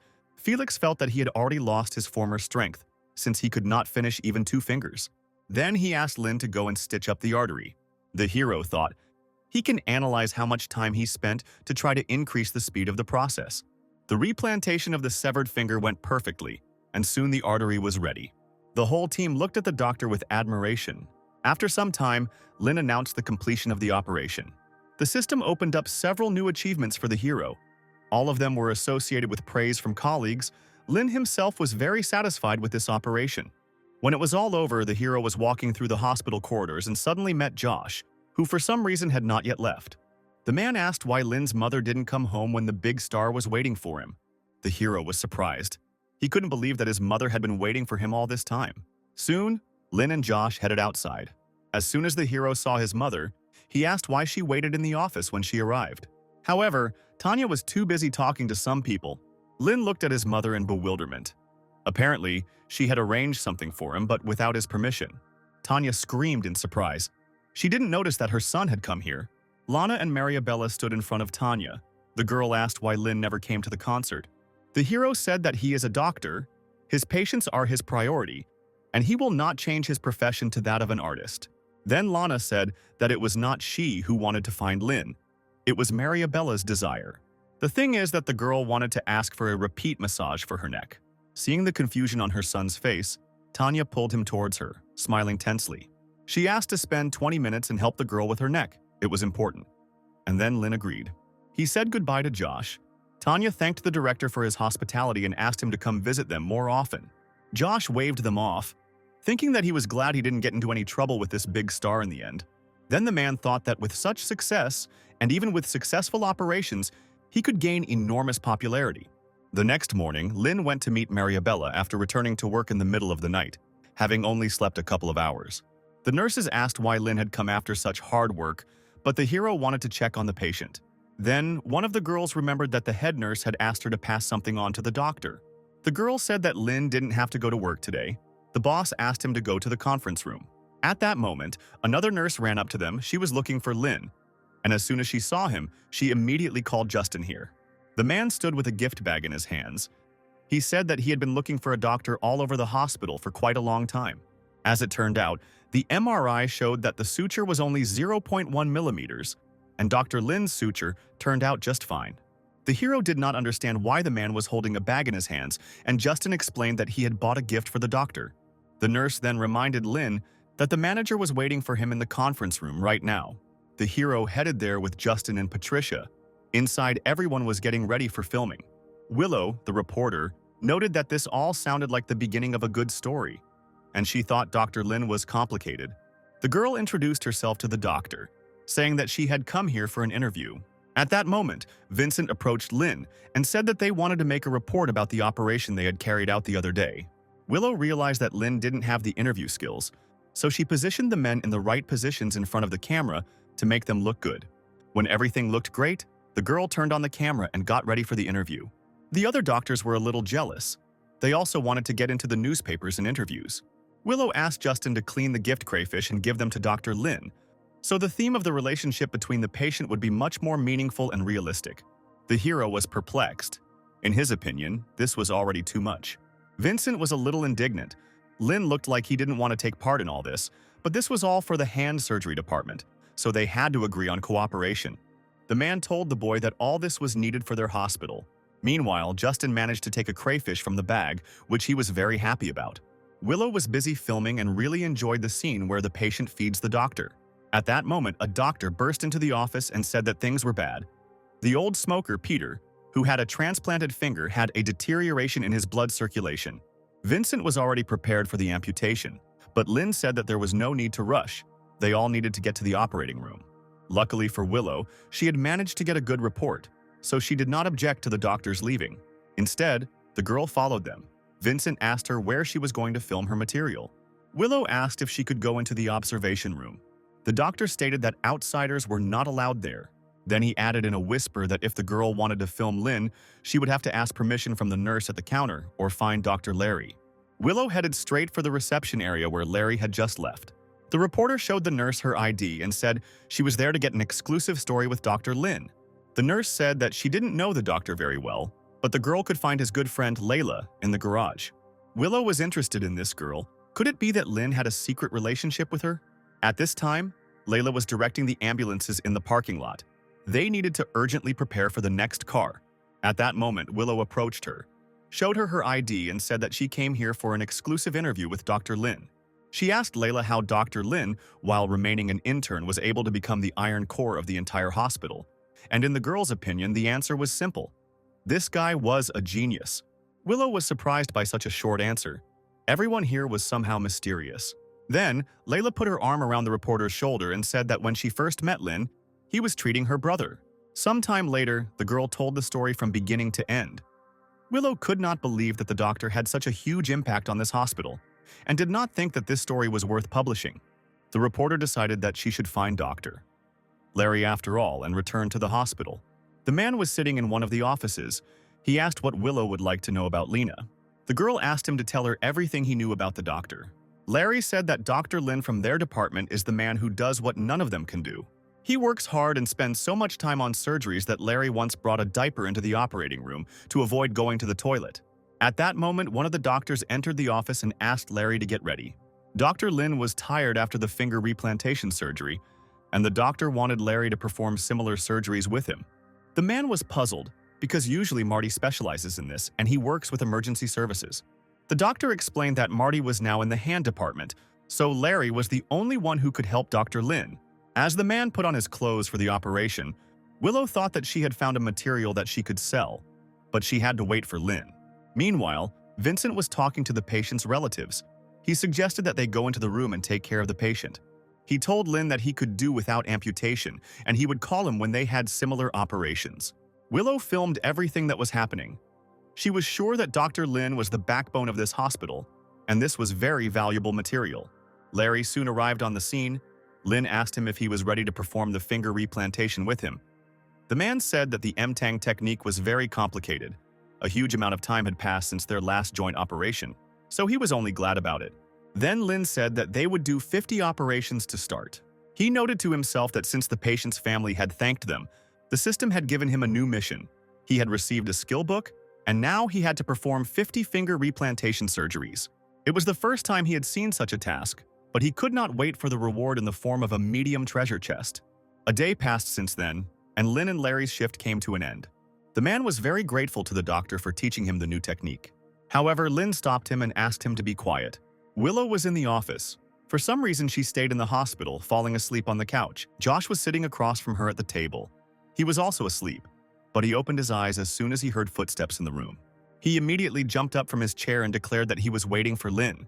Since Marty was no longer with them, the man found a new assistant for Lin, an outstanding doctor, Unity. The man then gently woke up the petite girl sitting next to him, who was also sleeping. It was that same Unity, she greeted Dr. Lin and said that she specialized in colorectal surgery. She studied at Tunzi Medical College. The men looked at the girl in bewilderment. Could this really be their new assistant and also a pro in colorectal surgery? Unity was embarrassed by such intense gazes and immediately became embarrassed. Josh was surprised. He didn't know that she specialized in this type of surgery. Lynn and Larry were even more surprised. Did Josh not know who he brought? Unity said that when she was a student, she specialized in emergency medicine, but now she is more interested in colorectal surgeries. She studied similar issues while in college. She even wrote a paper on the topic of research on the analysis of female students' behavior. Josh then asked the girl if the lecturer had allowed her to finish her studies. They talked among themselves a little more, and then decided to say goodbye. Lynn asked what they should do with the sleeping reporter. Josh said she wouldn't sleep long because she had to clean up soon. Then he picked up a whole mountain of folders and went about his business. The next day was the start of the next surgeries. But Larry was haunted by the question of what Unity had gotten when she had conducted the analyses for her dissertation. The girl explained that 44% of the students were sick with colorectal diseases. Among them, 70% were sick with hemorrhoids. Basically, half of them had anal cryptitis and constipation. Further studies showed that some had anal fistula and polyp of the membrane. In conclusion, it is worth noting that training, breakfast, water, unhealthy food, and fasting have a huge impact on the development of colorectal diseases. The university has toilets with showers, but unfortunately, female students are not used to washing their anuses after defecating. Soon, Lynn announced the start of the operation. He said that Larry would be the first assistant and Unity would be the second. Then the girl asked the doctor to wait 1 minute. The men looked at her in bewilderment, and then she said that they were working on a bruise. If the soft tissue damage is severe, it will be very difficult to successfully perform replantation. And even if the patient recovers, it will be very difficult for the patient to regain finger functionality. Larry noted that this girl was very knowledgeable. Lynn said the patient and his family were strongly demanding replantation, and then asked if Unity had been to the orthopedic department. The girl said that she had read about it and also often met them in her department. But at that time, she was most focused on foot bruises. Common leg bruises occur as a result of industrial or construction accidents. Therefore, when treating a patient, they must understand how the accident occurred. They will know the mechanism of injury by paying attention to the patient's condition, namely the area of injury. First, it is necessary to palpate the pulse of the main artery of the back of the leg. Initial treatment includes debridement, drainage, micromanometer, facial compartment depression, and antibiotics to prevent infection. 4 megapascals. Pressure is critical as it can lead to muscle and nerve necrosis and secondary fibrosis. Larry was surprised at how clearly the girl explained everything. She's almost like Boss Lynn. She also doesn't show her weakness in front of others. The girl said that was all she knew. Lynn thought, even though he had an ideal level, even his knowledge was not comparable to Unity's knowledge. She's a quick learner, so it'll be pretty easy to cooperate with her. He then asked her if she had had a finger replantation performed before, but she replied in the negative. The hero said that she should take the tongs and begin. While the operation was going on, Unity said that Dr. Lin had loosened the tourniquet, which meant that he had sutured the arteries. But now it would be more logical to examine the veins. Lin noted that this girl was capable of many things and asked her to wet her hands. To prevent blood vessels from drying out due to prolonged exposure, they should be moistened with a heparin saline solution. However, Unity spilled the liquid past her hands, and Larry barely managed to close Lin's glasses. As soon as the girl saw the empty cup, tears appeared in her eyes. Larry was puzzled. Unity was acting like she was in some movie. The girl sobbed, asking her to forgive her for her clumsiness every now and then. Larry asked her to be a little more careful next time. Lin also asked Unity to pour some more liquid. The girl began to water the right place, but did not do it quickly enough, and then suddenly poured out the entire cup with all her might. She began to cry again, apologizing for her actions. Larry noted that this girl was not very good with her hands. Suddenly, Lin noticed that there was blood on her gloves. There are strict requirements, especially for details, and the main one is not to have blood on clothes, since it can easily stick to the thread. The girl wondered where it came from because it didn't touch anything. Lin asked Unity to change her gloves and get a new pair of tweezers. The girl knew that tweezers are used to hold blood vessels. They are made uneven and have small ends. This prevents damage to blood vessels and other fragile tissues, which could otherwise cause pressure even with minimal damage. And now, Lin asked her to hold the blood vessel with tweezers. Unity aimed the forceps, trying to hold the artery, but she was unsuccessful. Lin said there was no need to use extra force or grip too loosely. Unity was surprised. It turns out that this does not require additional strength. When the girl succeeded, the hero immediately stitched up the artery and ordered her to move on to the next one. Unity was surprised by the speed of the doctor's work, and therefore was not going to relax. Lin then suggested starting a paraneural anastomosis. Unity said the effect of paraneural anastomosis is much better than epidural anastomosis, but it also takes longer and is not usually used in finger replantation. When performing a paraneural anastomosis, it is very easy to choose the wrong method. The girl thought that an epidural anastomosis would be more suitable here. When it comes to finger replantation, the price-quality ratio is not high. Everyone present looked at the girl in bewilderment, thinking that she had just said some nonsense. The girl continued, "The ulnar nerve is much easier to suture compared to the nerve of a severed finger. It takes less time, and the level of difficulty is lower. It is impossible to suture the nerves of a severed finger in the same time as the ulnar nerve." So, paraneural anastomosis was not the best solution. Suddenly, Lin announced that he had finished putting in the stitches. Unity looked at him in surprise, not believing that he had already completed such a complex operation. Lin didn't answer. He just instructed Lin to stitch up the skin and headed out. Larry said he never thought Unity would turn out like this. Her personality doesn't match her appearance. He explained that Dr. Lin was the best, extremely professional and amazing when it came to anastomoses, and the girl was always instructive in explaining the theory. Unity tried to explain that she didn't mean it that way, but it didn't matter. Compared to other doctors, it was easier to participate in operations with Lin. And since everyone here was in groups, the girl should know something. Unity thought that there was a special taboo against Dr. Lin. Then Larry explained that this was 10,000 times more terrible than any taboo, because once Dr. Lin starts an operation, he cannot stop. Larry soon reported that he was finished with the stitches. Unity was happy. It was her first time as an assistant, so she would be able to build a good resume. Larry said that she needed to rest before the operation. She didn't fully know Boss Lin yet. He also said that she shouldn't write everything down, but rather develop muscle memory. At that moment, a nurse burst into the office and said that Dr. Lin was waiting for Dr. Larry and Unity in the second operating room. The girl was surprised because the operation was supposed to start an hour later. Then she began to understand Larry's words. Boss Lin is not a newbie, and being a professional does not mean he has a lot of surgeries. It literally means he performs surgery after surgery. Soon the doctors headed to the second operating room. Lin said that Dr. Vincent asked them to come urgently. They just received a patient who is missing his right thumb. He planned to restore the finger from his big toe. Unity said the thumb is responsible for 40% of manual work, and without the thumb, a person would not be able to do many everyday things, such as holding a cup, writing, or fishing. When restoring the thumb, it is necessary to restore the functions of grasping and holding. Restoring a finger is considered a brilliant operation, but is Dr. Lin capable of such a thing? The hero said that Dr. Vincent gave him important instructions for this operation, and Unity had to research something similar in medical college. Larry thought, theoretical operations can't do such a huge job. Besides, for Dr.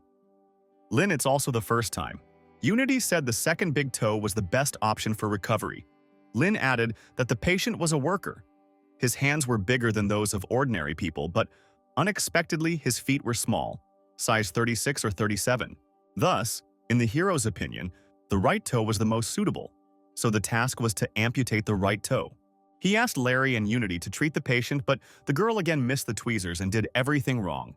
Lin asked the nurse to bring all the sizes of Kirschner needles and all the varieties of threads. Larry asked why the boss didn't let Unity do the treatment. Then the hero called the girl over, asked her to wash her hands and take care of the equipment.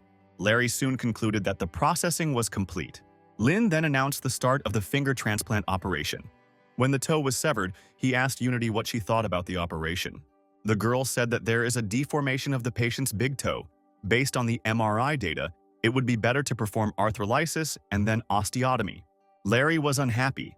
The boss keeps asking people who are bad at handling and suction, and even increase the complexity of the procedures. What does he think? Lin thought to himself, although the difficulty had increased, everything was fine, and then asked to loosen the soft tissue around his big toe. Soon the doctor finished the suturing and asked to prepare for connecting the blood vessels. Unity was delighted.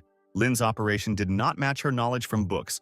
She had to participate even if the result was bad. An hour later, the restoration of the big toe of the right foot was complete. Unity asked what the doctor's next operation was. She wanted to follow him. The hero was surprised.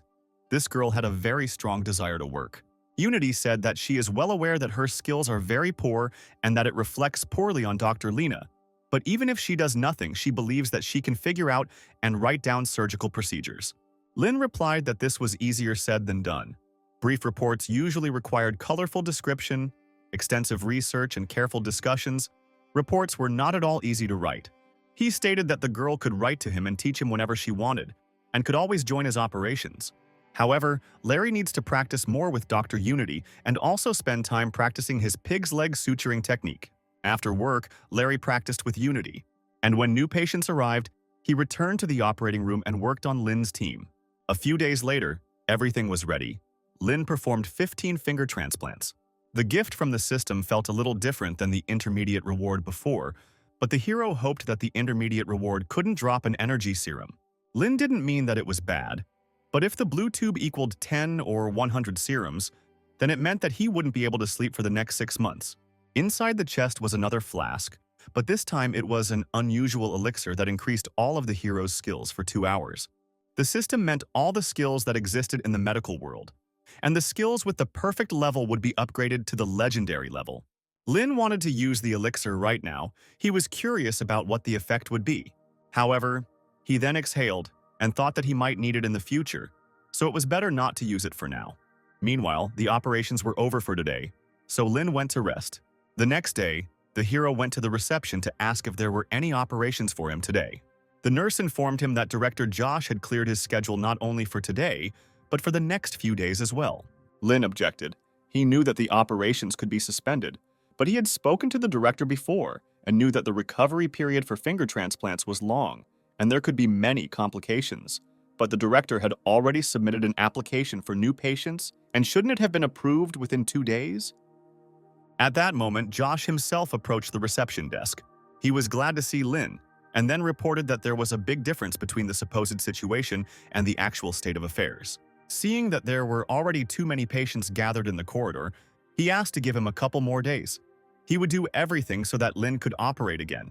The nurses replied that Dr. Josh spoiled Lin so much and the boy deserved it.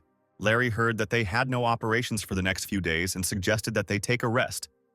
Unity was unhappy. She was just beginning to understand everything, and this break would ruin everything. Lin then said that the assistants could rest, but they had to take daily tests. While Larry was happy, Unity was very sad. She was sure that all the results of her practice would simply evaporate. At that moment, Chandler entered the office and suggested that Lin have some fun since he had no operations. He asked how good the hero was at abdominal surgeries. Lin said she could do the stitches, but she knew nothing about special surgical techniques and didn't know how to use a laparoscope. Chandler chuckled. After all, he was able to find something that the guy didn't know. However, it was an opportunity for him to learn something new. The operation had not yet been scheduled, but there was always a patient in MANHUA, so the men headed to the reception desk. There they met a young boy with his mother. Chandler said that the boy was not doing well. The woman screamed her son was fine at home, but now he is in critical condition. Chandler said that nothing was clear yet and asked the resident to escort the patient to the doctor's office. He then called Lin along with him. Apparently, the patient was suffering from severe abdominal pain. Another woman was soon brought in by ambulance. Her daughter said that her mother had an appendicitis operation at Yunhua Hospital last week, but now she was feeling unwell. At first, she had regular bowel movements, but then she stopped. No one paid attention to it because she had mild constipation before. Chandler said that her abdominal sounds are hard to hear. The doctors will do a CT scan and see the results. After that, they will do a regular X-ray. They suspect a blockage in the intestines. It can lead to serious consequences, but first she needs to pass all the tests. It looks like an age-related bowel obstruction, so it may not be simple, but regardless of the situation, surgery is necessary. The man said that Lin could be the main assistant, and then the hero said that he had to call someone since it was a matter of intestinal obstruction. It was Unity, and upon hearing the diagnosis, she immediately ran to the men. She specialized in colorectal surgery, so Chandler was going to give her a chance to show off her skills. Lin was surprised. Hadn't the man seen her work before? Chandler growled sullenly that Lin had simply never seen a bowel operation before. It was soon decided that the patient should undergo stenting. The examination results showed that the woman had intestinal stenosis, a narrowing of the outlet of the stomach. as a result of which the normal movement of food from the stomach into the duodenum is disrupted. Chandler handed everyone masks. This was one of the most dangerous types of intestinal obstruction. Soon, everyone went to the operating room. Whether Unity will be the second assistant will be decided after the incision is made. It turned out that the patient had not had a bowel movement for several days.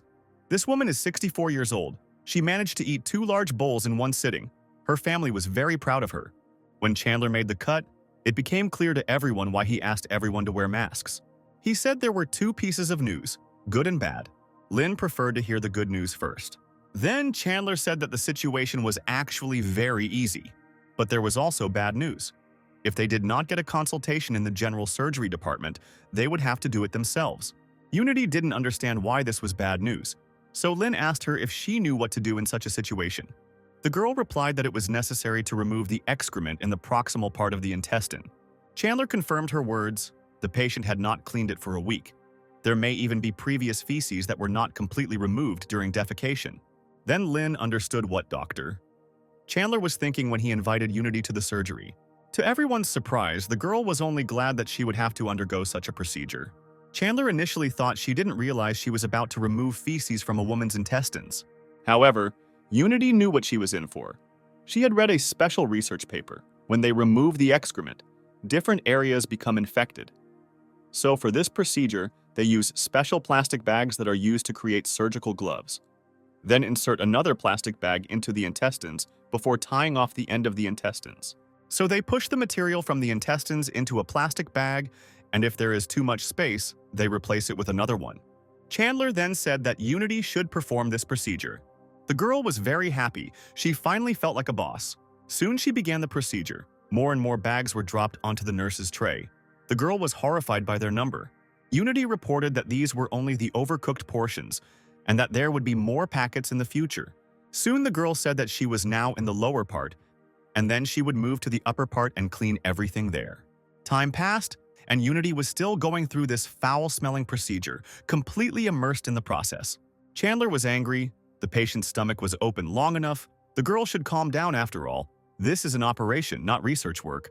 The man knew they needed a consultation with the general department, or they could simply be transferred to the department. If they were surgeons, they would be used for what was happening right in front of him. Soon, Unity finished the procedure and then the entire operation was completed. Everyone immediately hurried to leave the operating room and finally take a breath of fresh air. Chandler noted that the nurses and assistants were just a bunch of weaklings. They couldn't even resist Grandma. Lynn was surprised. He didn't understand what was good about this ability. The man thought, this child refuses to work with them. He remembered his school days. Every summer he went to the dissection room for self-development. There were a lot of corpses there, but they did not stop him. And now young people are too sensitive. Unity was surprised. Then the man said that in the past, many students used corpses to get rid of the heat in the classroom during the summer, compared to what Unity just did. It was nothing. Unity said that they simply did not find anything interesting in that activity. Research in the colorectal field is very important. The girl remembered how she went to a subsidiary hospital to observe an operation. The patient she encountered had a fecal impaction.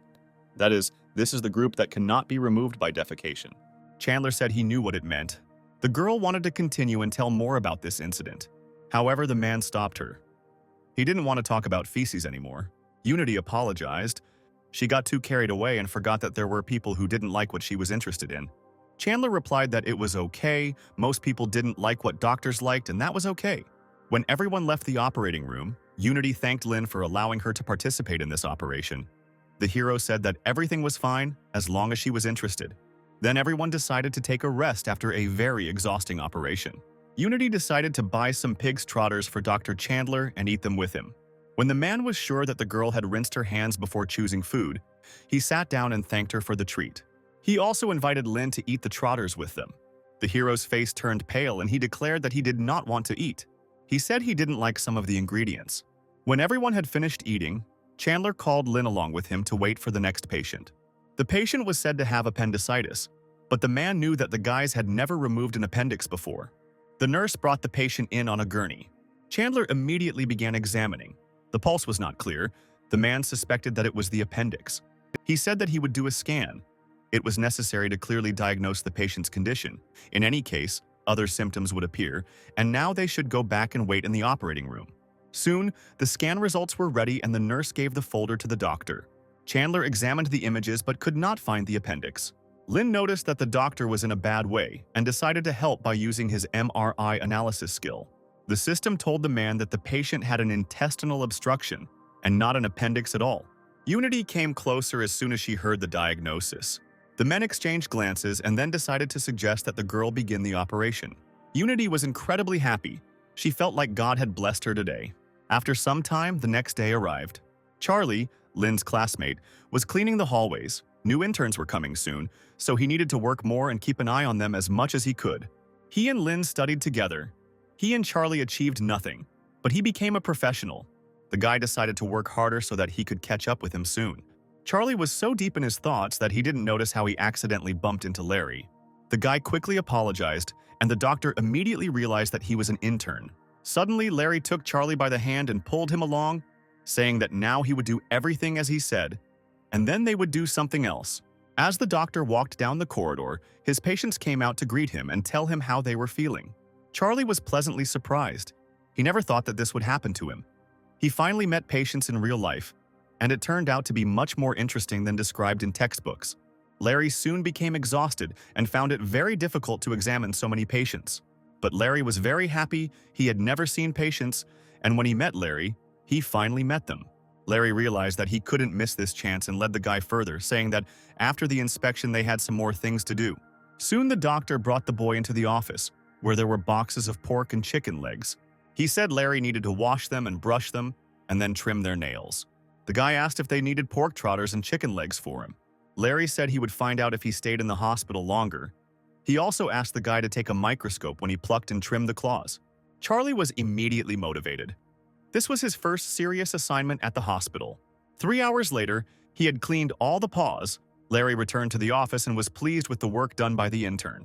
While the doctor was thinking about how else he could use this boy, Charlie asked if he knew his classmate, Lin Jiang. Suddenly, Larry had the feeling that he was in trouble. He asked the intern in surprise if he knew Dr. Lin. Charlie said that they had known each other for a long time and that they had gotten along very well at university. Then Larry told him to stop cutting the chicken feet's nails. The intern was confused because he wasn't finished yet. He became upset, thinking that it was all because he was working too slowly. Larry was quick to justify himself. He said that he didn't want to force him to do this. He just had an important patient, but now he was free. Charlie didn't calm down. It seemed to him that the doctor didn't need him anymore. Many doctors don't like that interns are perceived as toys. The head doctors understood this even more. Interns can't even be allowed near them. This was the only way for interns to acquire at least some knowledge, working and developing their intellect. Charlie knew he couldn't live without the experience of a resident physician, so he couldn't let Dr. Larry drive him away. The boy started cleaning his paws again and said he wouldn't leave until he finished. Larry didn't know what to do, because this was Lin's friend. And what's more, he wasn't sure he had the right to use interns at all. He never imagined that his path would be to be a teacher for a trainee. He stopped Charlie again, saying that he didn't want anything more from him. But the guy didn't calm down. He asked Larry to take a walk while he finished his work. The doctor felt very awkward. He had never met such charming girls before. Larry let out a tired sigh and asked what Charlie most wanted to learn. The intern was delighted. He would finally experience the real life of an intern, and decided to take advantage of this chance. Then he said that he had never been in an operating room, but he really wanted to perform the operation. Larry thought that since he was the boss's friend, he should take care of him, but if he got into trouble, it would be bad for him. The doctor said that Charlie should start by treating the wounds, since he had never performed surgery before. Later, there will be trauma patients. The intern will take care of them, and Larry will ask for an isolation booth for him. The doctor asked the nurse to bring the patients here. He then explained to the guy that in their department, patients are classified according to the severity of the damage they have suffered. Level 1 patients are dying. Level 2 patients with critical injuries are treated in the recovery room. Level 3 and 4 patients with minor injuries. Then he asked the intern if he knew what level 3 and 4 meant. Charlie knew that level 3 patients needed emergency care. Larry added that level 4 patients did not need emergency care. They were transferred to the outpatient department. The intern asked whether it was worth moving such patients to the outpatient department. The doctor replied that if someone asked him, he would have answered that this was private information. But relying on the good relationship between the doctor and the patient, they should be sent to the outpatient department. If they quarrel, then let them wait their turn.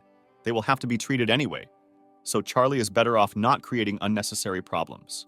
The intern listened to the doctor, spellbound, noting that he was too kind to him. However, he understood that the only people who were caring without reason were rapists and thieves, and all this confused him. Suddenly, a nurse entered the office and said that a patient had arrived. Larry asked to leave it for him.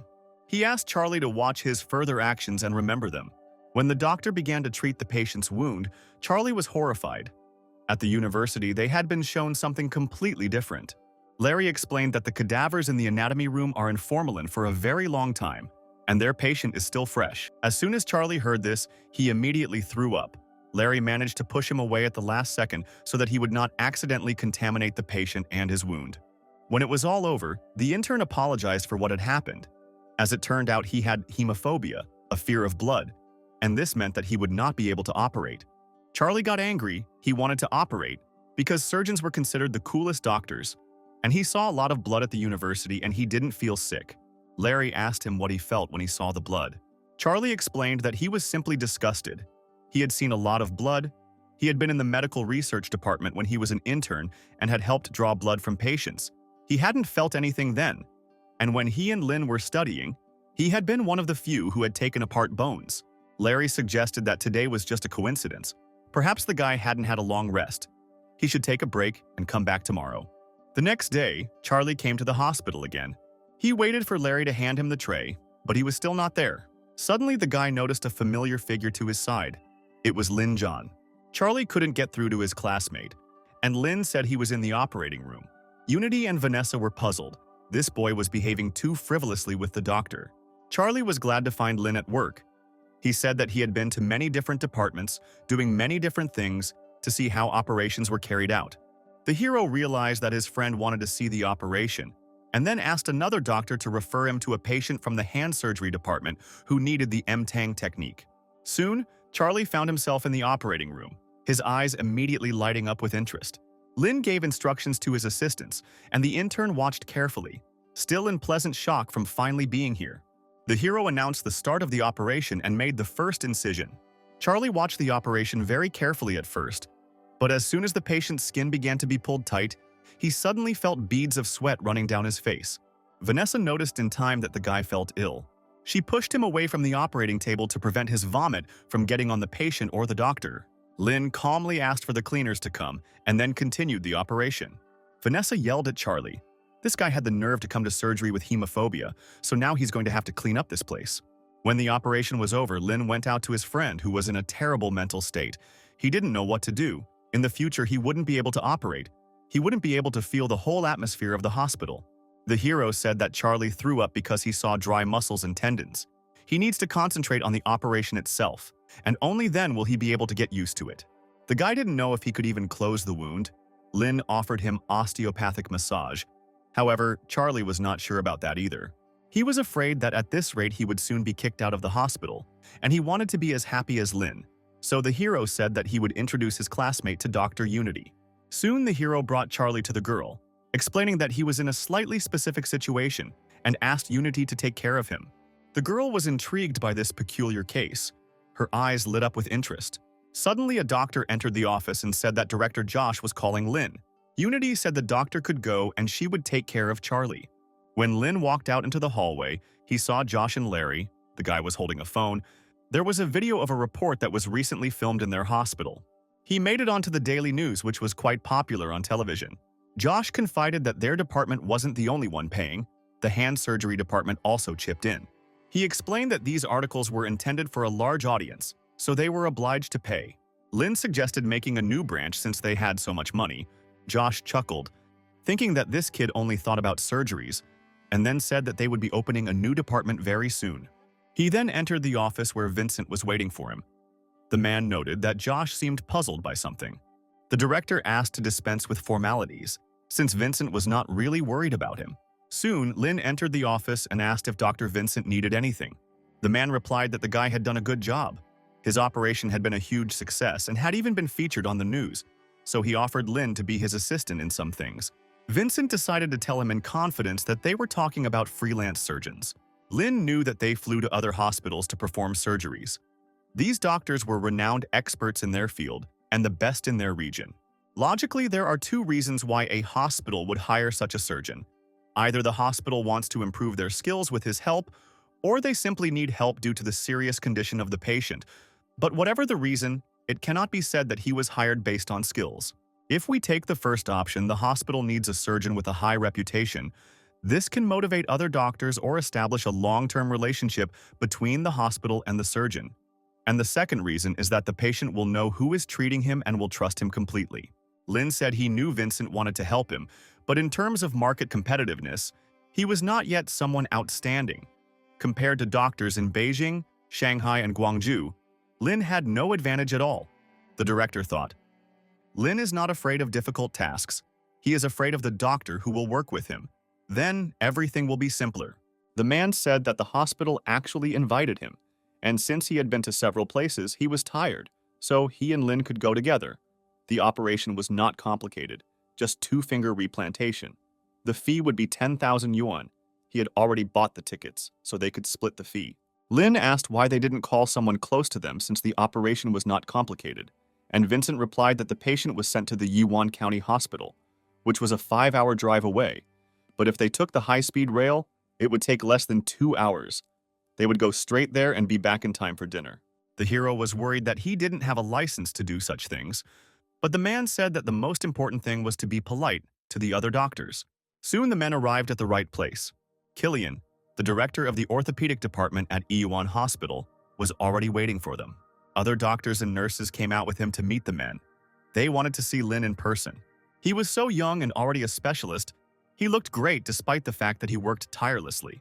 Vincent said, "Doctor, Lin is a specialist in finger replantation, having performed over 100 operations as chief surgeon, with a total of 300 operations." The director explained to the hero that good doctors, and especially good surgeons, must be actors. There was a 10,000-hour rule. After 10,000 hours in the operating room, doctors suddenly grow old, and others become freaks.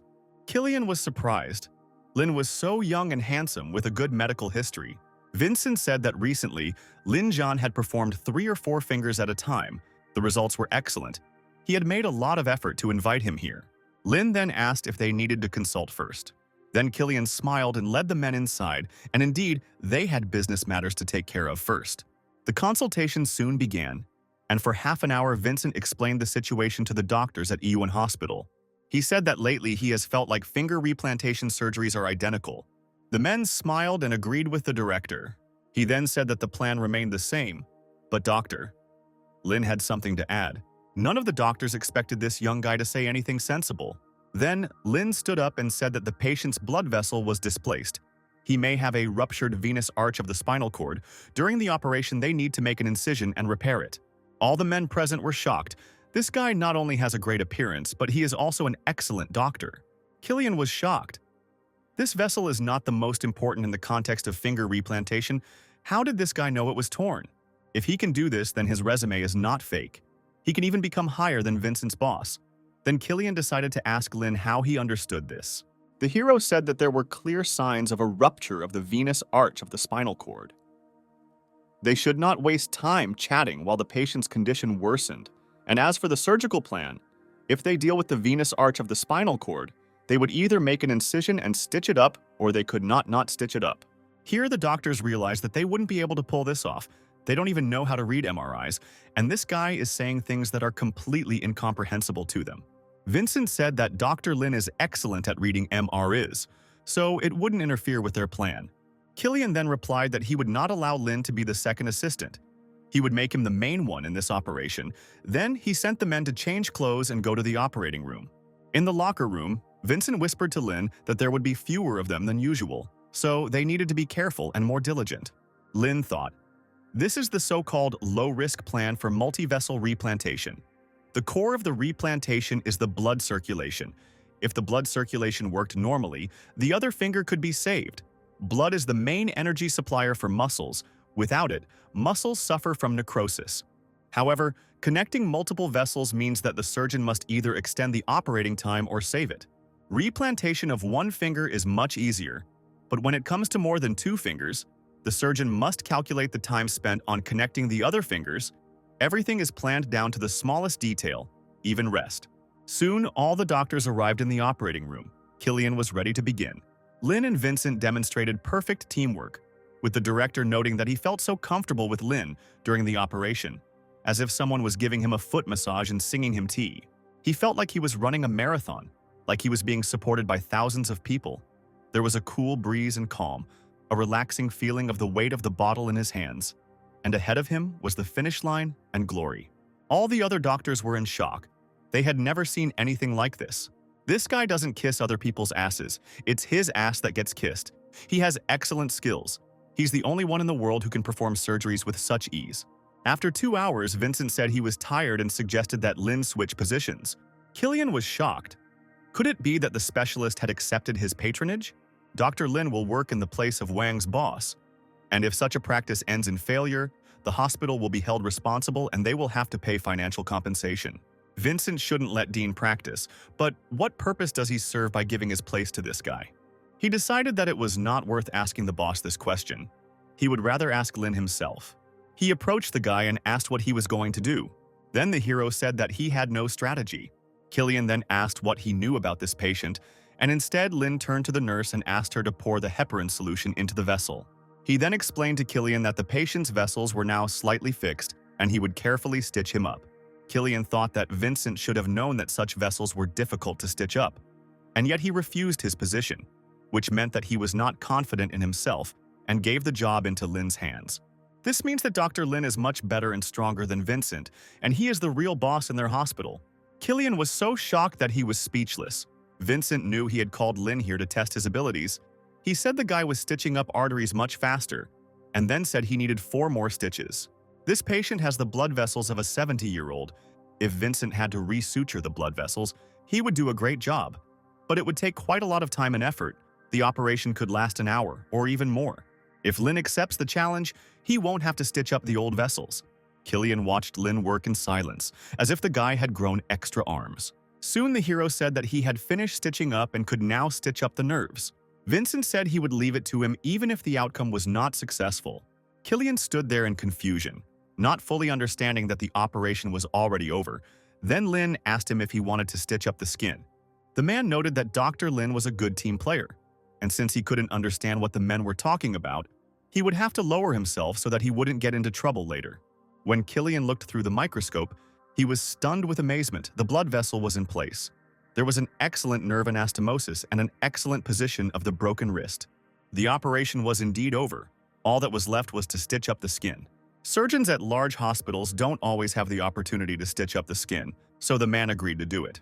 Soon the suturing was finished and the operation was completed. Killian quickly apologized to Chief Vincent and Dr. Lin for the inconvenience. When everyone left the operating room, he caught up with Vincent and invited him to eat together. The man thought, usually everyone leaves immediately after the operation. If they stayed, it means they will perform a second operation. Usually only the head doctors can perform 3 operations at once. The doctors from the hand surgery department were not able to do this, and he probably wants to detain him to ask questions. Vincent then suggested to Lin that they all eat together and then go home. When the men arrived in the dining room, Killian asked them if they thought the patient would get an A on the test. Vincent decided to ask Lin what he thought about this. The hero said that there is a chance of getting an excellent grade, but it is not high. You can count on a good grade, and there is also a chance of developing finger necrosis. Killian was in shock. He thought everything would be fine since Lin was such a good surgeon. He deceived Vincent by turning down the position of chief surgeon. Vincent asked Lin if it was because he didn't use the machine. The hero said that everything was fine, only the quality of the patient's vessels and nerves was very poor. They should check it based on an elderly patient after finger replantation. Vincent tensed. He didn't know that the patient had bad blood vessels. It would be problematic if the operation failed. While he was thinking about not finishing this operation, Killian decided that he would invite Vincent to take the place of chief surgeon. A few more seconds passed. Killian calmed down. This problem didn't seem so big anymore, and he decided to plan his next steps.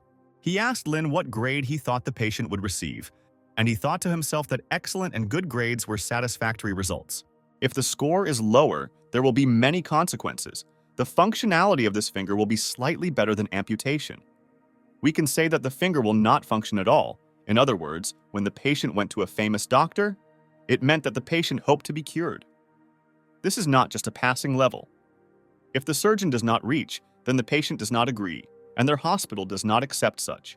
Killian also decided to ask what the chances of necrosis were, but Lin simply ate his food in silence. The man started to get angry. He wanted Lin to stop and answer his question. The operation could fail, and at this time he was eating calmly. Lin then said that the chance of getting an excellent grade was 90%. Killian was puzzled, because he had just said that the grade would be low, and necrosis could also develop. Lin explained that he didn't say exactly, but the probability of a good evaluation was relatively high. Besides, the probability of necrosis was almost always high. No one would be surprised if the old man had it. And didn't they want to be a little modest when explaining the situation to the patient's family? Vincent chuckled. This guy had caught him off guard at first, but now he understood what he meant. Killian was surprised. It turns out the operation wasn't a failure, and the probability of necrosis is only 10%. Lin was worried that the patient's family would be inspired by unrealistic promises, but Killian finally understood and thanked the doctor. Vincent said that at their hospital, Lin's patients receive an excellent rating 95% of the time. Killian laughed and asked to bring Dr. Lin with him next time. It would be a great privilege for their hospital. Their doctors would learn from him. Meanwhile, the nurses at MANHUA Hospital were wondering where Lin Ran had gone. Someone said that the doctor went home and came back to perform the operation. Then, Vanessa said that she saw him in the same group with his classmate. It was Yiyuan Hospital, but the nurses were unhappy that Lin was in the background in this photo. They decided to take normal photos with him, so that the other nurses would admit defeat and stop bothering him.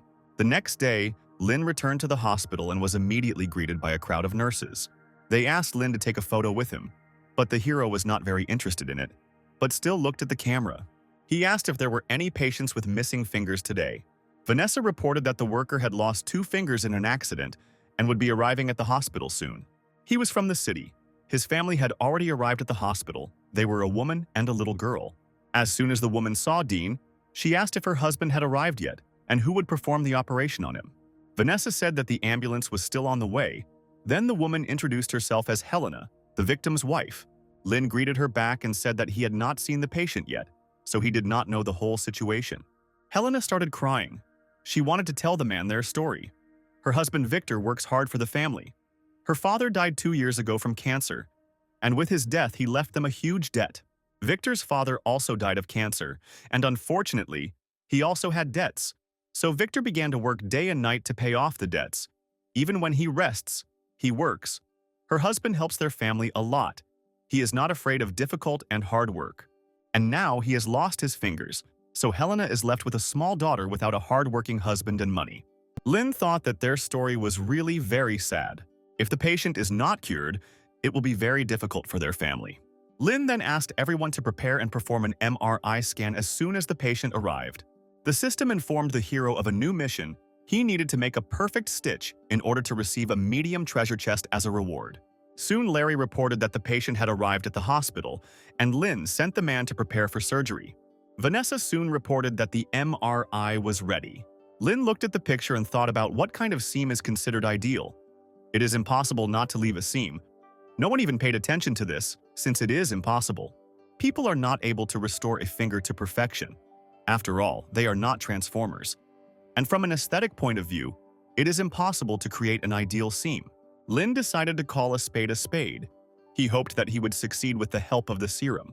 All you have to do is perform the operation perfectly. This potion will level up to legendary, so it's not worth wasting. When Lin came into the operating room, Larry announced that he had gathered all the best doctors. Everyone was ready to begin. The hero said that the patient is a worker. It is very important to successfully complete the operation.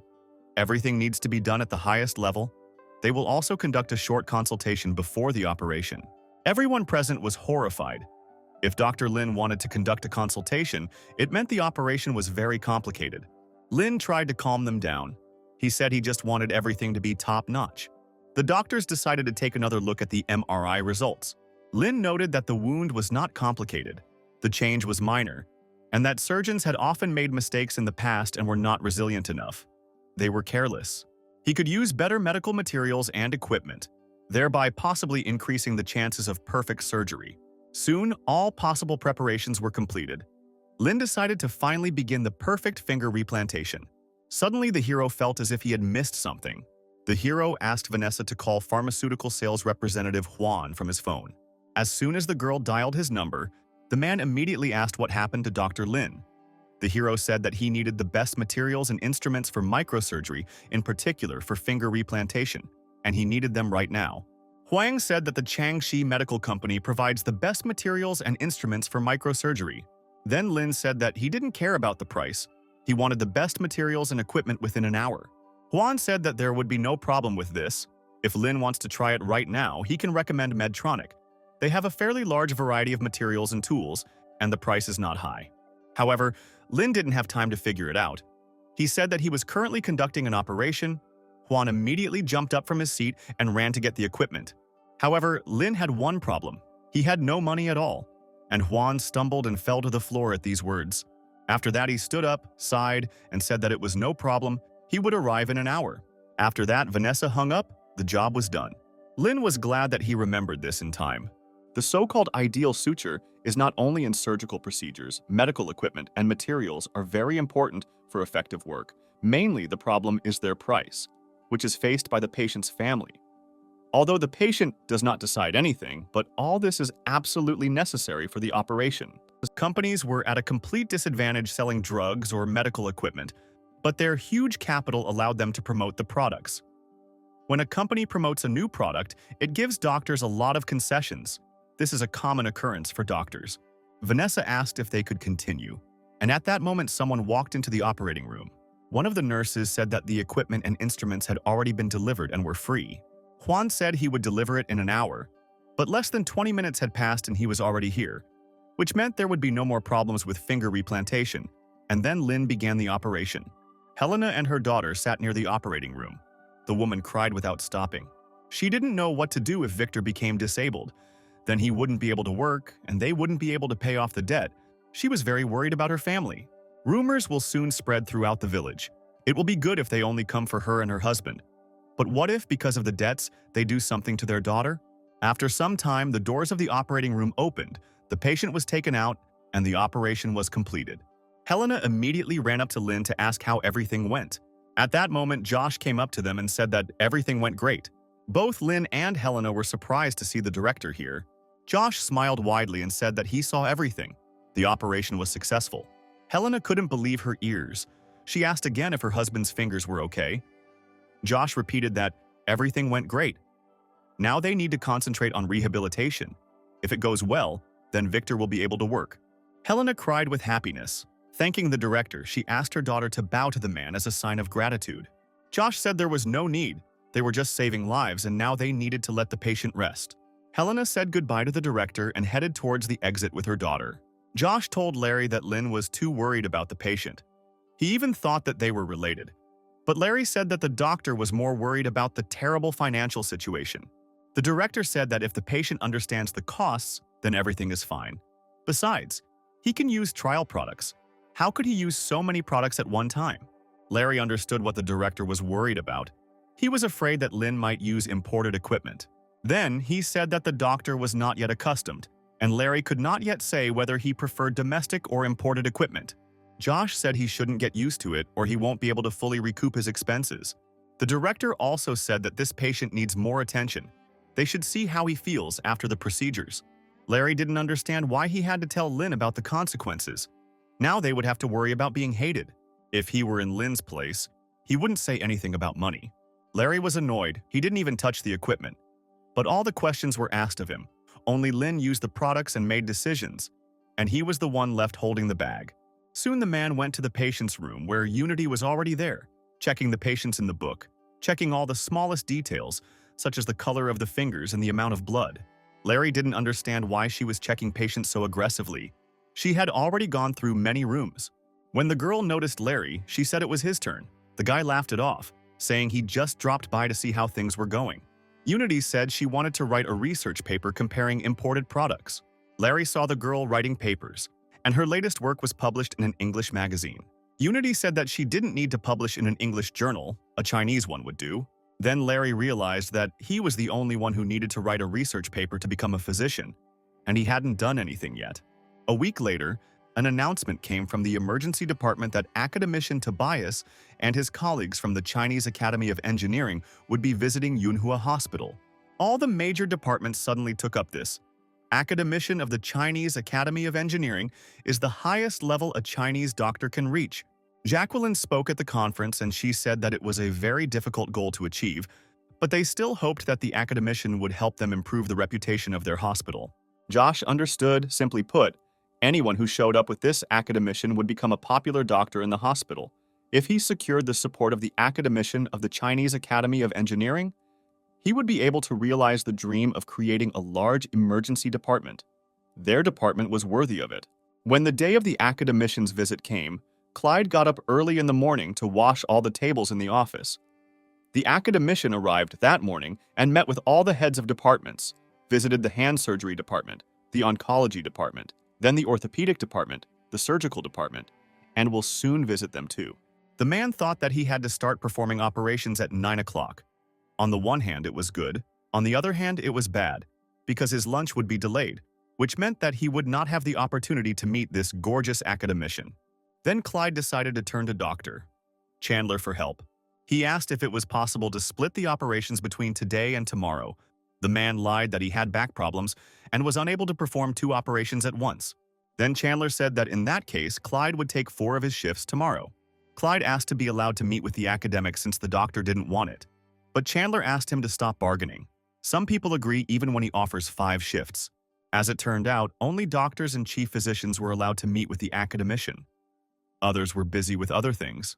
At that moment, Lynn was making rounds of patients. There was already a nurse inside the ward. She told the patient that keeping the finger comfortable is the most important thing. It is very important not to panic and not to smoke. When the girl saw Lynn, she said that he did a great job. Helena and her daughter thanked the doctor for saving Victor. Lynn said it was just his job and then decided to look at the patient's fingers. At that moment, a man approached him and said that the restoration was going very well. The man said it would be better if they showed him the material, so Lynn asked the nurse to bring it here. When the girl brought the pictures, the man began to examine them with surprise. He asked Lynn to tell how he carried out the operation as the chief surgeon.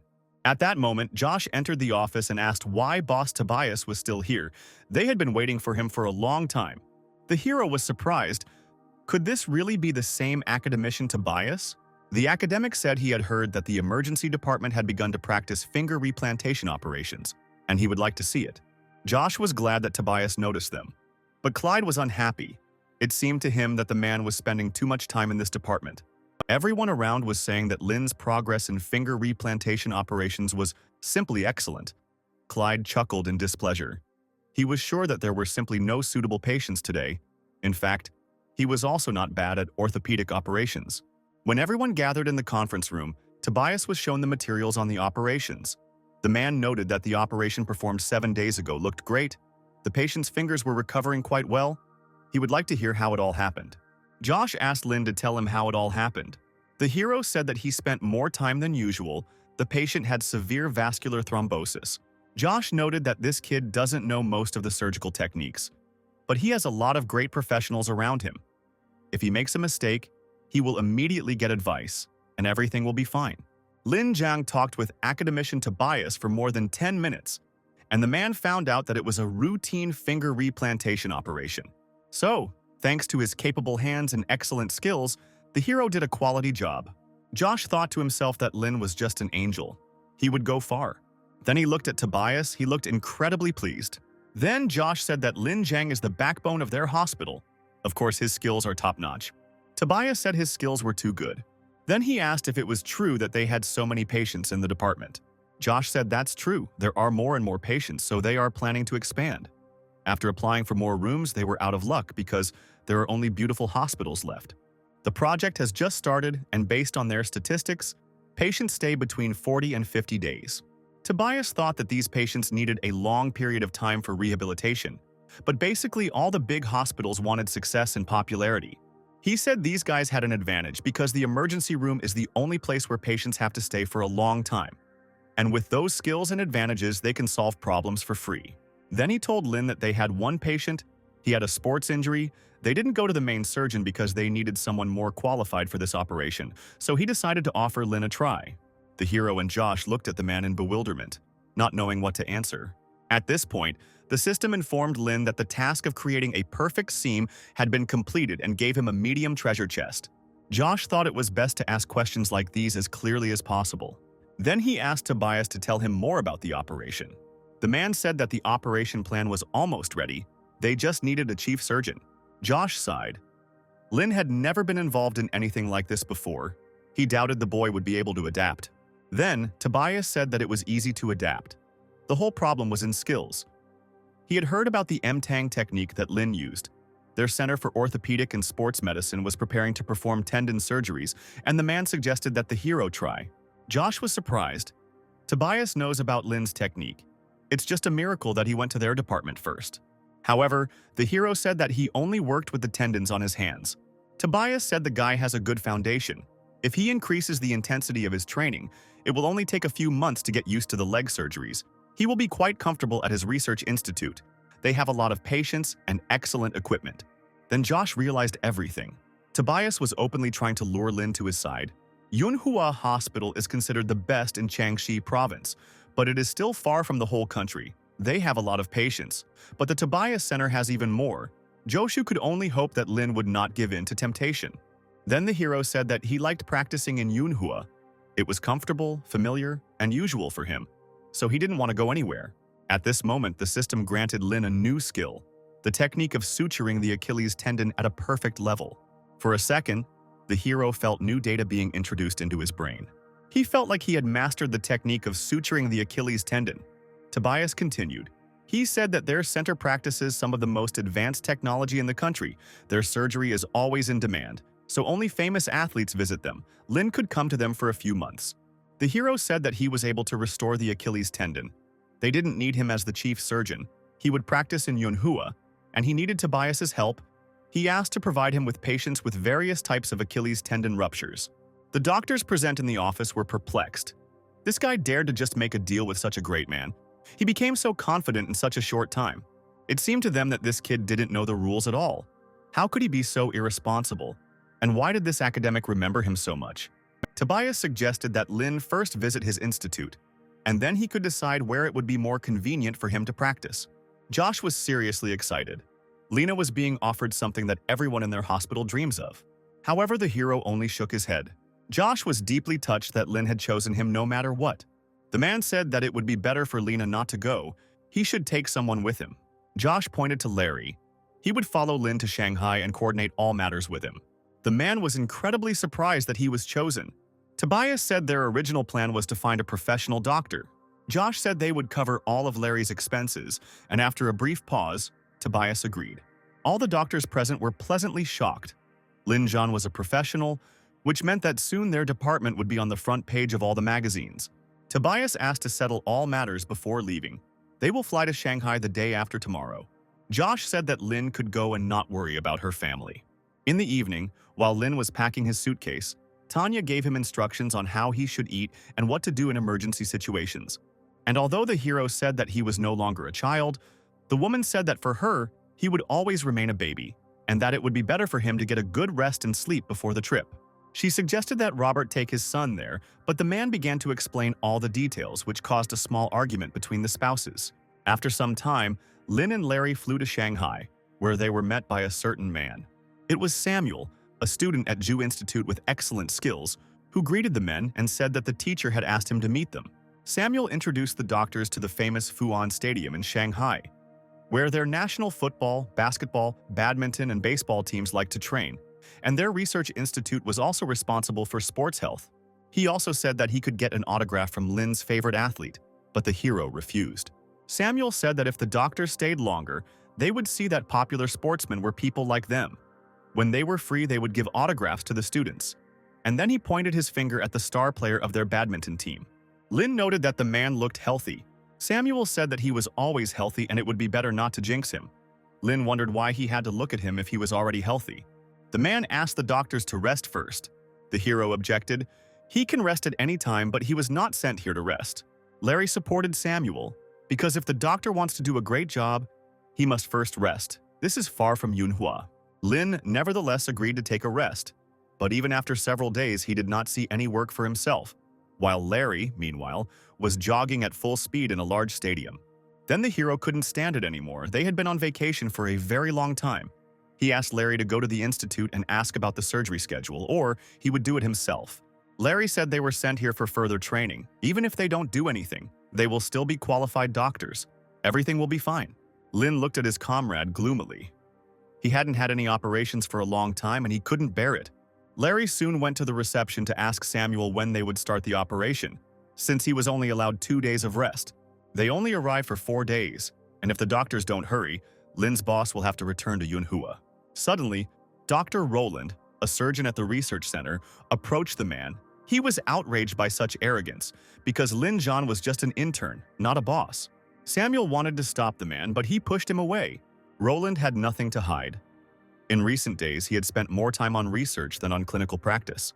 Larry tensed, his fists clenched in anger, ready to defend Dr. Lin's honor. Samuel asked the doctor if he had watched the video he had sent him 2 days ago. Roland said he had glanced at it. As he had expected, it was not at all interesting. Samuel reported that the teacher thought that Lin Zhan would perform the operation.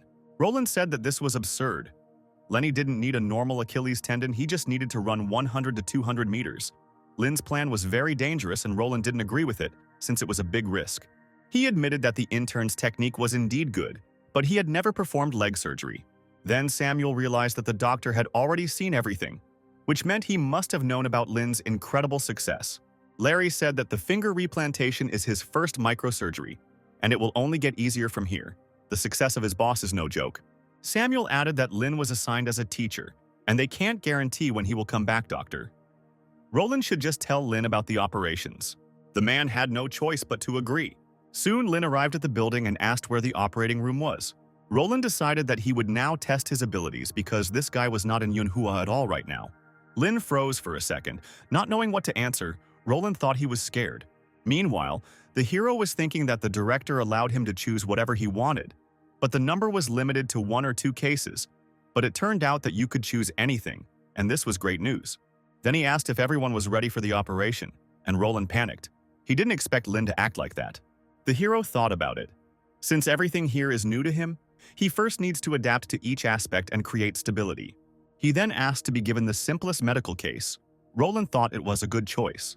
The man suggested doing a test before the operation. Their goal is an excellent grade, and a good grade is a disgrace. Their center wants doctors to perform operations according to the standard.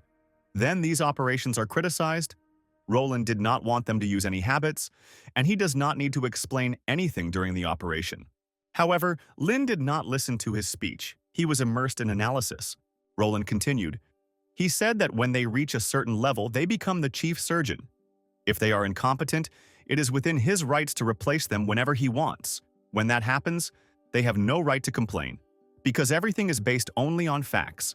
Samuel asked Lin why he was silent. The hero replied that he had nothing to say. Larry thought, the boss never speaks when he does something, and he needs him to explain what he means. Then Larry said that Dr. Lin agreed with what Dr. Roland was saying. His opinion was based on using standard principles and striving for excellence. Replacing people was fair. Samuel wondered if Lin had done this on purpose.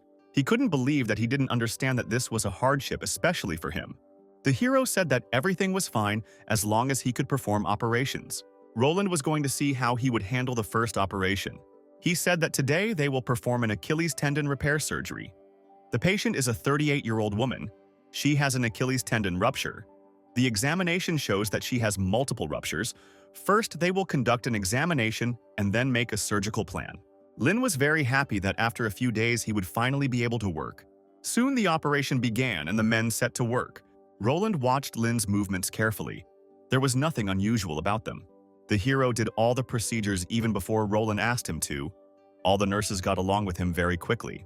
Lin worked so carefully and confidently, it was strange for Roland. He could not do anything about it before the operation, and now he didn't even think about scolding anyone. He had a strange feeling. The operation was going faster than usual.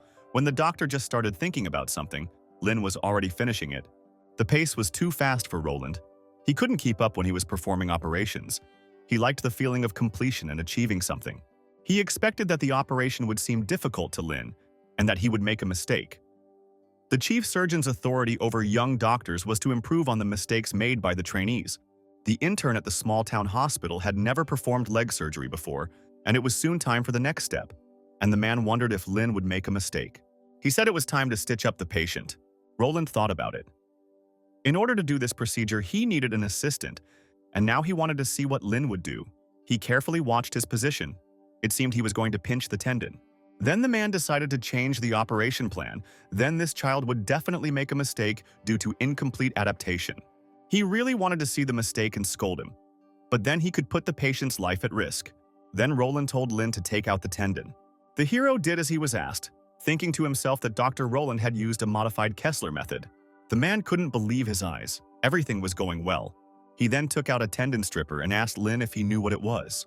The hero said what kind of item it was, and also that he had already used it. Then Roland handed the boy the tool and told him to use it. Lin took the stripper in his hands and used it on the tendon. Roland was seriously surprised. Even if this guy read 4 or 5 pages about this procedure, basically it takes a few minutes to fully understand, and he does this. Lin soon reported that he had completed the removal of the tendon. Roland noted that the result was not bad and then asked for a size 20 thread. Now it's time to stitch the Achilles tendon. In the orthopedic and sports departments, keeping up with the chief surgeon but predicting future steps is relatively normal. But now Roland wanted to see if he could predict his next move. It feels like he's in a marathon. No matter how hard he tries, he'll always be running behind, and Lin will be bringing him bread. It feels like he's never had such a stable operation before. Roland couldn't believe it. Would he really not be able to break Lin? The man continued. He deliberately made the operation more difficult for the guy, but he was the only one who eventually got tired. When they were preparing and discussing every step of the chief surgeon, he must always be ahead and pay attention to details. Any chief surgeon will fall in love with this feeling. Soon the operation was completed. Roland noted that Lin's stitches were perfect, much better than those the man himself had applied. It looks like all his hard work at this center is going down the drain right now. But it was very good work. Then the man suddenly realized that this was all a lie. The operation was so successful only because of their excellent cooperation. Soon, Roland announced the end of the operation and left the office, colliding with Samuel at the door. The guy said that the operation was recorded on video. He will send copies of it to Lin and academician Tobias. In the evening, Lin went to the training ground to get some fresh air. It was his first operation to put stitches on his Achilles tendon. As it turned out, the technique can be applied the same. Compared to the simple tendon, the Achilles tendon is much thicker. The Achilles tendon can be sutured without the aid of a microscope, with the naked eye.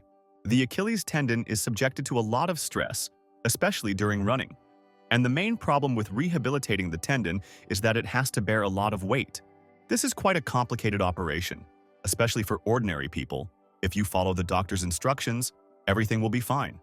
But athletes are a completely different case. Athletes did not strive for a normal life. The better the flight, the more he brought his body to the limit. Lin's level is impeccable, so he can handle it. But if it comes to the best athletes, he is not sure that will be enough. Experience and training are needed. At this moment, the hero received a call and was told that academician Tobias had returned, so he needed to come. Together, they would draw up an operation plan.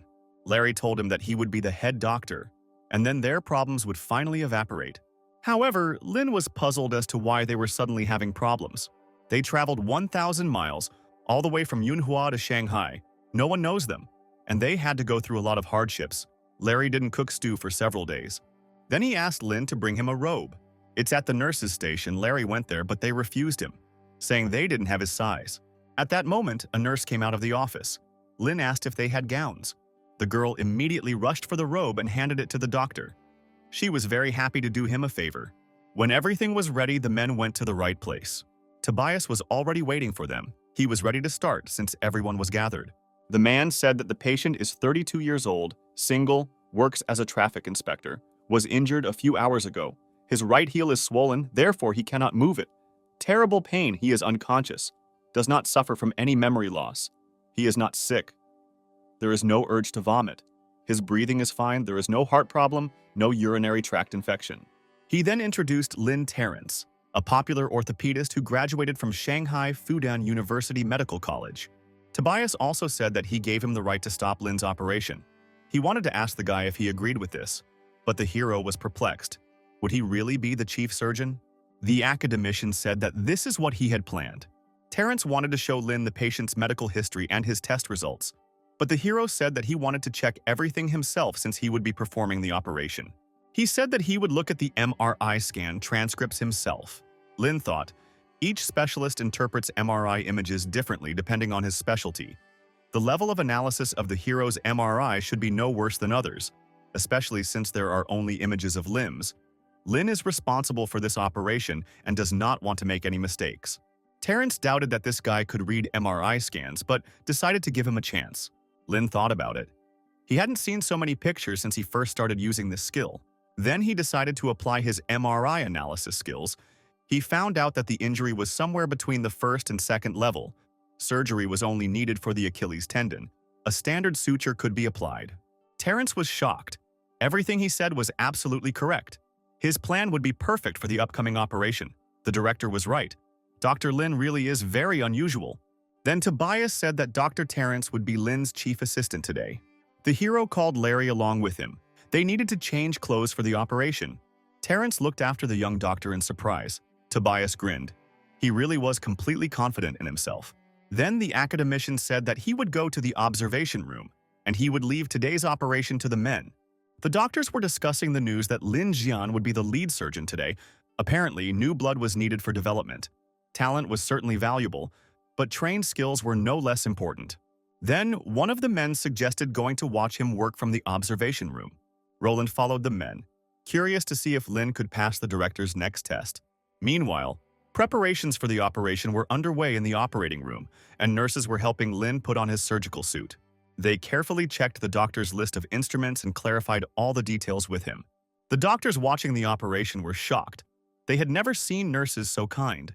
Roland wondered if this was also part of Lin's skills. Soon Terrence asked the hero where they should start. The hero said that first he needed to draw surgical lines. Larry wondered if there was any difference between the lines. The hero explained that the black line is the cut line, and the white one shows the torn tendons. Terrence thought about it. Now he understood why Lin didn't want to look at the MRI report and looked at all the images himself. He wouldn't have been able to get this information from the report. Now the man understood that he underestimated the guy. He was simply amazing. Lin noticed that Larry was still confused, and Dr. Terrence was sweating, needing to explain everything and calm the men down. He said that on the MRI images he noticed a high signal intensity in the area of the tendon. This tendon is harder and irregular. This is typical for injuries. This can be seen on the second MRI image with this signal. The rupture of the tendon becomes obvious. Now that everything should be clear to the assistants, Lin decided to begin the operation and made an incision. Terrence was surprised. The cut was made too quickly, and in the meantime, the hero began his first major case. It took Terrence a few more seconds to even register that the surgery had begun. Larry knew the doctor wasn't used to this pace. The boss was a typical solo surgeon. Usually, he already had a detailed plan for all his operations. Sometimes when the assistants failed or were distracted, the boss did not say a word and did all the work himself. Of course, Larry was the second assistant. He was better suited to Lin's style.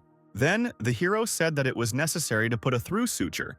This is a modified Kessler method, recently used by Dr. Terrence for quickly suturing a wound. The man understood that he had to read the MRI report. Then, he would be able to assess the correctness of the placement. Now, he would not be able to follow all of Lin's actions. He couldn't disgrace himself. He needed to work with Dr. Lin. It all started with the simplest seam, a through one. The doctors were watching the operation closely from the observation room and thought their screen had frozen. But Roland knew it wasn't a hang-up. It was exactly what made Lena so terrifying. The man even used this modified Kessler method to scare Lin, but he never expected that he would be able to repeat it. Soon the hero asked to prepare 10 surgical silk threads. Terrence was scared.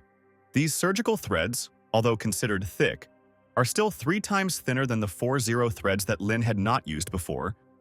But why did he decide to use them now? Lin explained that the rupture areas are not smooth enough. If they use 4 thread, then after the stitches are removed, there will be defects. If all the thin threads are used on only one of the segments, then a lot of stress will be applied to it, however. If they scatter the threads over the entire area, then the stress will be distributed much better. Although all tendons are elastic, it is the Achilles tendon that is the most flexible. This flexibility is very annoying during surgery when the surgeon tries to suture, and the Achilles tendon just gives in and stretches. But when the surgery is over, this tendon will be able to return to its previous elasticity, and at the same time it will begin to pull the sutures even more. But there is a fairly simple solution. The threads of different thicknesses should complement the strength of the tendon. This way you can ensure that the tendon will be strained evenly. Such a detailed and ingenious explanation shocked everyone. At that moment, Tobias entered the observation room and asked what was going on here. The men began to say that they had all seen those jagged ends on the patient's wound. There was so much blood, you couldn't even see the cut site. You could only see the ends of the hair on the skin, but that was the most. Tobias suggested that the doctor is completely guided by the MRI images. If you look at the location of the vessels, then this is possible, but then everything is much more complicated. Roland clicked his tongue in displeasure. This was already something out of the ordinary. He meant that Lin had done it all very quickly. His view simply couldn't be better than theirs. But even if he could see the uneven ends, how could he know what threads he would need to use? Tobias said that if they didn't fully understand his actions, they should just ask him. For educational purposes, of course. The man then turned on the microphone and asked Lin how he had determined the structure of the ends of the tear and what kind of threads he would need. The hero replied that he simply felt it when he took out the tendon. Tobias chuckled. Did this guy rely on his feelings during the operation?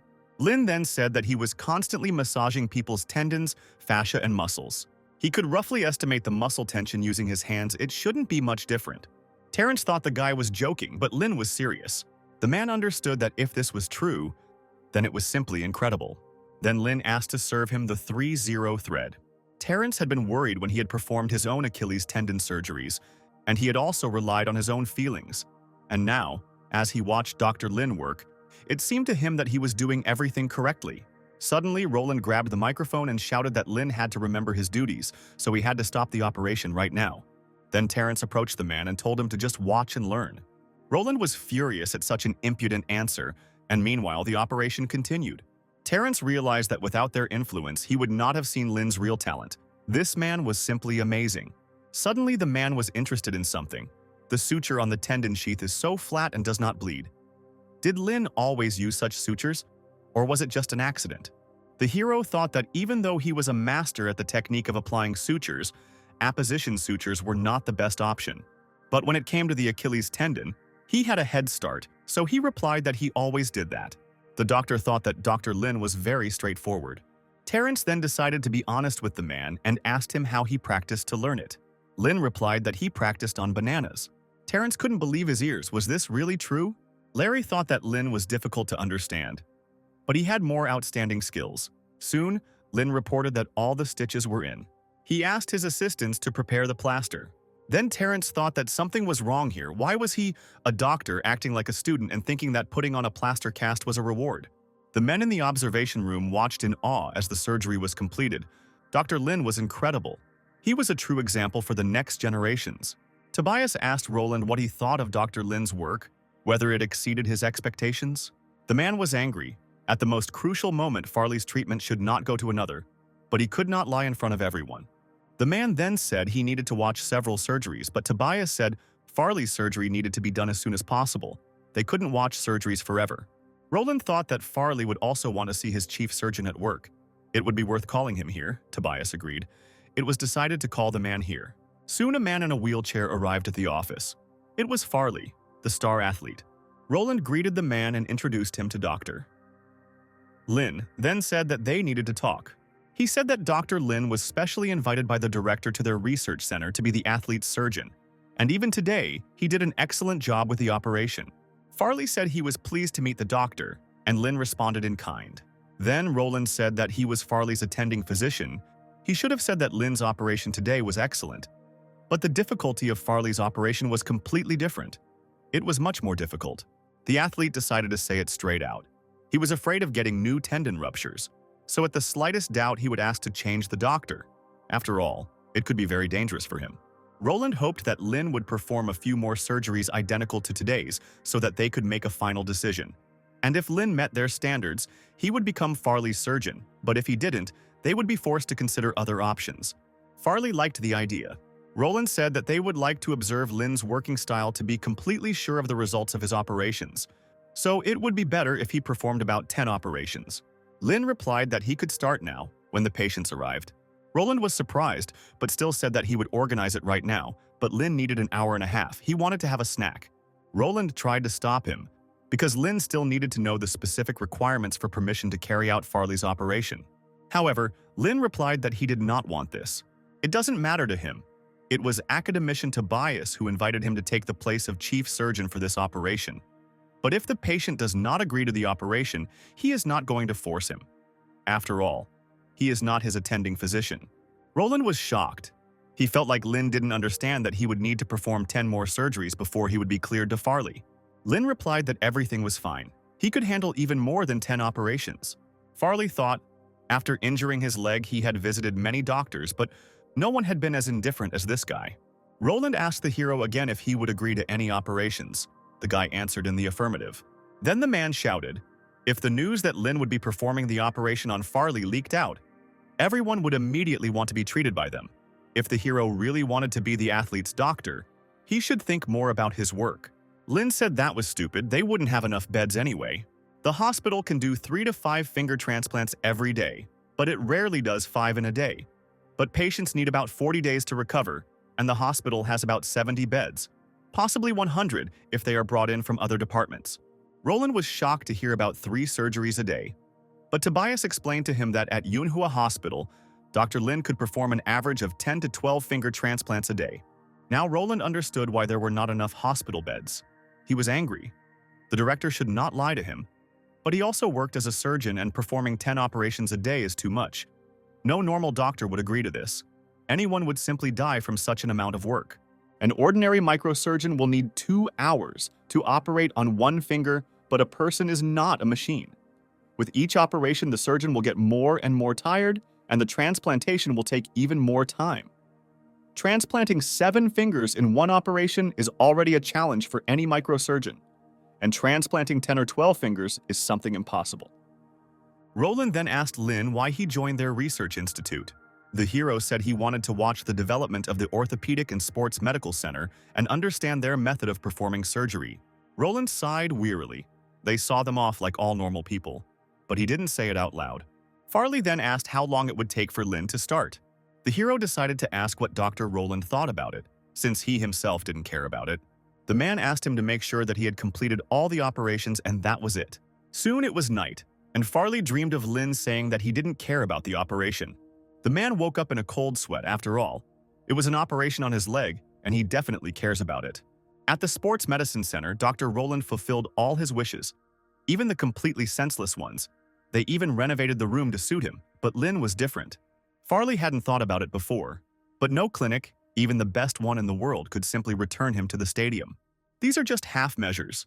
A year of rehabilitation and an Achilles tendon that will work for a maximum of 6 months, or a short-term recovery and a tendon that will work for no more than 3 months before a new injury.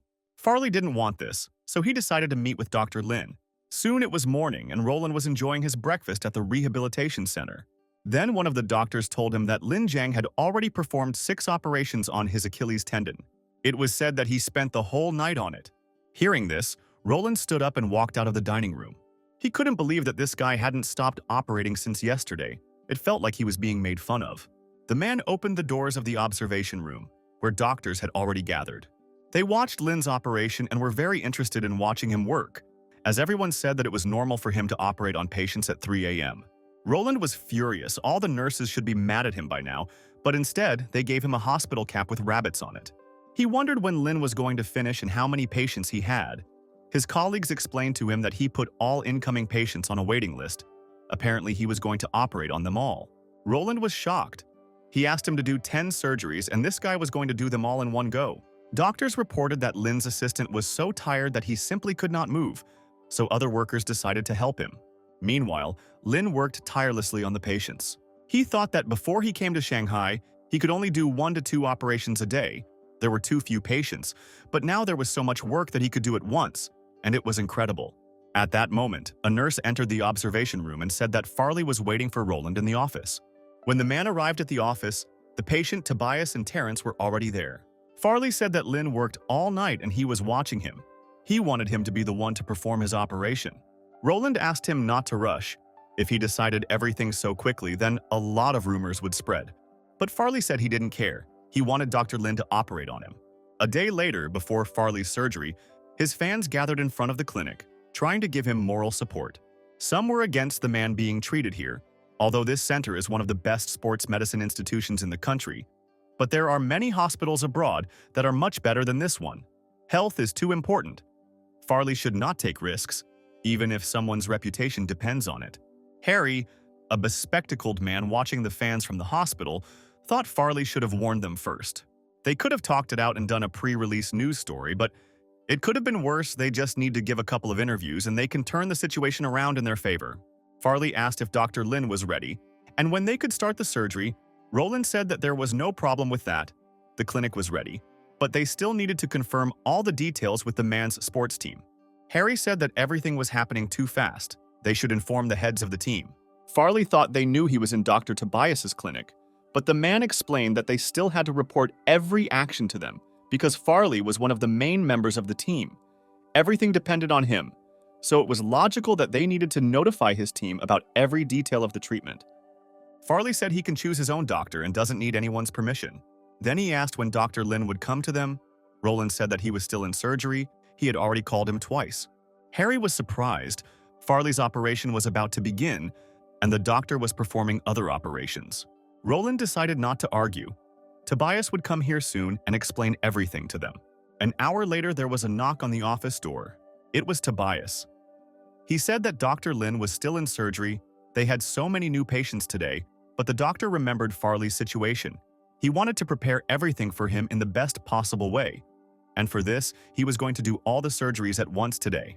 The athlete said that after so many days of waiting, he could wait a little longer. Tobias added that if they want to perform the operation according to all the rules, then they need to prepare for everything.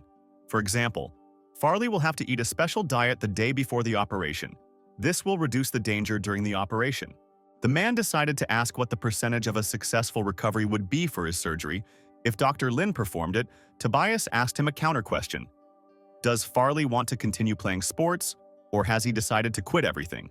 The athlete thought for a moment and didn't know what to answer. He was distracted from his thoughts by the shouts of people from the street who had come to support Farley.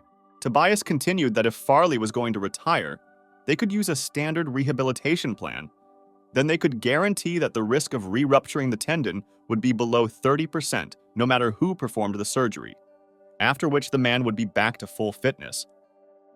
But if he wanted to continue his career, then a standard rehabilitation plan would not be an option.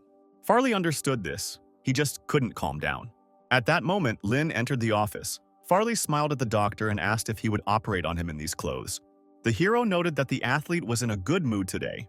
The man said he still wanted Lin to be his surgeon. He also said that he understands and accepts all the risks associated with this decision. When the hero received full consent, he decided to check the patient's leg using his skill. At this point, information began to seep into his consciousness, and data about Farley became available to him. Then he said that everything was normal and the patient could be sent to the operating room. Harry was shocked. Was the operation really going to start right now? Because the head of the team wasn't here yet. There were so many fans on the street. Farley had to meet them. Moreover, the man's family had come here to get him some clean clothes. Lin said that he is fully prepared to perform the operation now. He will finish in 2 hours. At this point, the system sent a new mission for the hero, according to which he must gain recognition and restore Farley's Achilles tendon to its original state. He is entitled to 1 reward for every 5% of the restoration of the Achilles tendon. Soon the doctors and the patient arrived in the operating room. Lin asked to begin the anesthesia. However, something went wrong. After the anesthesia was administered, Farley heard someone asking a certain Dalen to get up and take his medication, and then he fell asleep. Tobias and the nurse chuckled as they looked at the patient. Soon everything was ready. The doctors began the operation. Lin made the cut. Terrence was shocked. He did it so quickly as if he was competing with someone in the speed of execution. When the patient's skin was pulled back, he thought it looked like the goat slaughter in his hometown. When doctors reached the tendon, Tobias noticed that the ends of the tear fit together like a puzzle. Terrence was horrified. It was not good. The shape was very complicated. Of all the types of breakups, this was one of the most difficult. The man asked Tobias what they should do next. The academician continued to work together with Lin. They performed all actions simultaneously. Terrence looked at the piece of severed tendon. If this were a normal situation, the jagged ends would be fine.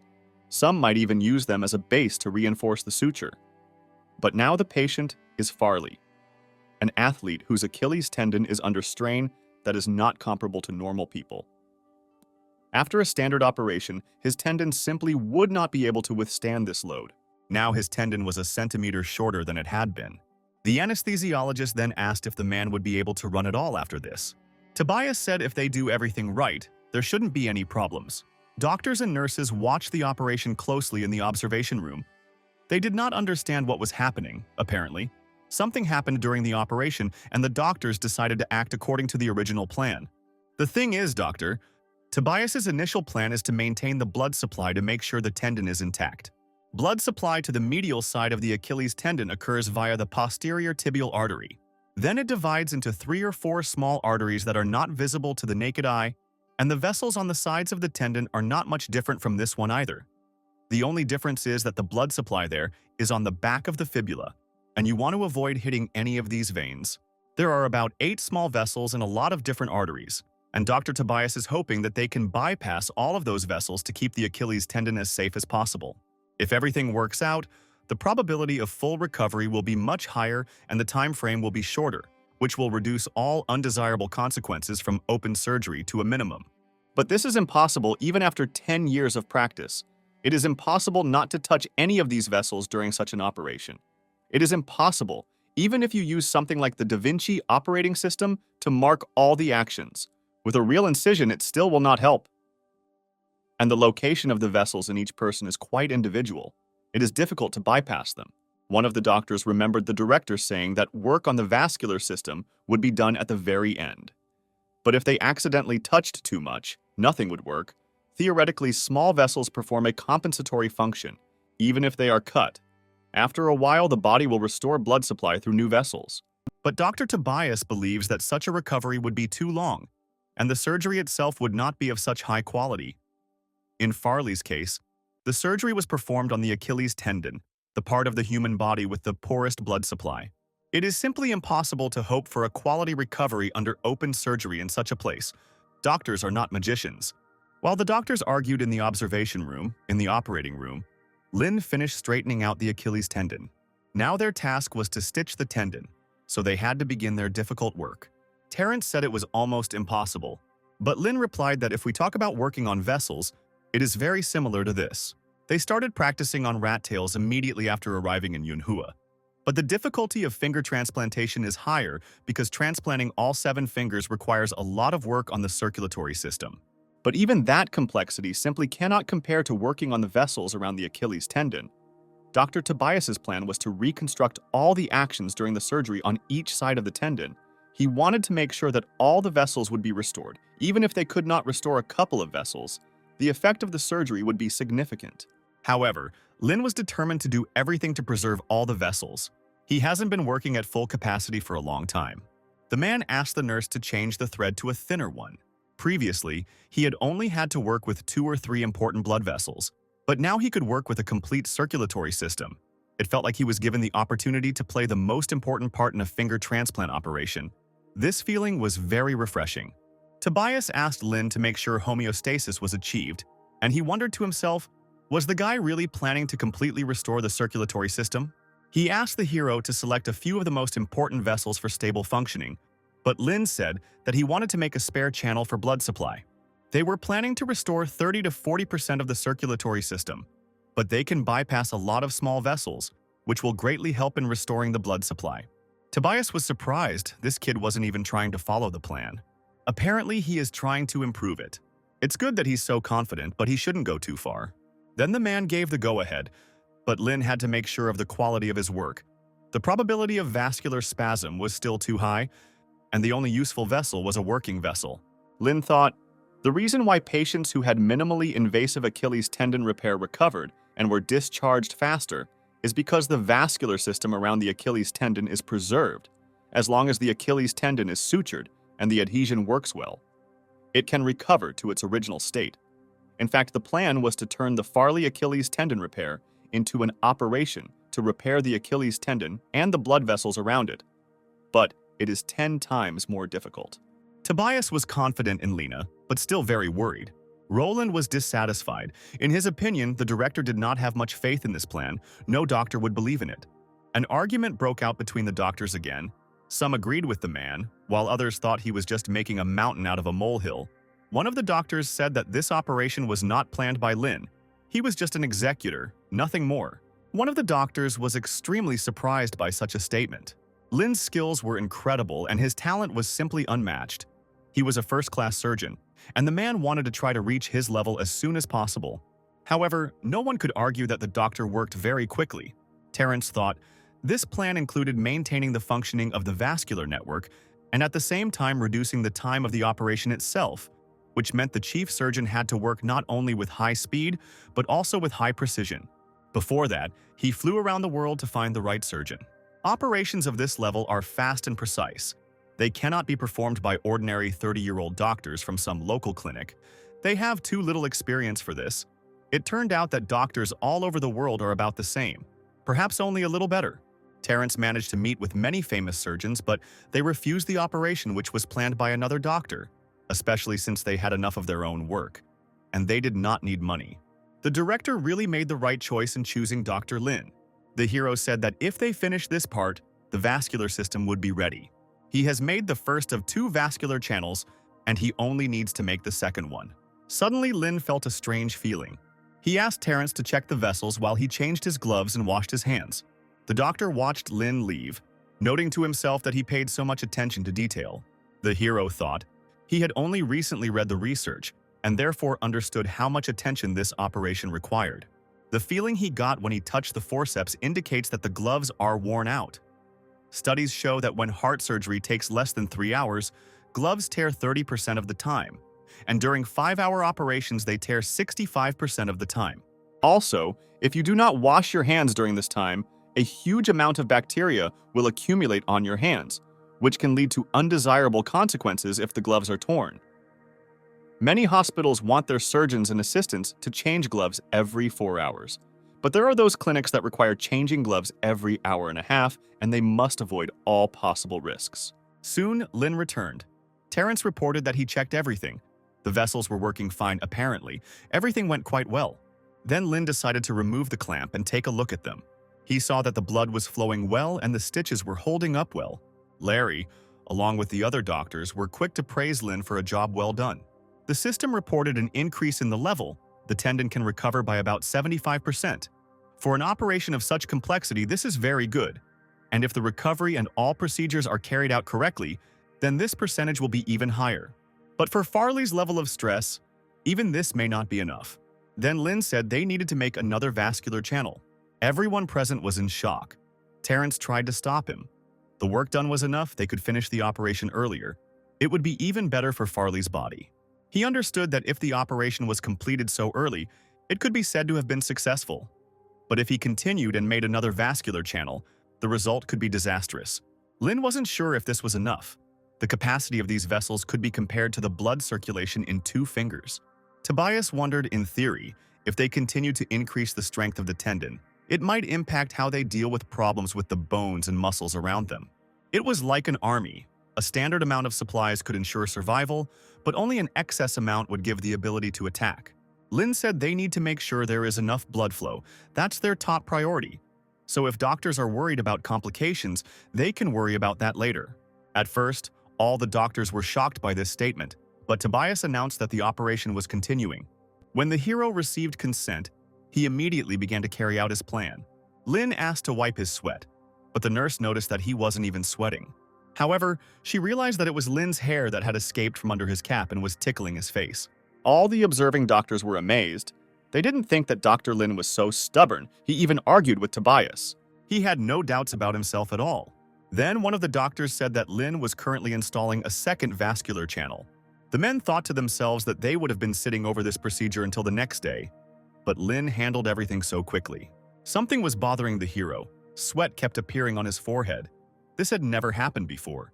Suddenly, the system alerted him to an alarm. The mission completion rate was falling percentage by percentage. Lin then asked to check the patient's physiological status. Terrence looked at the screen and said that everything was normal. The patient was fine. At first, Lin couldn't believe his ears and looked at the data on the screen himself. The indicators were indeed all right, but he had a bad feeling.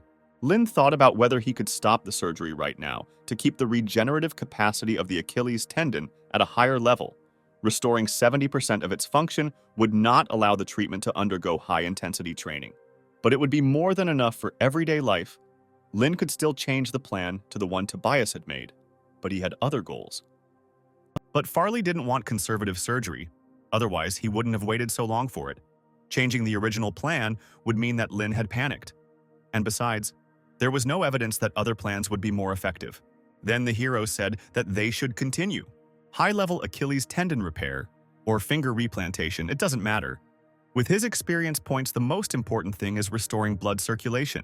Since there is a lack of information, he will have to rely only on his theoretical knowledge. Farley wants to return to the big sport. Lin could not let his dreams go up in smoke. Meanwhile, the function of the Achilles tendon has dropped to 55%. You can forget about intensive training and competitions. Farley will experience problems even in everyday life. For a sports center of medicine and orthopedics, such a result is simply a mockery. Then the hero decided to check the patient's indicators again. When Terrence said everything was fine, Lin thought, statistics don't prove anything. In situations where the system can't identify the problem, he could only trust his own judgment. Postponing the operation by 1 or 2 hours could not have greatly affected the outcome. The only possible misstep could be that the alternative vascular channel that Lin created caused harm to the patient. Since he has to guess, he is almost certain that it is all due to side effects of the vascular canal. Soon, Lin announced that the vascular canal was complete. At this point, the system announced that the mission's progress was increasing. Farley's Achilles tendon was severely damaged, and the part that had to be cut off was actually the size of a thumb. But with a tendon in that condition and so many old injuries, getting 85% function back would be an incredible achievement. If you look at the vascular capacity chart, 85% is great. But even so, there will still be a risk of re-rupture with excessive loads. But at least Farley will be able to return to the world of big-time sports. 85% is not the final result. The status of completion is still growing, so it's time to finish this operation. Lin reported that the second blood channel was ready, time to put in stitches. Terrence looked at the guy in surprise. He didn't seem to be worried at all. The hero replied that he felt that everything would be fine and that he would put in the stitches himself. Soon the stitching was completed. All that remained was to bandage the patient's leg. The hero then asked what Dr. Tobias's professional opinion was. At this point, Terrence asked Lin how he was feeling in general. The hero replied that he felt as if he had just been awarded a prize. The doctors in the observation room watched in amazement as the operation ended, and the nurse reported everything that was happening in a chat dedicated to Lin. Shortly after the operation, Tobias approached Lin and asked him not to relax, as he would later write a report to the director of the sports bureau. Lin replied that if it was still a long time, he would prefer to have another operation. Terrence was in shock. Was he really ready to work again after such a complicated operation? Farley's fans were still standing outside the hospital windows. Everyone was interested in how the operation went. At that moment, a black car drove up to the group of people. Journalists present at the fan meeting noted that this was a car from the sports bureau. Soon, Roland went to the car to meet the arrivals. As it turned out, it was the bureau administrator Malcolm and the bureau general director Vince. They were looking for Farley. Roland reported that he was inside in his room. The men soon found themselves in Farley's room, where the patient lay unconscious on his bed. Vince immediately started screaming, asking what happened to him. Tobias responded that the operation was successful, and they expect Tobias to return to training after a rest period of 3 to 4 months. Vince asked to wake the man up. He was interested in what he would say. Malcolm leaned over and began shaking Farley as hard as he could, trying to wake him up. Tobias immediately pushed him away.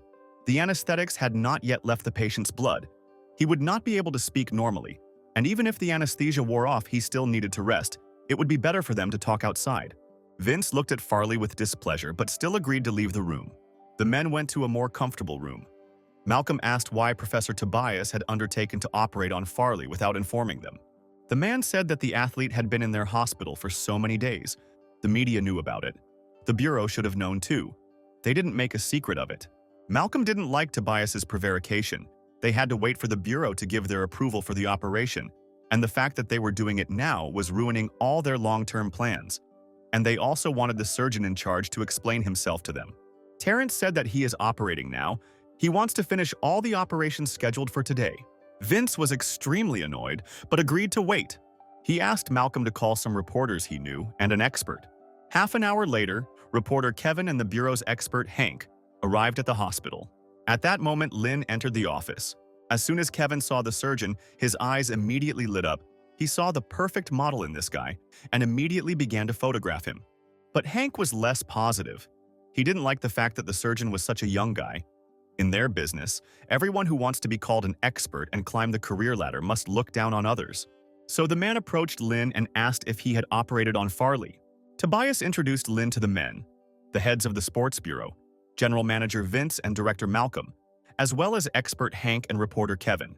While Kevin was admiring Lin, Hank said that he does analysis and evaluation of all kinds of medical interventions for the sports bureau, so he wanted the doctor to describe the details of the operation. The hero decided to ask if this was really necessary. Hank shouted, of course it was necessary for them, since they wanted to evaluate his work from all sides. Lin should know that Farley was one of the most important athletes in their bureau. He was a sports star that the whole country was rooting for. Information about his physical condition should be available to them at any time. Lin said the man could ask academician Tobias about the patient's condition after the operation. Hank insisted that if they needed to ask academician Tobias, they would have done so, but they had questions regarding the operation that needed to be answered by a doctor. Lin asked Tobias if this was appropriate. The man replied that since Mr. Hank wanted to know all the details, it was worth enlightening him. The man then asked why Farley needed surgery in the first place. The hero was puzzled as to why the man was asking him about this. Hank's patience was wearing thin. Lin was the chief surgeon. Was he really saying he didn't know why Farley had gone under the knife? Then the hero said that, in his opinion, Farley decided to intervene because of a ruptured Achilles tendon.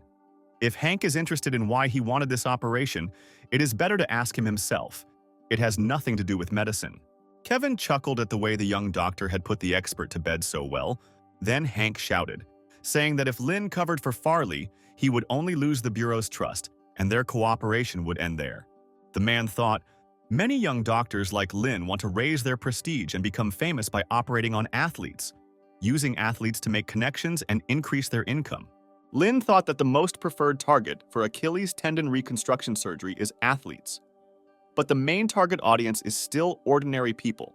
At the same time, the total number of athletes who have suffered from Achilles tendon rupture is approaching 0, despite the fact that the need for Achilles tendon reconstruction surgery is still high.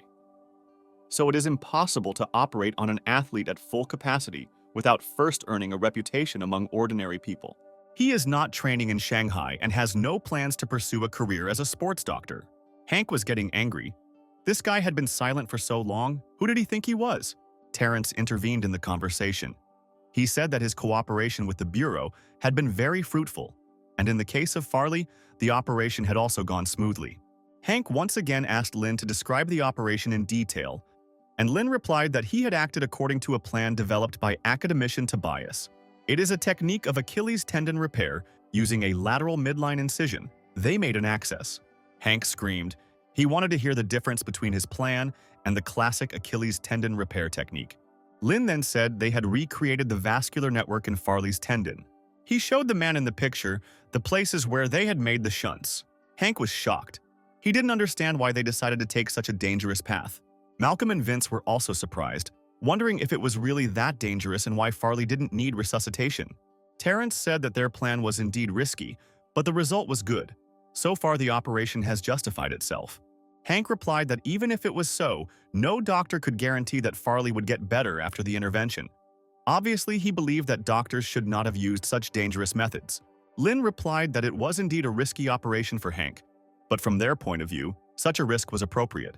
Hank screamed, this whole operation was one big risk.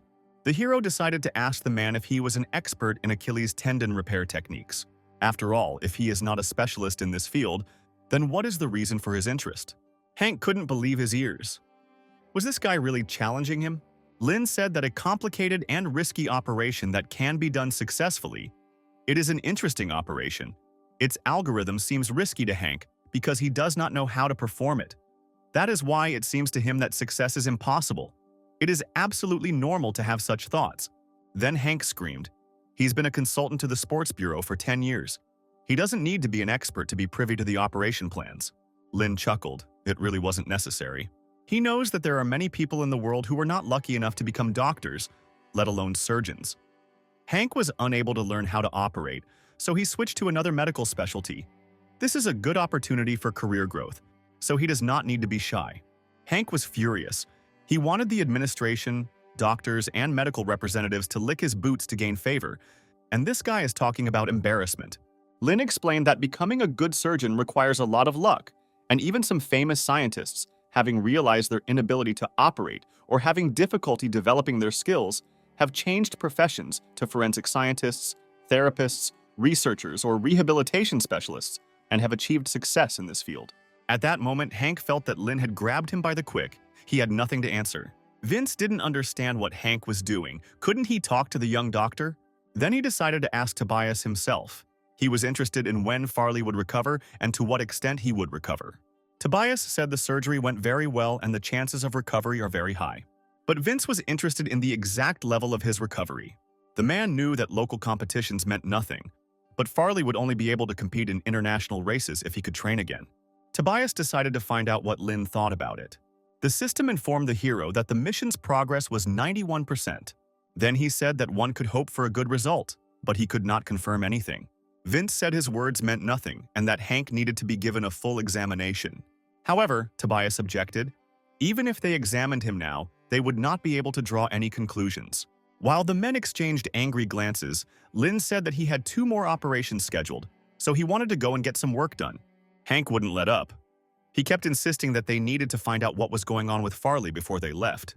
Lin then suggested showing the men a video recording of the operation. Soon a projector was brought into the room and the men were able to follow the progress of the operation. Hank asked why the cut was C-shaped.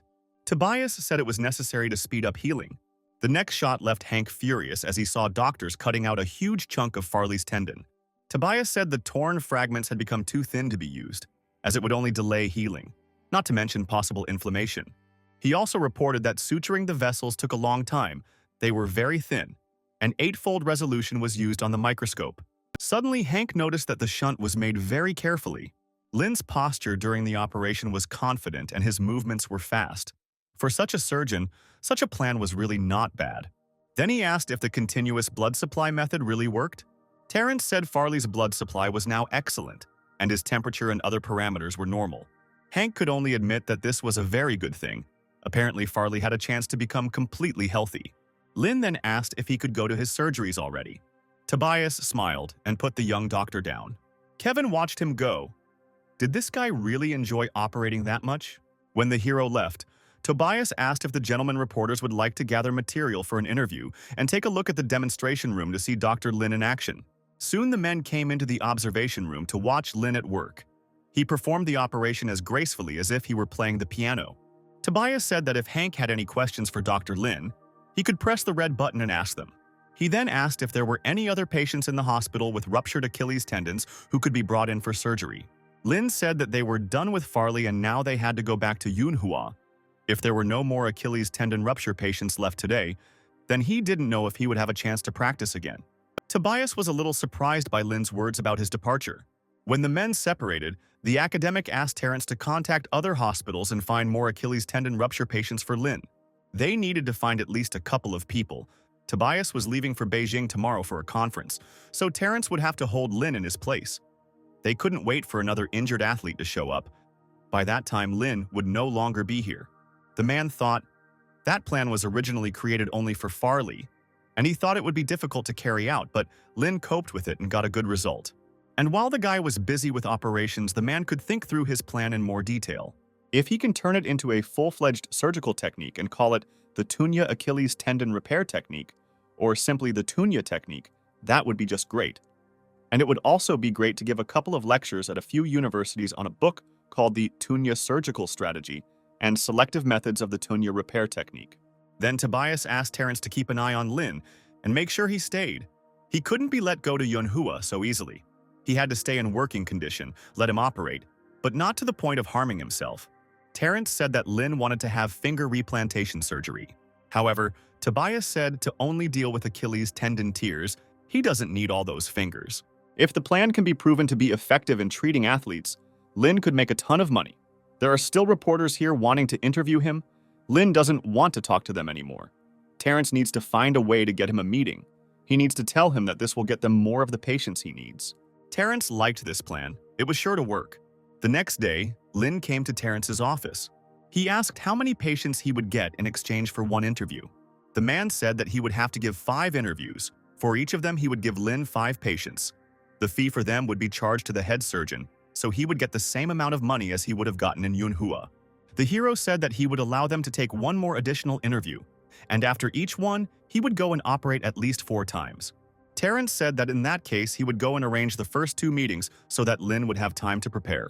The hero said there would be 8 surgeries, then they would need a break in the middle. He would need 1 anesthesiologist for each surgery, but at some point he would need to be replaced.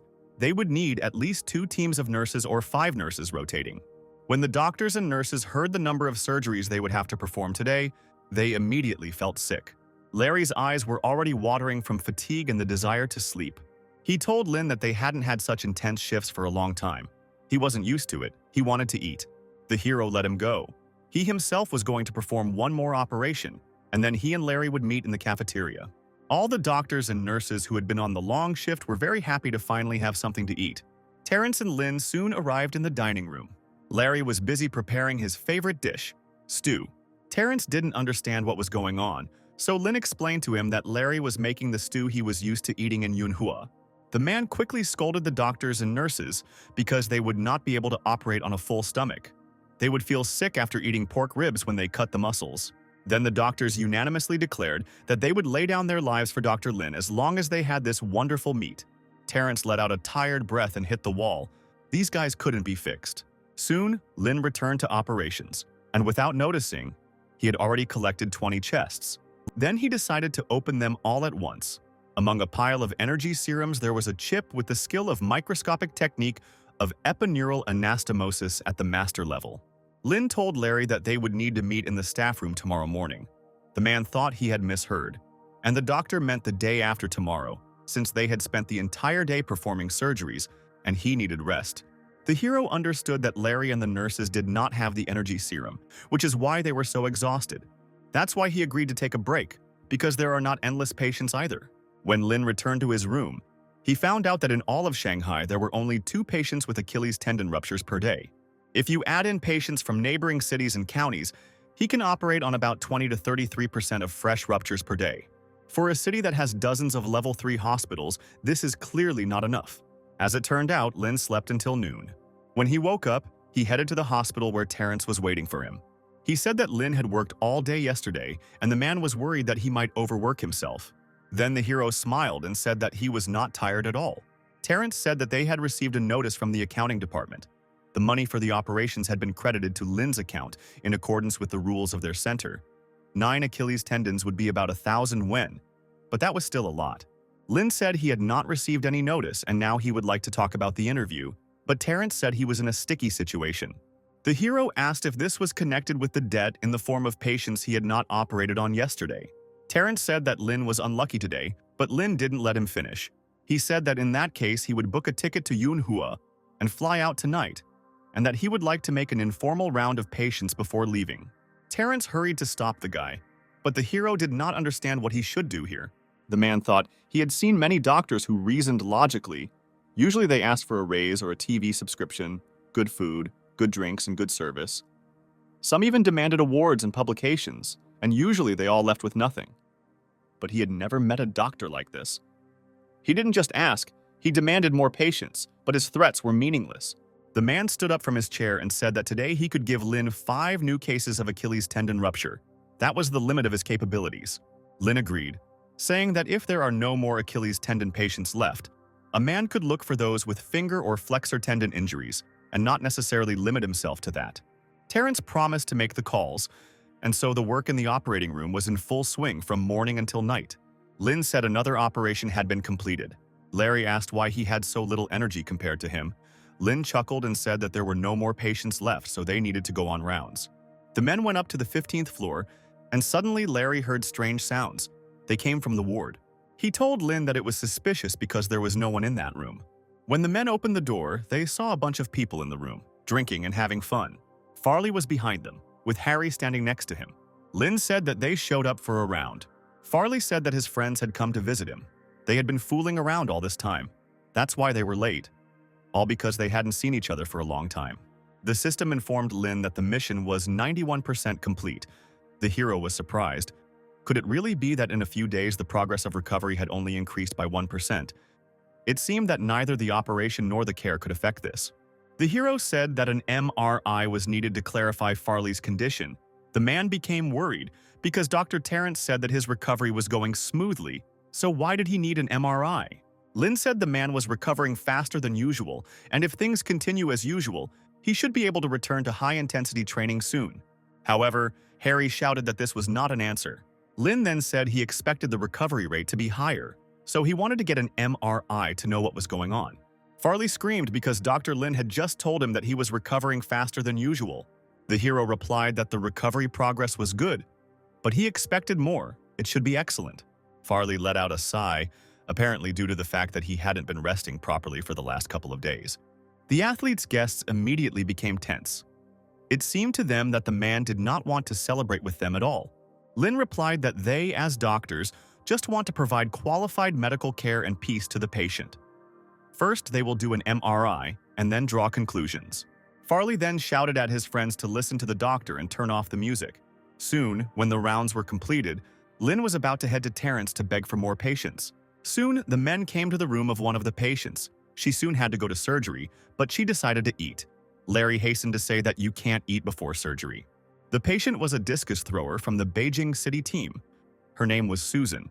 She said she was just enjoying the aroma of the fruit, and she also asked Dr. Lin to examine her for other injuries.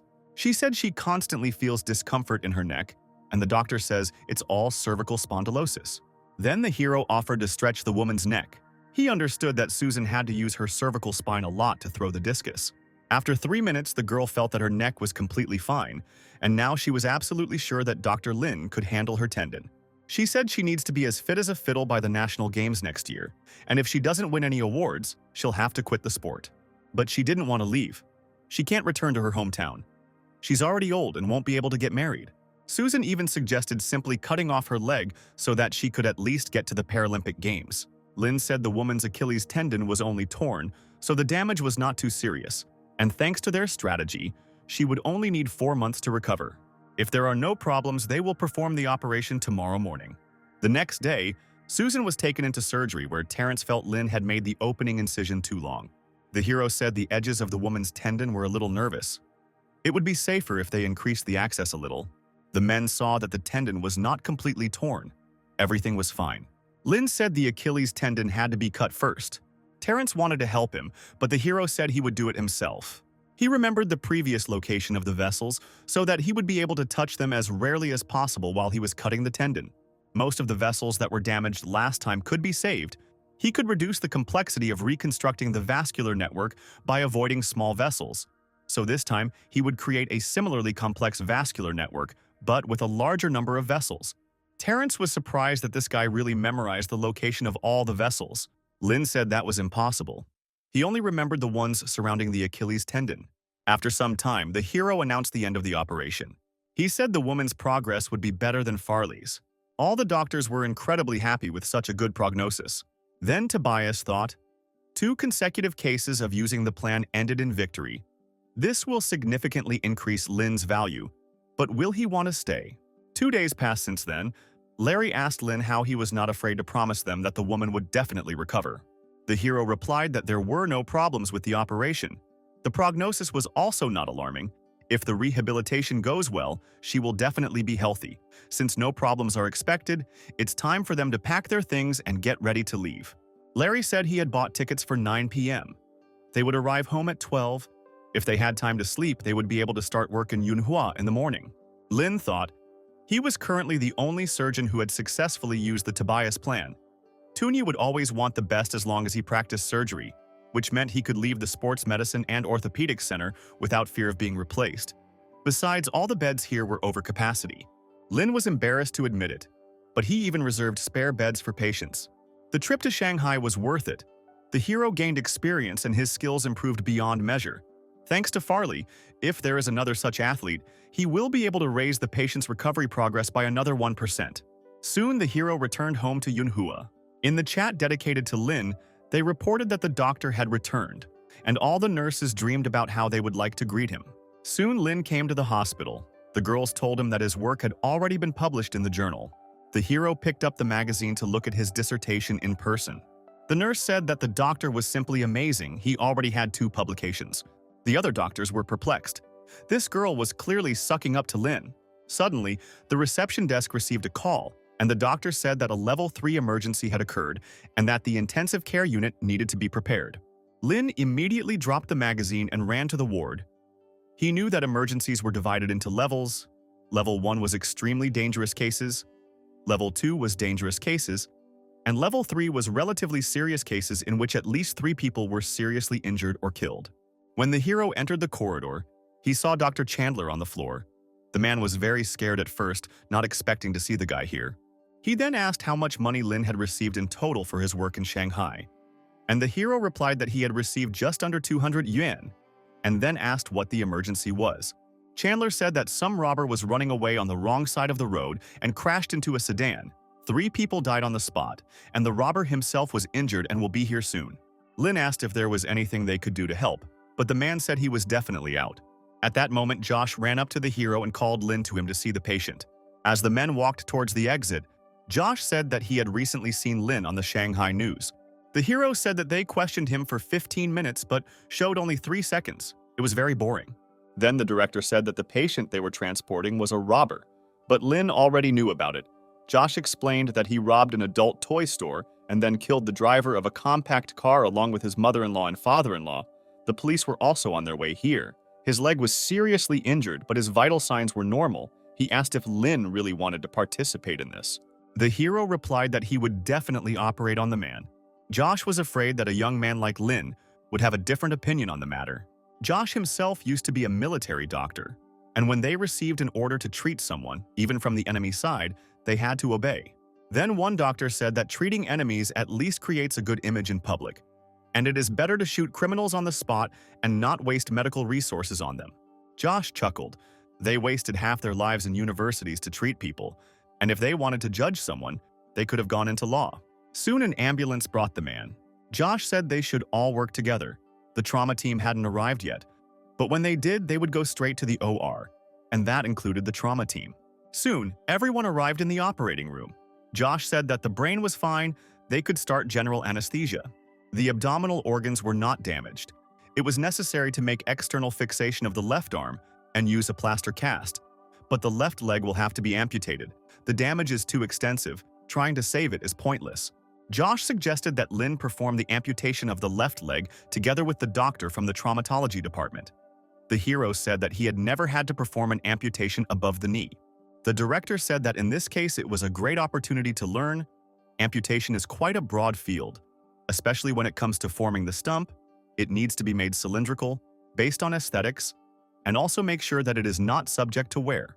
One of the doctors said that there was no need to worry so much because they were just carpenters who had their saws out and were wondering which side to sand.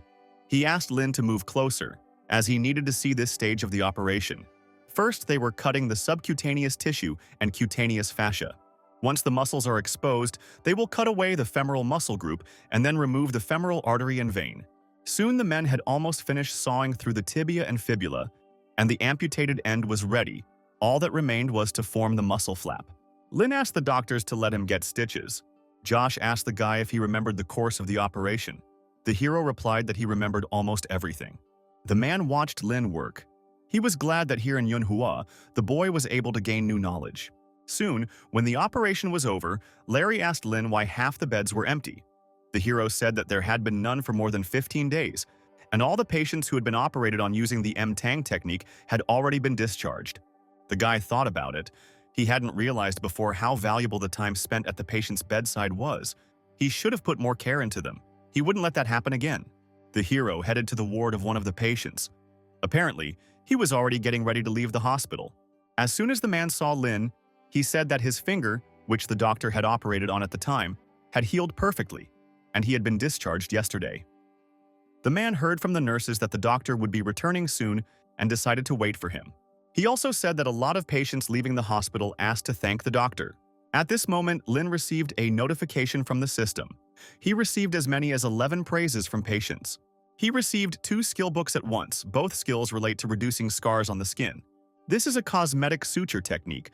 Lin decided that the next time he did an amputation, he could use a continuous intradermal suture. Then the stump would look better than yesterday. Soon Larry approached Lin and asked how many surgeries the man planned to do today. Then the hero said that he planned to do only 2 operations today. Larry was amazed.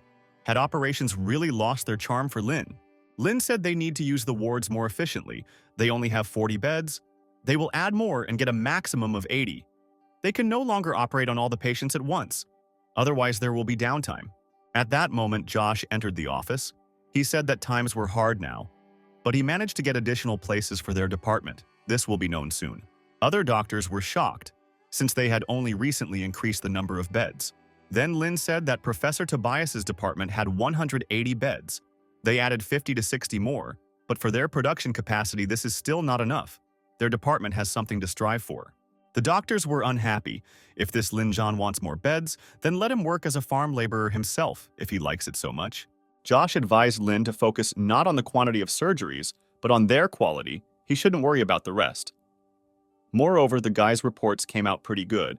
He should finish them and then go to the accounting department for his reward. And there were no interesting surgeries left for today, so he could safely go home and rest. Lin obediently rose from his chair and headed towards the exit of the office. One of the doctors was puzzled as to why Josh was giving him an unlimited number of beds, since no one else in their department had had such a privilege before.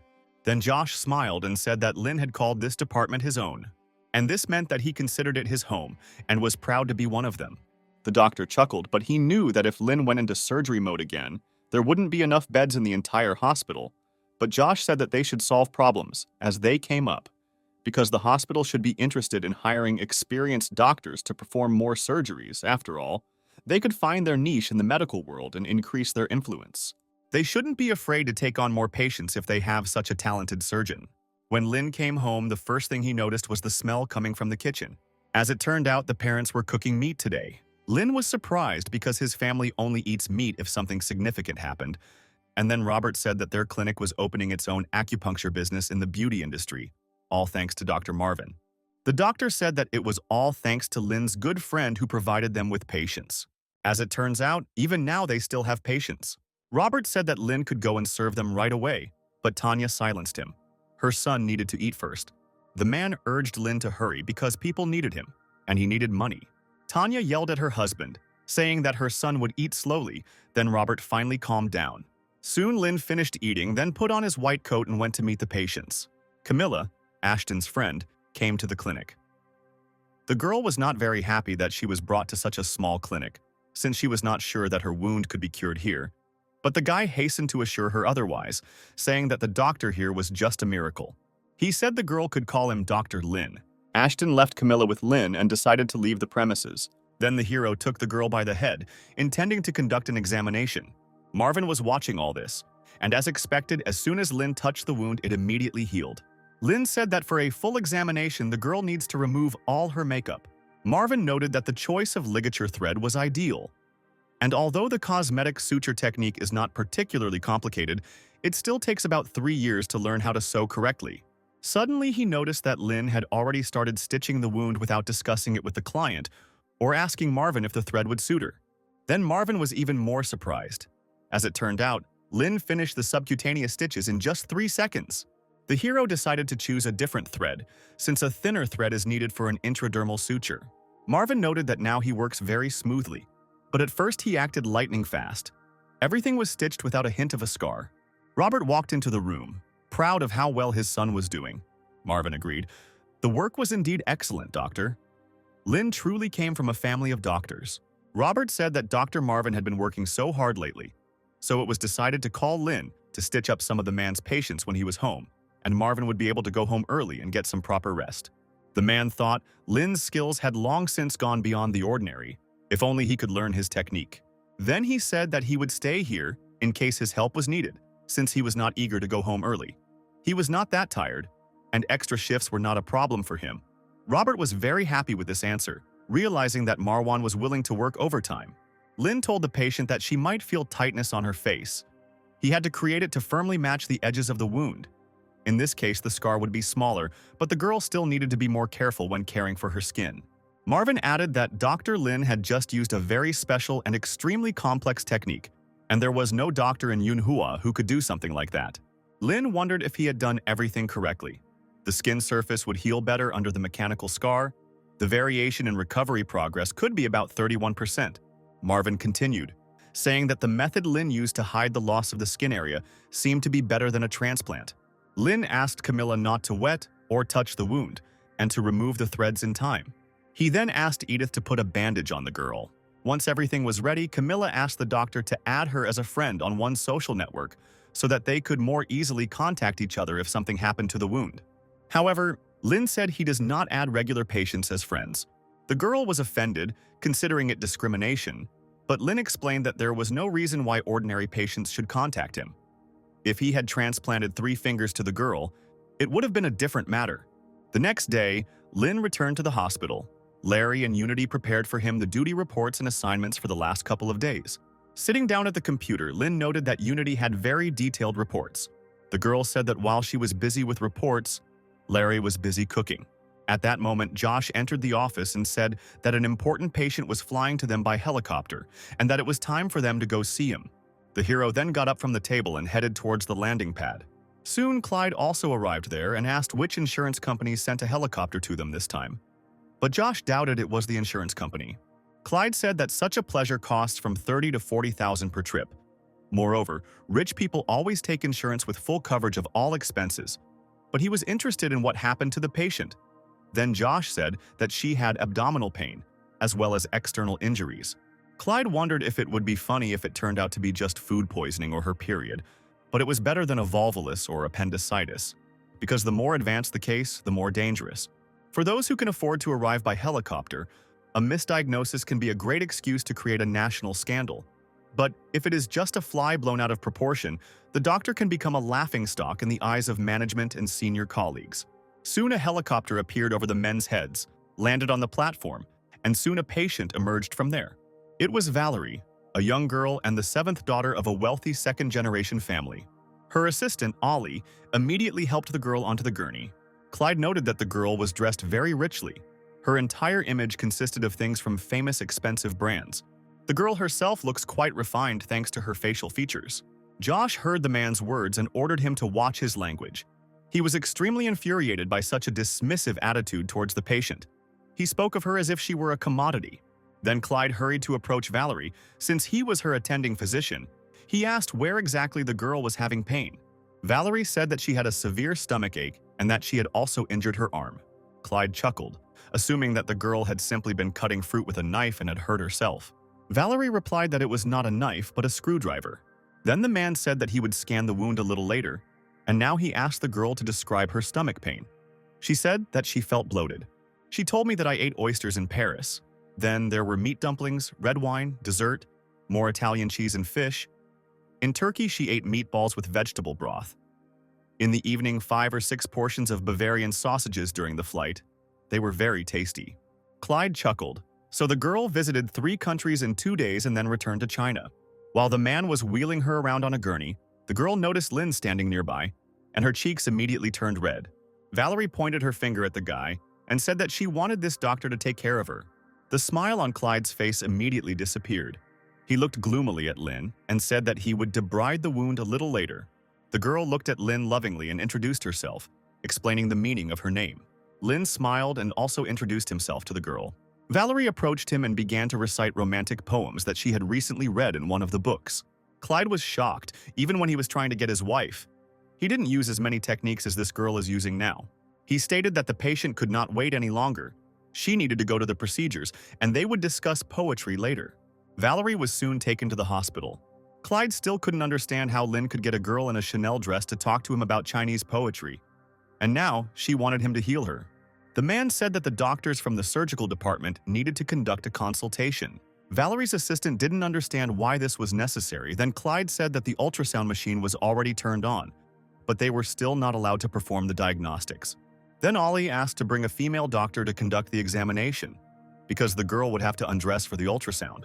Clyde chuckled in displeasure, but still went to look for a female doctor, and at that time Lin decided to treat the girl's wound. Valerie smiled and extended her hand to the young man. Ollie ordered Lynn to be careful so that the girl wouldn't be left with any scars. But Valerie immediately cut her off, and the assistant had to go out the door. Soon the procedure was completed and the girl's finger was treated. Lynn then said that she should now wait for the female doctor the girl had asked for. Then Josh said that the girl's wound would be better stitched up, and Valerie was incredibly glad that she would spend some more time with the doctor. He was courageous, natural, and handsome, knew how to carry himself, and was naturally talented. Perhaps in ancient times they would have met under different circumstances. Soon Lynn said that he had put in the stitches and the nurse would take care of the rest. Valerie tried to stop the doctor, but he silently left the room. The girl chuckled to herself. He simply had to visit her later, and then they would see each other again. However, time passed, and Lynn still did not come to visit the girl. Ollie said that it had indeed been a long time. The girl could have asked the pilot to fly in earlier to pick them up from here. Valerie said her parents went to Australia to see green pastures, and now she wanted to learn all the languages in the world. Her desire to fly home had already evaporated. Ollie was surprised. Was Valerie really that eager to show off her intelligence in front of Dr. Lin? If it was necessary for her studies, she would have immediately obtained everything necessary and reported to the girl's parents, but instead, she sent people to find out everything about Lena. As it turned out, he was single, and all his qualities were top-notch. If you think about it, Dr. Lin is a handsome man, and even a doctor, he is not so bad, but still does not measure up to the lady. So Ollie decided not to report him for now. Otherwise, she would only ruin her relationship with Valerie. What if he becomes a rich heir and reminds his assistant of all her dirty deeds? Ollie then said that Valerie didn't have to communicate with the doctor in poetry, but the girl thought that he liked the poems she mentioned. Then the assistant said that the doctor, apparently, just liked talking to the girl. At first, Valerie was happy, but then she suddenly thought that there was no such thing as love at first sight. Lin clearly had a lot of fans, and he didn't even look at the girl after he finished work. Ollie said that his superiors were there at the time and he had no choice, which gave Valerie some hope, and she asked what the girl had learned from her investigation. Ollie said that Lin is quite a talented surgeon and has already appeared in several news broadcasts. His family owns a small clinic. Valerie was afraid that this meant she would have to live with her future mother-in-law, and what if she had a bad temper? Ollie felt uneasy. It was the first time she had seen the lady so agitated. She said that she hadn't figured it out yet, and besides, Valerie didn't have to live with her. She could buy a house and live separately, because the girl's family owned several houses in Manhua. And anyway, it was too early for her to think about getting married. She suggested that they discuss everything thoroughly first. Lin's family bank account had about a couple $100,000. Lin's account had about 100,000 yuan. His monthly income had recently reached 50,000 yuan, and he also owned a used Volkswagen Jetta. Valerie was glad that 50,000 yuan was a lot for an intern. Lin was a great guy. It turns out that if Dr. Lin's car suddenly breaks down, he will only be able to afford a taxi or public transport, which is essentially the same thing. The girl grinned, plotting something evil. 4 hours later, Lin headed to his car to go run some errands. However, it didn't start. Lin knew that there were no taxis in the area at all, so he would have to wait. A few seconds later, a car drove up to the hero. Valerie was driving and she chuckled, saying that by a happy coincidence she was also going home. She invited the doctor to get into the car, and he had no choice but to agree. It is very difficult to catch a taxi at such a late hour, and there is also a patient waiting for him at the hospital with 3 injured fingers. Valerie learned that Lin was heading to the hospital in Manhua. She started the car and immediately drove to where the man needed to go. Lin asked the girl to slow down as she was almost going over the speed limit, but due to the noise of the fast driving, the girl could not hear anything. Then Lin leaned towards her ear and repeated his words about the girl driving too fast. Valerie noted that his voice sounded even more pleasant up close. The girl was so deep in her thoughts that she almost crashed into a pole, after which she immediately apologized. She said that she had already earned about 10 yuan from online searches trying to find out about Lena, and since she had recovered, they could go out to lunch with that money. She then asked if Lin took a taxi to the hospital every day. The guy said that he usually drives his own car, but today he couldn't start it. Valerie asked if he found out the reason why the car wouldn't start. The hero said that he didn't understand anything about it. He was used to the idea that fixing cars wasn't as interesting as fixing people. Soon they arrived at the hospital. Valerie was wondering when Lin would be free. He said that they only had one operation in the morning, so he would be free in 3 to 4 hours. Then Valerie said that she didn't need her car anyway, so Lin could take it and return it to its place by 6 o'clock. The hero said that the girl's kindness knows no bounds. Valerie smiled, realizing that she had completely different motives, and then asked Lin to add her on WeChat just in case. As soon as he puts the car in place, he will send her a message, and if she is free, then they can even go somewhere. She explained that during this time she would have to drive another car so that the company would pay her a lot of money. The hero didn't believe that it was really possible to make money on something like this, but Valerie replied that it didn't matter. In any case, she would gain experience in driving. Lin decided that, in this case, he would make an exception and add the girl on WeChat. When everything was ready, Valerie looked after Lena with love, happy that she had at least gotten a little closer to him. Soon, Lin arrived for the operation, assisted by Larry and Unity. 3 hours later, the operation was completed.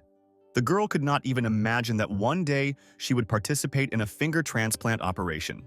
However, the principle behind finger replantation, vessel suturing, and intestinal suturing was the same. Larry wanted to object that these were completely different things, and then a small argument began between them. One of the doctors tried to calm them down, since it was now time to take the patient out of the operating room and notify his relatives. He then asked Lin if he was going to stay late at the hospital today, but the hero replied that there were no more free beds, and if they continued operating, they would have nowhere to put the patients. Then everyone involved in the operation decided to go somewhere to eat barbecue after work. Larry suggested going to Xiao's restaurant, maybe even invite other doctors along.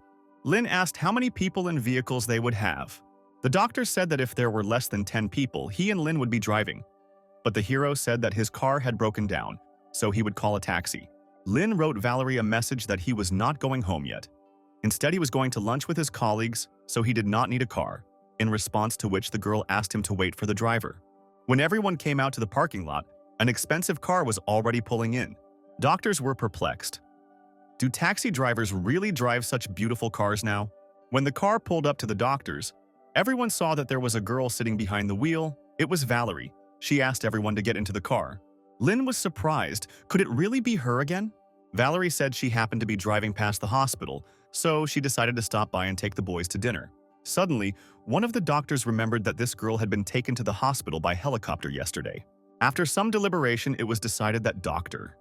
Lin would sit in the front and everyone else would sit in the back. The hero was wondering where the Rolls-Royce that the girl had driven in the morning had gone. Suddenly, Unity asked what this story was about the Rolls-Royce. Valerie chuckled and said it didn't matter at all.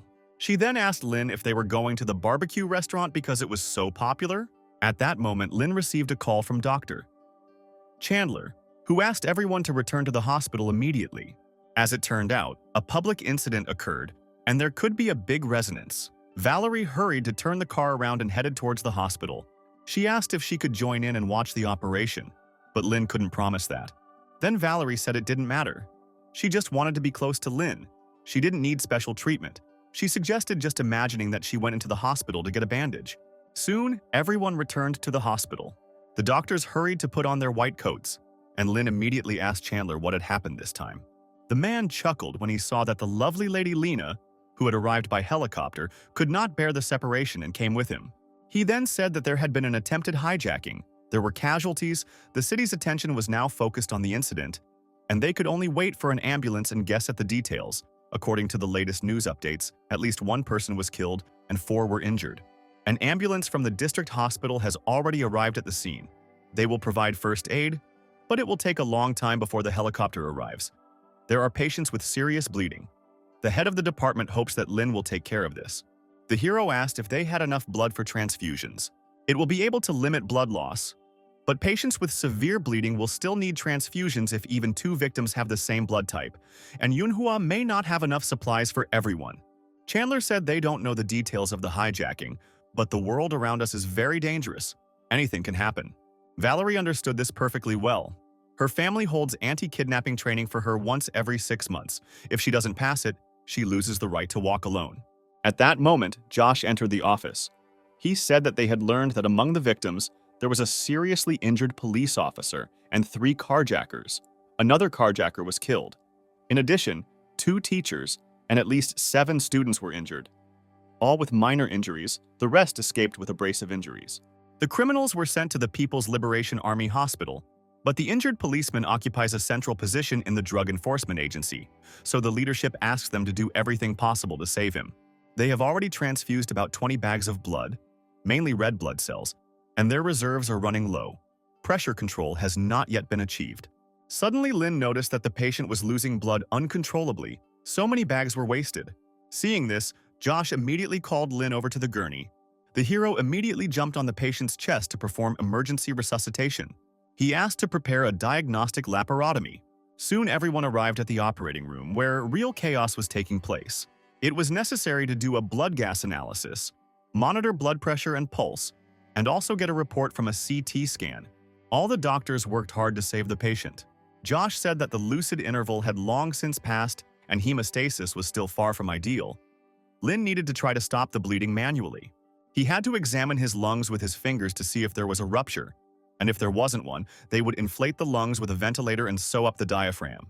Lin soon reported that no breaks were found. Josh instructed the emergency room staff to intubate and inflate the lungs. The 9th and 10th ribs needed to be aligned. A drain needed to be placed in the closed chest cavity, and Lin needed to examine the abdominal cavity. Lin reported that the incision here is 1 centimeter. Josh said to backstitch. Then he asked how things were going with the bleeding. The anesthesiologist shook his head sadly. Josh said there was another source of bleeding and we need to keep looking. Lin reported that there was a hole in the right iliac region, but it was unlikely to be the source. It was not that kind of wound. The director said that they would sew up what Lin had just found. Then they needed to pass it on to the radiologist so that he could work with the images faster. They needed to find this source. Lin asked to give him a little more time. 2 hours later, the source of the bleeding had still not been found, but there was no time to waste. Now it was a matter of life and death. Lin needed to use the blue serum. He drank it, and all his skills were increased by 1 for 2 hours. Lin also obtained 3 legendary skills: stopping bleeding with bare hands, finger replantation, and Achilles tendon restoration. If the legendary level of stopping bleeding helps him accurately determine the source of blood loss in the abdominal cavity without using tools, then this technique is much more useful than he thought. The system then informed him that he was ranked 2nd in bleeding control, behind only Adam Lewis Davis. Lin then set about determining the source of the bleeding. Josh ordered the other doctors to clean out the abdominal cavity while Lin John worked. Soon, the hero announced that he had found the source of the bleeding. The wound was very small, so he would need a 7-0 thread. Doctors said the bleeding was still severe. Lin thought that if he couldn't eliminate the source in the area he had discovered, then he had to start working on the places he hadn't yet felt, such as the areas under the organs. He said he would check the area under the liver. Clyde was surprised. There were so many hidden spaces there. Lin had to be extremely careful while he was digging there. The hero said that the right lobe is fine, the left one needs to be examined. Clyde was indignant. The left side had just been stitched up. It could have been left alone. The man ran up and took Lin by the hand. He turned to Josh to help him leave the guy. However, the director gave Lin the go-ahead, asking him to be more careful. Then the hero began to check the left side, and soon the doctor saw that the blood loss had decreased. The source of the bleeding was found. Clyde was shocked. Was he really under the left lobe? Lin said he would stitch the wound and asked for a needle and thread, and he applied a matching stitch. Josh believed that they could make it work. Soon the bleeding was stopped. The integrity of the liver was restored, and the patient's life was saved. Josh asked Lin to check again and remove the blood from the abdomen and then perform the closure if there were no further problems. Suddenly, Lin noticed that the portal vein was now larger than it had been before. Could it be that the blood clots from the abdominal cavity were squeezing it, increasing the pressure? Josh realized that this was where the blood clots were multiplying. He asked Lin to stitch him up. The man thought that it was dangerous. If they had closed the abdominal cavity with such a defect, the patient would not have survived. Lin said he would check again to see if the portal vein was okay, and it turned out to be fine, so it was time to stitch it up. The main problem is solved. Only simple wounds remain. The hero asked to leave all this to him. Lin used the matching stitch technique as well as the simple interrupted stitch. When he was finished, Josh ordered the patient to be taken to the intensive care unit. All the doctors immediately rushed to hug Lin, praising him for a job well done. Now he could go to the staff room and sleep. After all, they had work to do again in the evening. Lin walked past the reception desk where Valerie was waiting for him. The girl waved at him and asked if he had finished.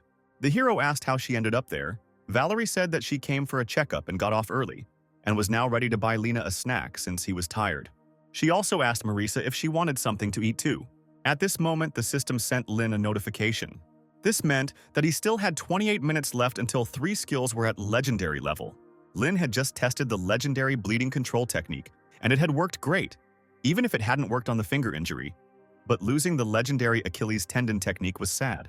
Then the hero decided to turn to Larry. Valerie was offended. The doctor ignored her again. Lynn said the guy should go to the elective surgery and see if there were any patients who needed Achilles tendon surgery. If there weren't any, then he should go to the hand surgery department and ask there, and Lynn would go get ready. They would start in 10 minutes.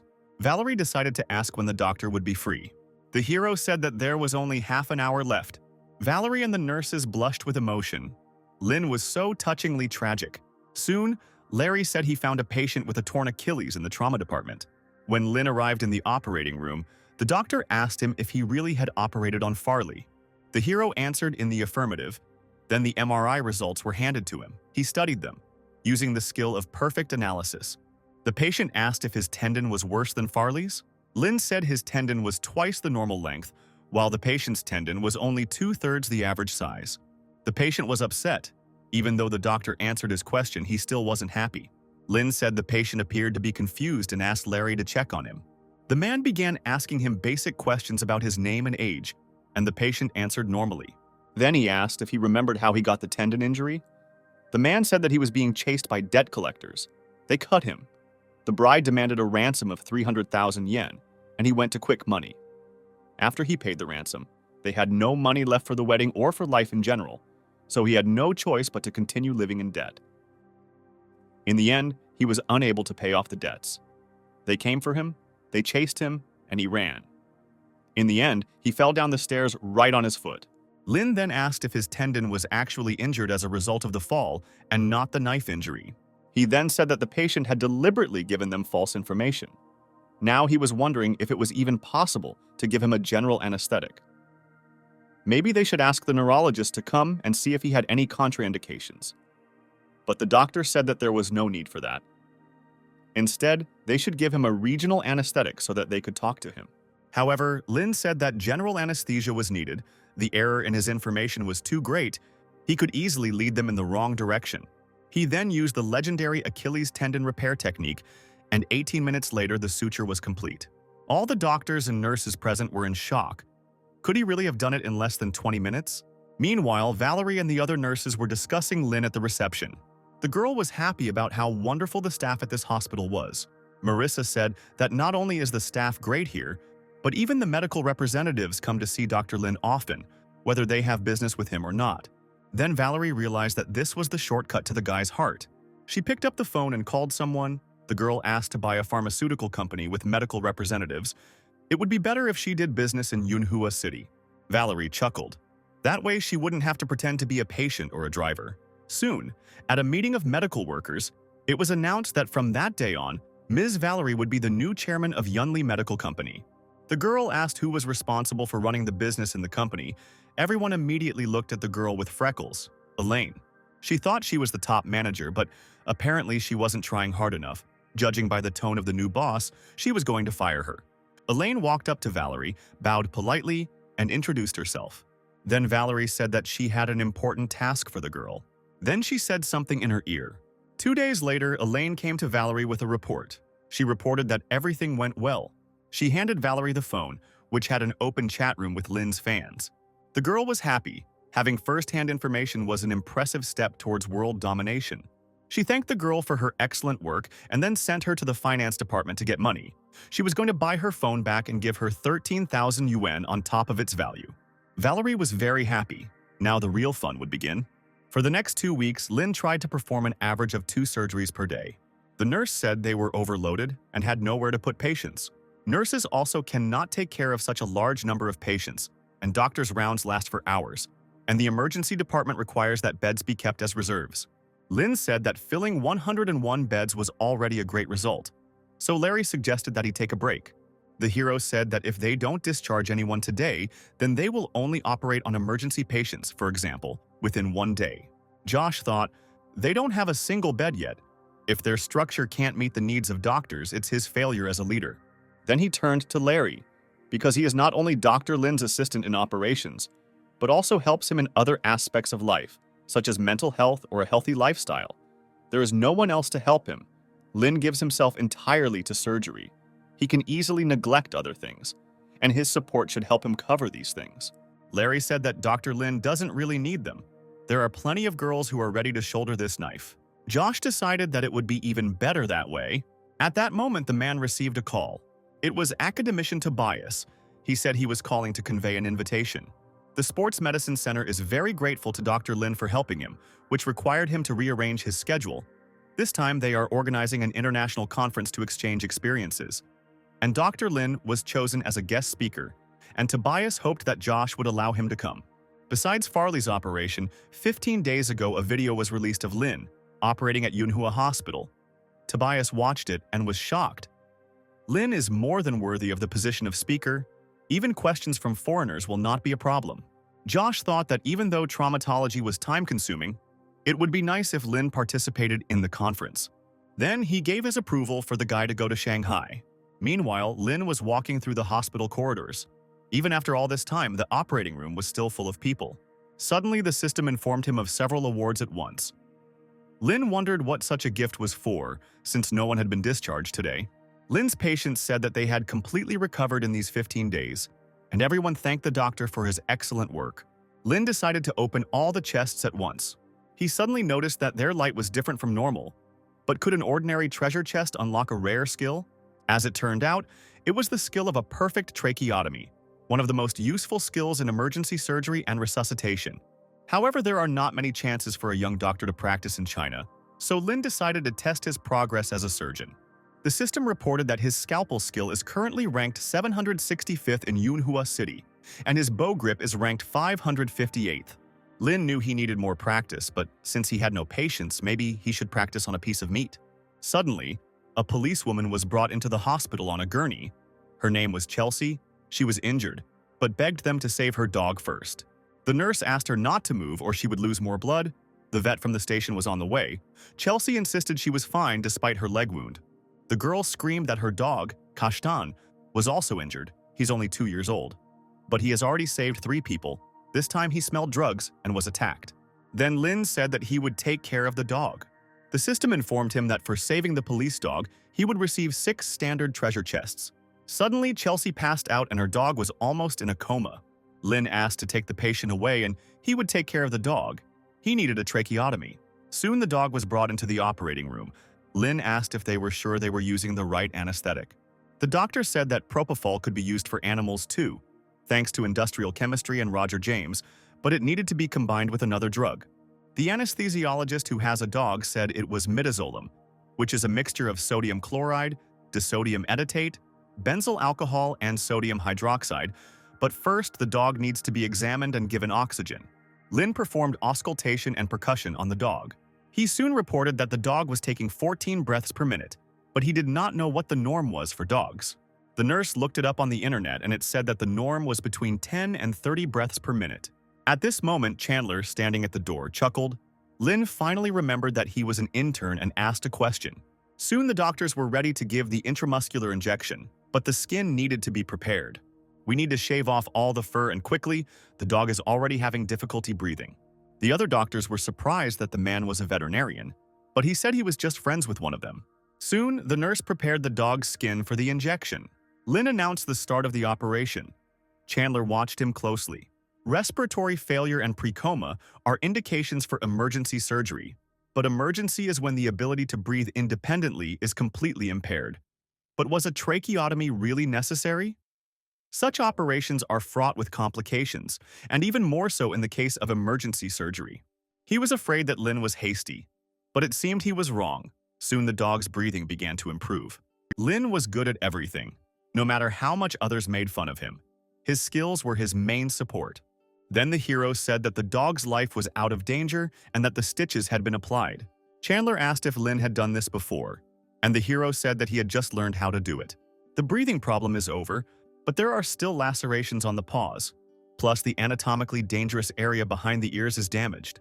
Soon, Lin had taken care of all the problematic aspects. Chandler patted him on the shoulder and said that he would go and rest for now. The nurses were in despair. All the asepsis had gone down the drain. The head nurse would definitely scold them. Lin then decided to ask the system what the progress of his cutting skills was now. As it turned out, since the last query, the scalpel rank in Yunhua City has not changed. The bow grip has been moved down 1 position. Lin was dissatisfied. Did his rank actually fall after the successful operation? Once both Chelsea and Chestnut were cured, the girl and her police partner visited the doctors to express their immense gratitude. The man represented their patrol unit and wanted to express his deepest gratitude to Manhwa Hospital and its emergency surgery department. The doctors worked selflessly for the common good. Without complaining about the difficulties and proving their concern for people in trouble, they not only helped Officer Chelsea, but also saved the life of the officer's police dog, Chestnut. At that moment, journalists were photographing their meeting. Josh thought that this was a chance for Lin to show off, but the guy was so gloomy. If he doesn't like this kind of work, we'll have to let him go to Shanghai for good. When the meeting was over, Josh called Lin and Unity to his office. He wanted the girl to accompany the doctor to Tobis's conference.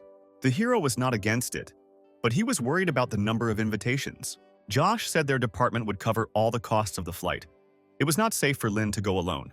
Unity sat silently, looking depressed. Josh said her job was to follow Lin to the International Sports Orthopedics Conference and bring him back safely. Unity must not let anyone fool him. She must make sure that Lin returns. Then her task will be completed, but if he does not return, then the girl may not return either. Soon, Lin and Unity arrived at the bus stop, where a car soon pulled up. Farley came out from there. He was glad to finally meet Dr. Lin. The man offered to take the doctor to the hotel. Unity immediately stood in front of Lin. Covering him with her body, she asked what organization Farley worked for. The man took a few seconds to process the girl's question. He said that he was a track and field athlete. Lin decided to break the awkward situation and said that he could take them to the hotel. When the men arrived at the room, Lin asked Farley what business he had with him. The athlete said he had recently completed a rehabilitation program and was even able to run on the track again. He wanted to take part in the upcoming competitions, but did not know what the consequences would be if he ran at full strength. He was also interested in Tobias's opinion, but what Dr. Lin had to say was much more important to him. The hero said that he had not done much research in the field of sports medicine, and all his assumptions could only be based on MRI images. Farley said he had brought them with him and offered to let the doctor look at them. Lin thought about it. Even though it happened at the moment of using perfect skills, he still remembered the details. He said that if Farley wants to give his best in the future, it would be better to postpone the next competition. His tendon is generally healthy, but the recovery process is not yet complete. The risk of injury still remains, so the risk of rupture is still significant. All Farley needs to do is not to overload his Achilles tendon with intense training. If it ruptures again, the damage will be much more serious. It will mean the end of his sports career. Farley thanked the doctor for the explanation and shook his hand. He said he didn't need the car yet. Lin could keep it and the driver if he wanted. But first he should rest from the road. After the man left, Lin thought that it was still early enough that he should visit the sports medicine center. Soon, he and Unity arrived at the right place. The hero said that the girl did not have to go with him. However, the girl did not want to leave him alone, even though she was already tired. At that moment, the nurses informed Lin that Dr. Terrence had invited him into the operating room. The hero headed to the right office despite Unity trying to stop him. When Lin came into the operating room, Terrence said the chief was out today, but he knew the guy would be there. Today they will be dealing with hip replacement. He invited Lin to take part in the operation. Lin was very happy. Hip replacement in traumatology is the pinnacle of art. The surgical access must be very large, the prosthesis is huge, and the surgical period is long, so the surgeon needs all his skill. In Manhwa, such operations are rare. Terrence knew that Lin had never performed such operations before, so he offered to be his assistant. The hero was incredibly happy that he could take part in such an operation, even as an assistant. Terrence was pleasantly surprised. This was so unlike the all-powerful Dr. Lin. But then he calmed down and said that he needed to use a suction device for the fluid first. Soon the operation began, Terrence thought. Even though Lin was acting as an assistant, he was not relaxed at all. He was very dedicated to the cause. Soon the doctor said that they were finished. Lin wanted to say that only half of the operation was done, but the doctor replied that he did not want all the doctors to get exhausted because they still had to speak at the conference. When Lin left the operating room, he decided to look at the schedule of operations. There were very few of them. At that moment, a nurse walked past him. She couldn't believe that it was really Dr. Lin. Then the girl wrote about the doctor's arrival in the general chat, and soon all the nurses came running to greet him.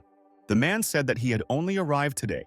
The nurses tried to find out from him why he had arrived. While Unity was watching everything that was happening, she saw a threat in all this and decided to intervene. She stood between the nurses and Lin and said that this was confidential information. The nurses were clearly unhappy to see this strange girl here. Then Unity took Lin by the arm and led him away, saying that he had worked too hard today and they still had to write reports, so they needed to go. The nurses were clearly upset that the doctor left so soon. When Lin was alone with Unity, he asked if Director Josh had asked him to write the report. The girl didn't know what to answer, and then said that she was just going to write it herself, and Lin could just scribble a few lines. The hero asked to wait for him, as he wanted to buy a can of cola. At that moment, a dog approached him. It was Chestnut, the same police dog he had recently operated on. Chelsea soon approached him, unaware that the doctor was also in Shanghai. She was very glad to see Lin. Now that all the problems were behind her, he seemed very nice to her. The hero asked if her wound had never healed. The girl said that it was almost over. Only running was a little painful, but if you slow down, then everything is fine. They were lucky to get to their hospital. Chestnut recovered even better than the girl. Chelsea thanked the man from the bottom of her heart for saving her and the dog. At this moment, Unity again sensed danger and rushed to protect Lin. She stood between him and Chelsea, frowning at the girl. Chelsea decided not to escalate the conflict, so she said that it was time for her to go to her shift and said goodbye to the doctor.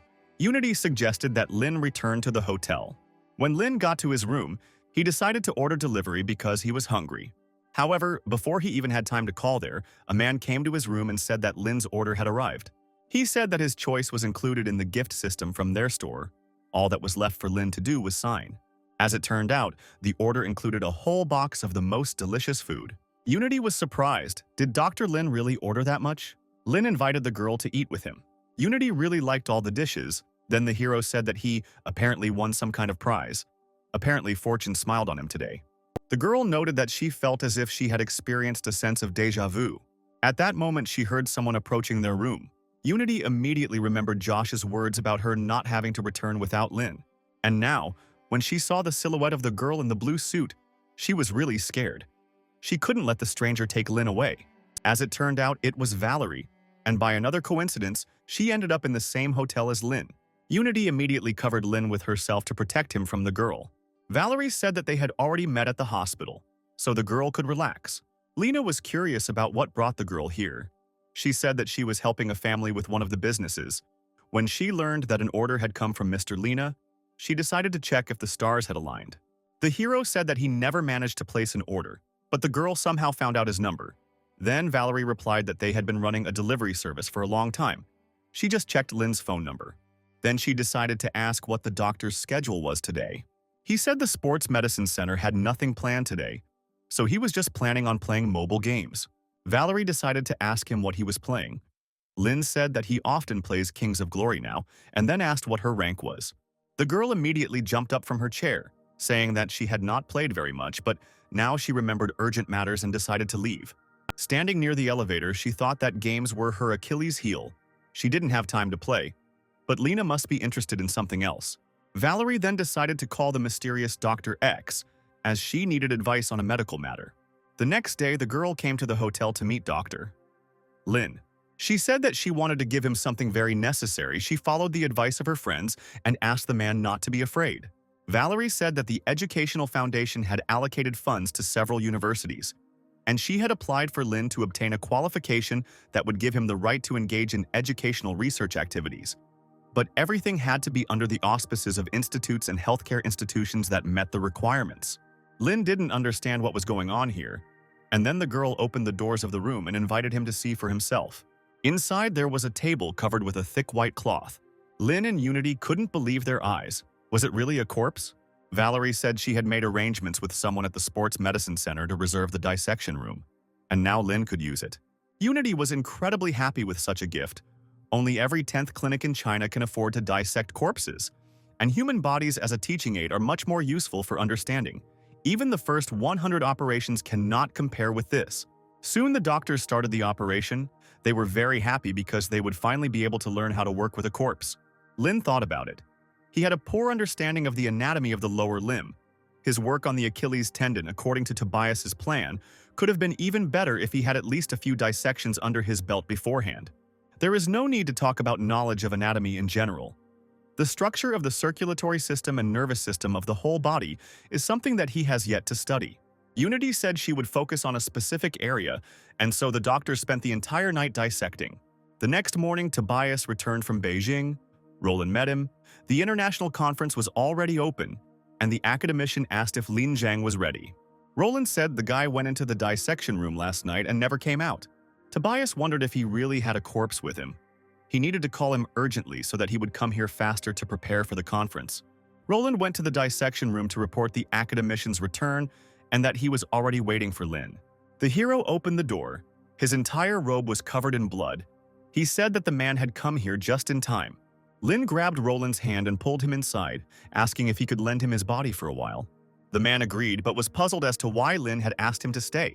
The hero placed his hands on the man's neck and after a while, declared that his cervical vertebrae were fine. Then Unity suggested giving another example for comparison. Lin continued his work, examining key areas of the corpse's neck, trachea, and thyroid gland.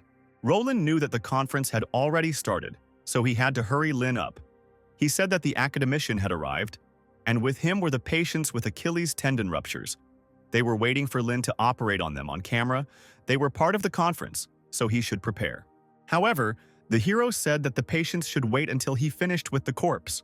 He thought to himself that the man clearly didn't understand the value of corpses. When everything was ready, Lin headed to the operating room. Terrence said the patient is a 27-year-old competitive fencer who was injured while walking his dog when attacked by a neighbor's husky and has limited mobility in his lower limb and pain in his right Achilles tendon.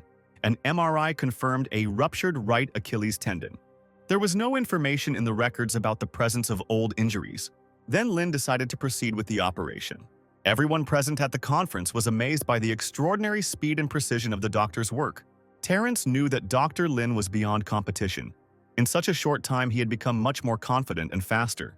Dr. Brandon from the UK decided to record the operation on video. He was interested in the fact that the academician himself was not performing the operation. Apparently, not many Chinese doctors are capable of this. Soon, Lin announced the completion of the operation. Terrence was shocked. The operation took much less time than the last time. It seemed to him that Lin was a complete star, but his progress was terrifying. When the hero came out of the operating room, he saw Brandon, the same blonde guy, taking pictures of him. Suddenly, Chelsea appeared in the hallway and said that filming was prohibited in this area. Brandon immediately put his phone down and Lin asked what the girl was doing here. Chelsea said she was sent to patrol the area. The next moment, Tobias came out of the conference room with the rest of the people. He needed to introduce Lin to them. He introduced the hero to Dr. Gayford, Dr. Cadilla, and Dr. Brandon.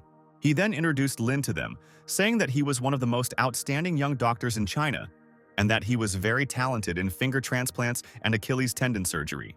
Tobias deliberately didn't mention his experience at MANHUA because he doesn't have a formal contract with them yet, meaning he's still an intern, so he can work at any hospital in the future. At that moment, Brandon burst forward, pushing aside everyone in his path. However, Dr. Cadilla from the Mayo Clinic's trauma department was faster, taking Lin's hands in greeting. She handed him her business card. The girl hoped that the doctor would one day be able to visit their clinic, where he would be able to learn a lot. Everyone else looked at Lin in amazement.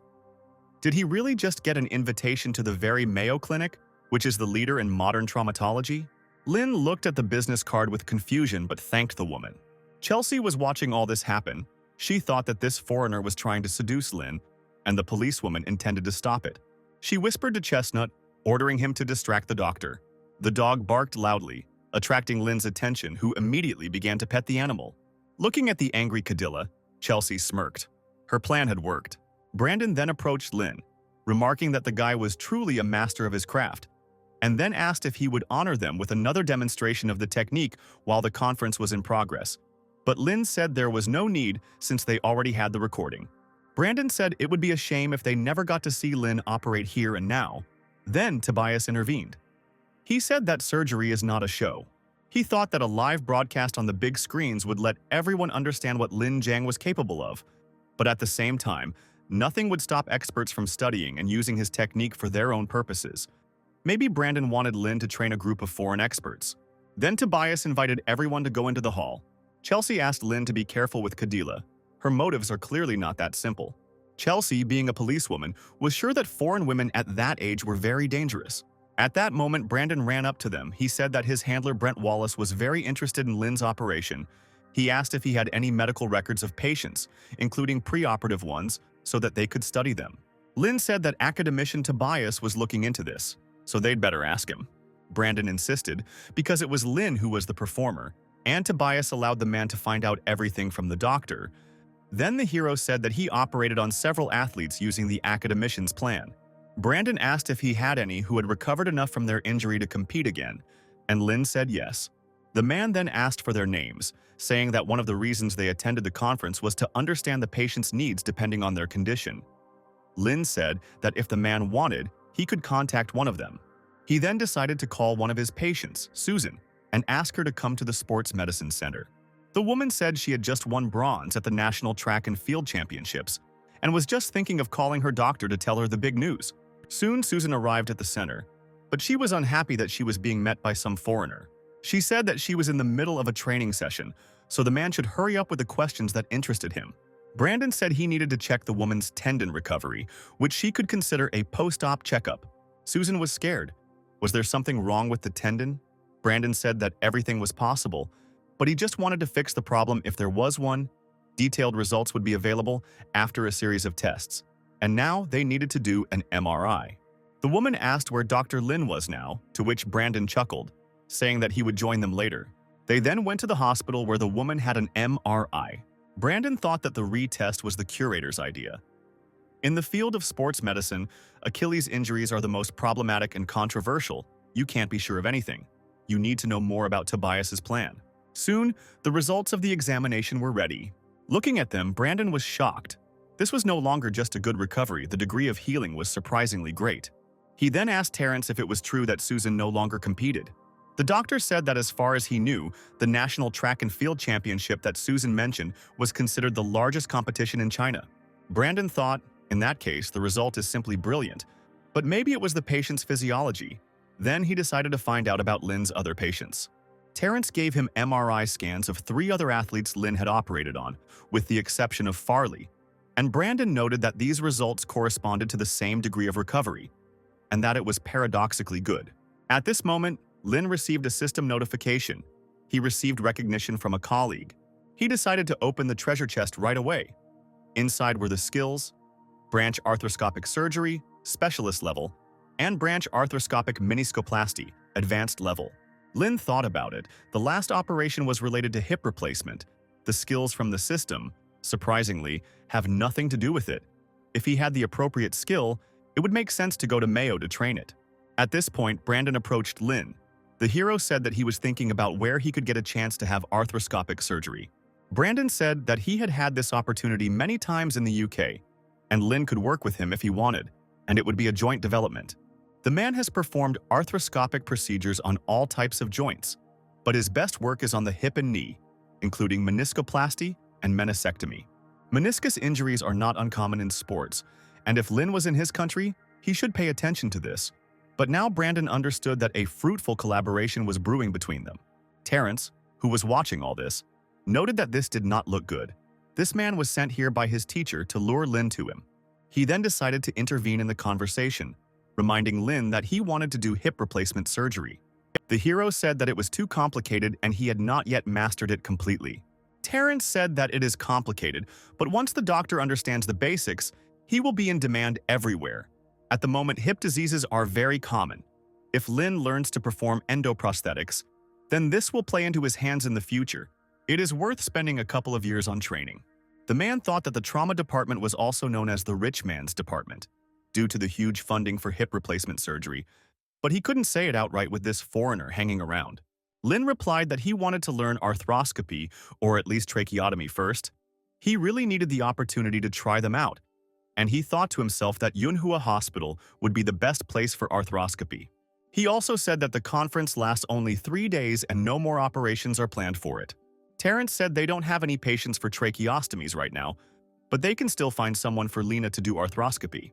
Brandon asked if he could join in the surgery. Lin said he could also do the meniscoplasty. Terrence said he would find suitable patients for him from other hospitals and refer them here. And Brandon had a couple of patients with Achilles tendon injuries in mind. Terrence asked the man if he really wanted to send Lin to the UK to operate on someone there too, to which Brandon replied that if the doctor was not comfortable changing locations, it did not mean that the patients could not come themselves. Mr. Wallace performed extra high-quality Achilles tendon surgeries, but he was also amazed to see the progress of the athlete's recovery. If Lin could prove a high success rate of the technique, it would give him a good opportunity. Terrence knew this man knew how to make an impression, but he couldn't give up. He then asked Lin not to worry. He would be able to find 2 Achilles tendon injury patients for him within the country. Brandon offered to help with the live broadcast. Soon, everyone arrived in the operating room. The broadcast had already begun. The patient needed an Achilles tendon repair, and in such a short time, that was all Terrence could find. Brandon, meanwhile, was talking to the camera about how he was broadcasting live from Shanghai. He had received permission from the local hospital, as well as the consent of the patient and his family. The man showed all the documents directly to the camera.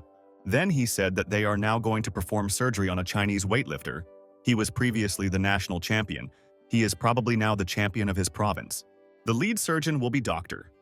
Lin, a new generation of Chinese doctors who recently graduated from medical school, and he will perform the Achilles tendon reconstruction today. The man said Lin preferred to make such large incisions to access the wound. He then stated that the patient was primarily interested in the health of the tendon, so he would not worry about the length of the scar. Although this is not so important, small incisions are preferable. Many of my patients have not been bothered by this before. Suddenly, the man received a text message. It was Mr. Wallace. He asked to move the camera to the surgical field. Apparently, Brandon was talking too much. The man obediently turned the camera to the patient. Wallace then asked to see the surgeon's face. He couldn't believe that China really had such high standards. Brandon pointed the camera at Lin, saying that the doctor had now begun working on the lateral head of the tendon, paying a lot of attention to the nearby vessels, handling them with extreme care. Wallace then asked the man to hold the camera steady and stop making comments about every little thing. At the request of the curator, the man decided to ask Lin if there was any research to support the effectiveness of the technique the doctor had just used, making an end-to-end suture and throwing the tendon flap over the lower part. The hero said that someone did the same thing, experimenting on rabbits. Meanwhile, a whole crowd of doctors gathered in the conference room, wanting to see the operation. The center's staff member said it was an Achilles tendon operation recommended by Dr. Wallace from the UK. All the doctors observing her noted its complexity. Some have suggested that the operation is being performed by Tobias Thune himself. However, Cadilla said that the surgeon now is Dr. Lin, a representative of the new generation. The doctors were surprised. They did not understand where such a talented doctor came from, and they wanted to meet him. The end of the operation was soon announced. One of the doctors said that they should go and find this Dr. Lin right now. Soon, everyone came out into the corridor and met the same doctor. The men were quick to note that the operation was amazing. Suddenly, Morris, a South African doctor, came out from the back rows and said that he had a patient who had a ruptured Achilles tendon. He was also an athlete and was very worried about the operation. The man offered Lin to look at his medical records. However, Lin wanted to see his MRI results first. He said the best option for the patient would be surgery. They can use Plan A, and it will take him about 3 to 4 months to recover. The risks will be higher compared to a normal Achilles tendon repair. Morris was wondering if Lin could arrange things so that his recovery period would only last 3 months, and he could go on the field right after that. The hero said that the probability of recovery in 4 months is higher. 3 months is too short a period. He just started working on Plan A, so he does not have enough data to answer such questions. He then said that he had performed about 100 operations, and if they were taken into account by standard criteria, they were all considered excellent. Morris asked if Lin's patients had had any serious complications, but the hero said that he had not had any such cases to date. The man then asked him if he was willing to undergo the operation. It can be done in China. He will discuss the details with the patient. At that moment, 2 young girls ran out from the crowd of doctors. They hugged the hero and asked him to let them bring a patient with Achilles tendon injuries to Lin, because there is no difference in the Achilles tendons of foreigners and Chinese people. And Lin's skills are so good that he even received recognition from foreign doctors, which is really rare. At that moment, Terrence and Unity came out of the operating room. As soon as the girl saw the women standing near Lin and hugging him, she immediately rushed towards him. Unity pushed the girls away from the hero and covered him with her body. The girls were upset. All their plans were disrupted by some strange girl. Terrence advised Lin to agree. The operation could be performed at their center or at MANHUA Hospital. Then, Lin said that if the patient arrived in China before the end of the conference, he would perform the operation here, otherwise he would go to MANHUA. Morris promised to arrange everything immediately. Terrence also asked Lin to talk to Tobias and let him break the news for him. This way, everyone will know that foreigners have traveled many miles to seek medical help from Lin, and after this, the doctor will gain real fame. Lin understood that after this he would be able to use the hospital beds left by academician Tobias. Soon the patient from South Africa was brought to China. Lin was surprised at how quickly he was brought here, but it was good news. It would allow them to conduct the consultation faster. Roland said it was a classic Achilles tendon rupture, and there was some muscle atrophy as well. Based on the data provided, the patient was healthy and had no other illnesses, so Lin asked if they would really publish the news after they cured this patient. Terrence said that the hero can be sure of that. Roland whispered to him something about a plan of operation for Damon. Then Lin stood up from his chair, saying that they would work according to the usual scenario. The man was soon taken into surgery, but he cried constantly. The doctors looked at him in bewilderment, not understanding what was happening. Terrence tried to calm Damon down, saying it was a simple operation and they were the best tendon repair team in the world. But the man himself didn't understand why he was crying. Lin assured the patient that his body would be fine, the suture would be strong, there was a risk, but it was all temporary. He could use other methods to treat his Achilles tendon. Damon said that any method would work for him if his tendon healed, and then thanked the doctor. Suddenly, the system sent him a notification. Lin had not even started the operation yet, but he received a treasure chest for the patient's sincere gratitude. Inside was the experience of 100 feet dissection and the experience of regional anatomical dissection. It was the simplest, sincere thanks Lin had ever received. He asked Damon to lie down. They would use general anesthesia, the man would fall asleep, and when he came to consciousness, the operation would already be over. The man was nervous. He wanted to play professionally, earn money, and take care of his family. Suddenly, Lin received another chest, but he did not understand what it was in honor of. Inside was a 100-foot cutting experience. Now he had the experience of a full 200 feet, and he felt that his horizons had expanded. Then Lin told everyone that he had an idea. They needed to change the plan. The hero said that he should wash himself first and went to the shower. While he was washing his hands, he thought that he would be able to go around even more veins than usual. Soon the hero returned to the operating room. He said that he wanted to move an inch to the right. Terrence was surprised because that way Lin wouldn't see the Achilles tendon. The hero said that they would enlarge the cut and then he would see everything. Terrence thought that Lin Zhan was the only one who could implement Plan A to restore the Achilles tendon. Even academician Tobias only proposed an idea but did not implement it. He was calm and confident, but even so, today's consultation was completely unacceptable for an experimental operation. Terrence suggested that Lin should work on it for the next surgery, but the hero said that based on Damon's MRI, the location of the vessels required a change in the approach to the surgery. Then the man agreed and soon everyone got to work. Doctors began to expose the Achilles tendon. Blood loss was 45 milliliters, which was less than that of the previous patient. Everyone watching the operation was surprised. The blood loss from the incision with the traditional method is from 5 to 6.7 ounces, and now the blood loss from the limited incision is 2.4 ounces. Cadilla said that compared to the traditional method, the blood loss allowed was minimal. Was this really the theoretical basis for Plan A? To reduce blood loss and increase the suture strength on the Achilles tendon. Lin suggested that the patient be given a reinforced suture. Unity noted that the speed and smoothness of the operation was beyond words. Terrence couldn't believe that Lin had actually preserved so many blood vessels, a level that only doctors with 50 years of surgical practice could achieve. Soon, Lin announced the end of the operation.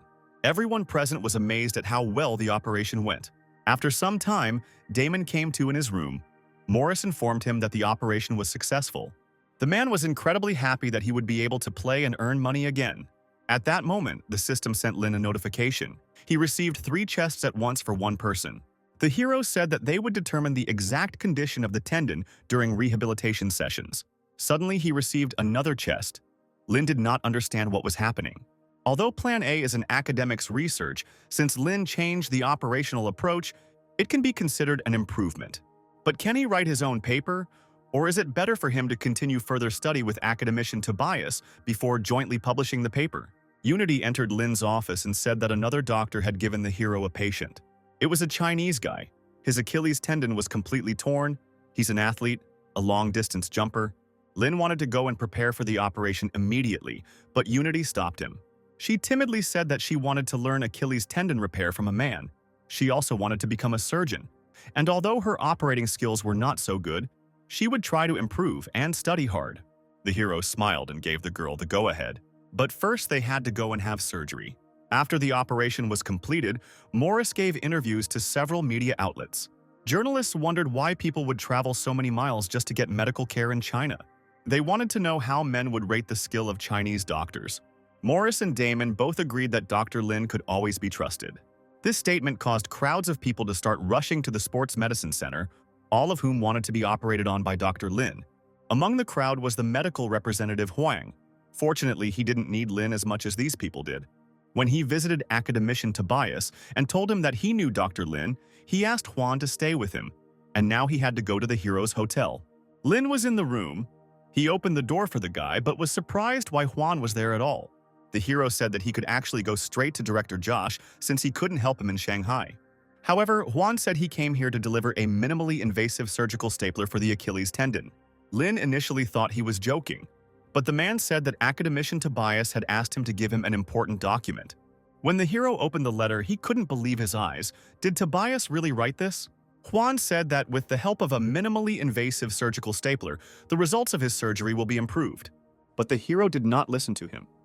He was thinking about the letter. 3/4 of its content was devoted to Tobias's plan, and the remaining quarter to Lin's improved version. The content was very detailed and well written, and the most valuable thing was that he managed to write the important points of the improvised version of the Achilles tendon restoration technique without Lin's help. Then, Huang said that he heard that the academician was going to publish an article in a Chinese orthopedic journal, and Lin would be an author along with him. He congratulated the young doctor on having such a great opportunity to make his name known. At that moment, Terrence entered the room. He knew that Lin had not yet left, and brought him good news. The hero asked if this was another scheduled patient. Huang realized that he was out of place here, so he apologized to the doctors and hurried out of the room. Terrence then handed Lin a paper, saying that they were not rushing into the operation this time. This was Lin's payroll that Terrence had taken specifically for him from the finance department. This was his income for the last month. There should be 5 things in a month: wages including donations, health insurance, unemployment insurance, and so on. But his current status has not yet been confirmed, so the finance department cannot report on it. Then Lin said that he couldn't be transferred here. He was going to work at Manhua Hospital. Terrence wanted to say that there was no need to rush into a decision, but the hero stood his ground. The orthopedic and sports training center was not right for him. The diagnoses of patients coming here were too uniform, and he didn't like it. Terrence continued to say that he made the decision too quickly. They should not rush. Moreover, from today, the number of patients has increased sharply, and a significant number of patients are asking for a beautiful appearance.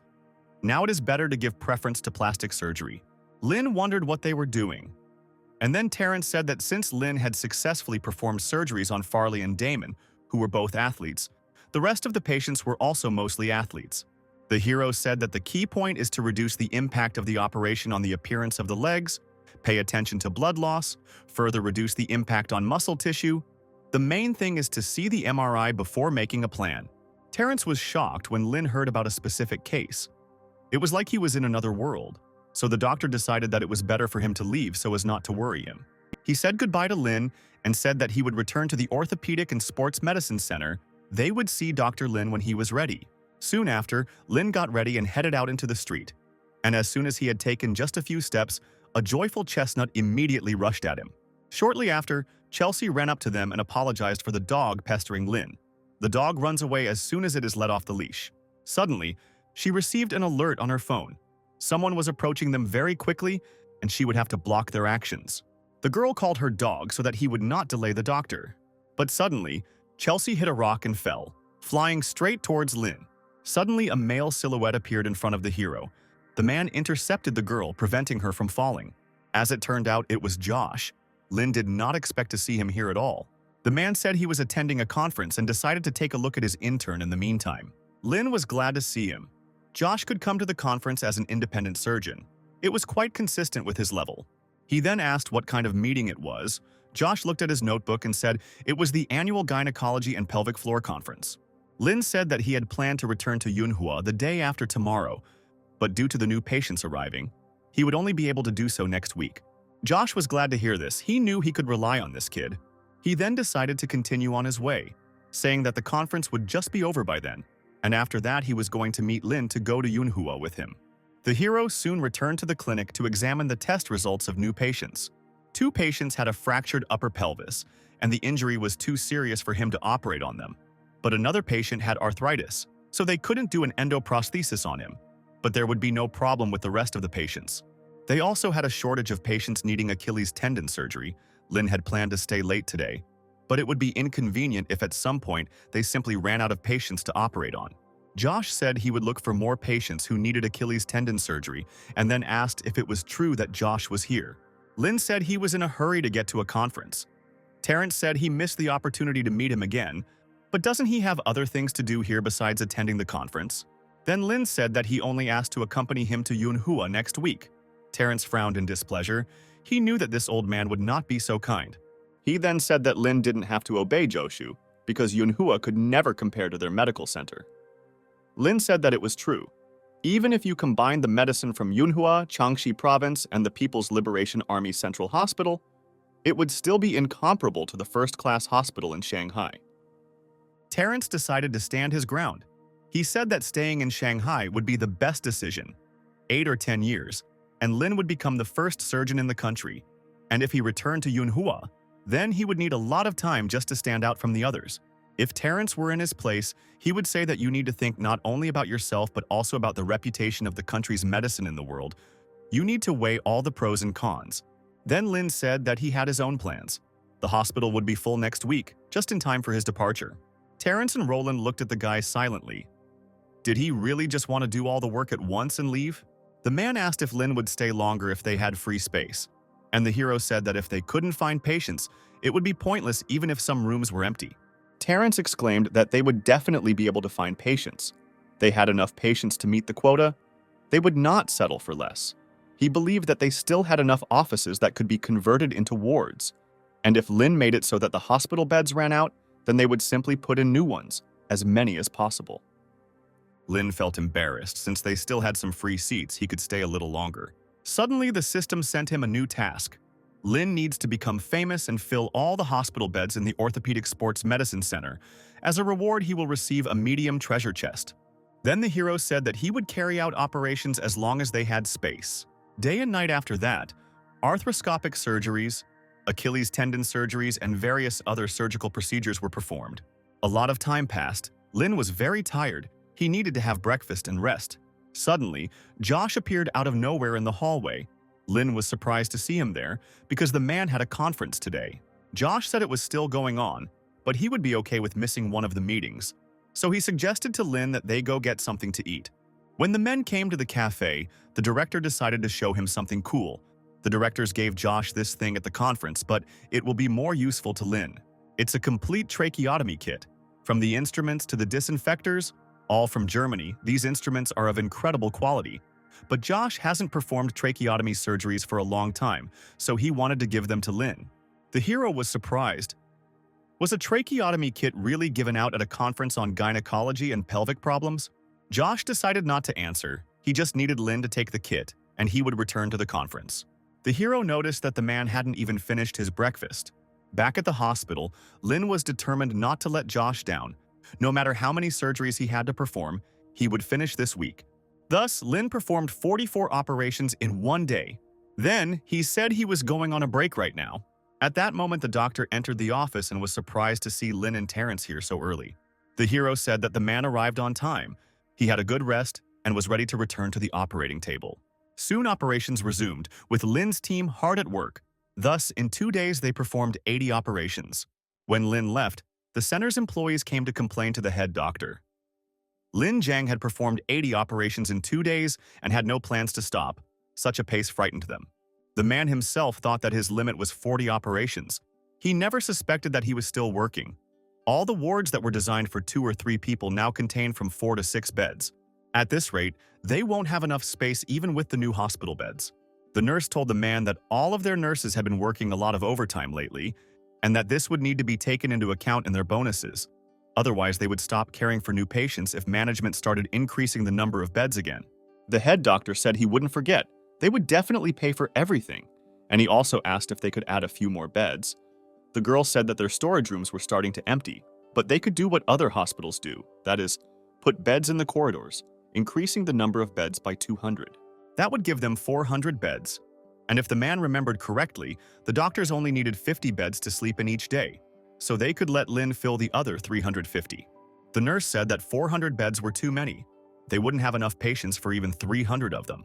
Once the new rooms are ready, they will be able to increase the number of beds to 500, which will be enough for their hospital to rise in the overall ranking of clinics. Then the man asked the girl to take care of it. They needed to hire someone to organize their empty storage rooms. Soon, a girl came to Terrence. It was Elaine. She is a representative of the medical company Yunli, selling pharmaceuticals.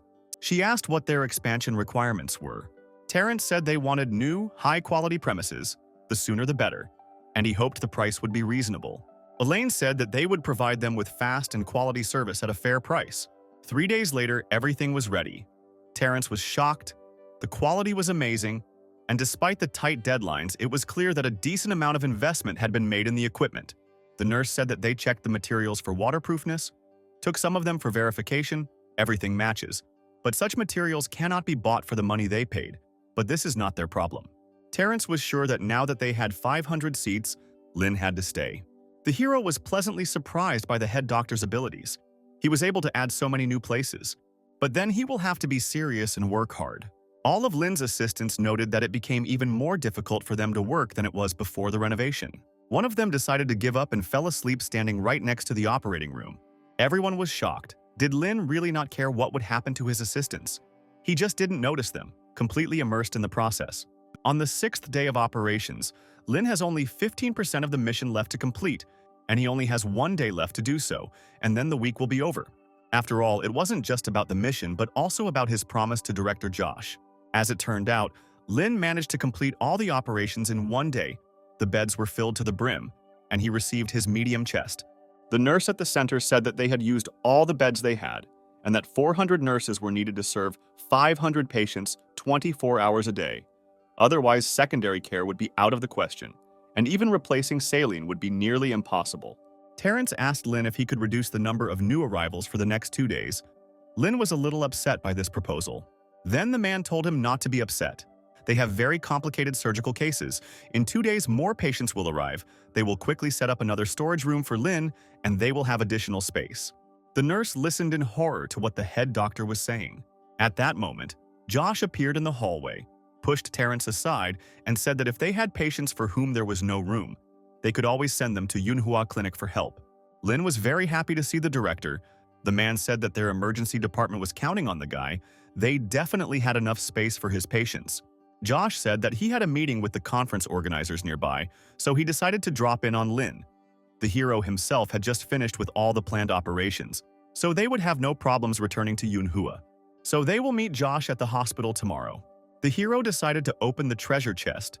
Inside was the X-ray analysis skill at the ideal level. And since it is an ideal skill, it is not limited to 4 limbs like MRI scanning. This is an evolved form of a weak skill. Lying in his bed, Lin was thinking that it would be great to get some interesting but professional skill. Suddenly, there was a knock on the door of his room. It was Terrence and Unity. The man said he came to look at Lin's living conditions, and this girl helped him find his way.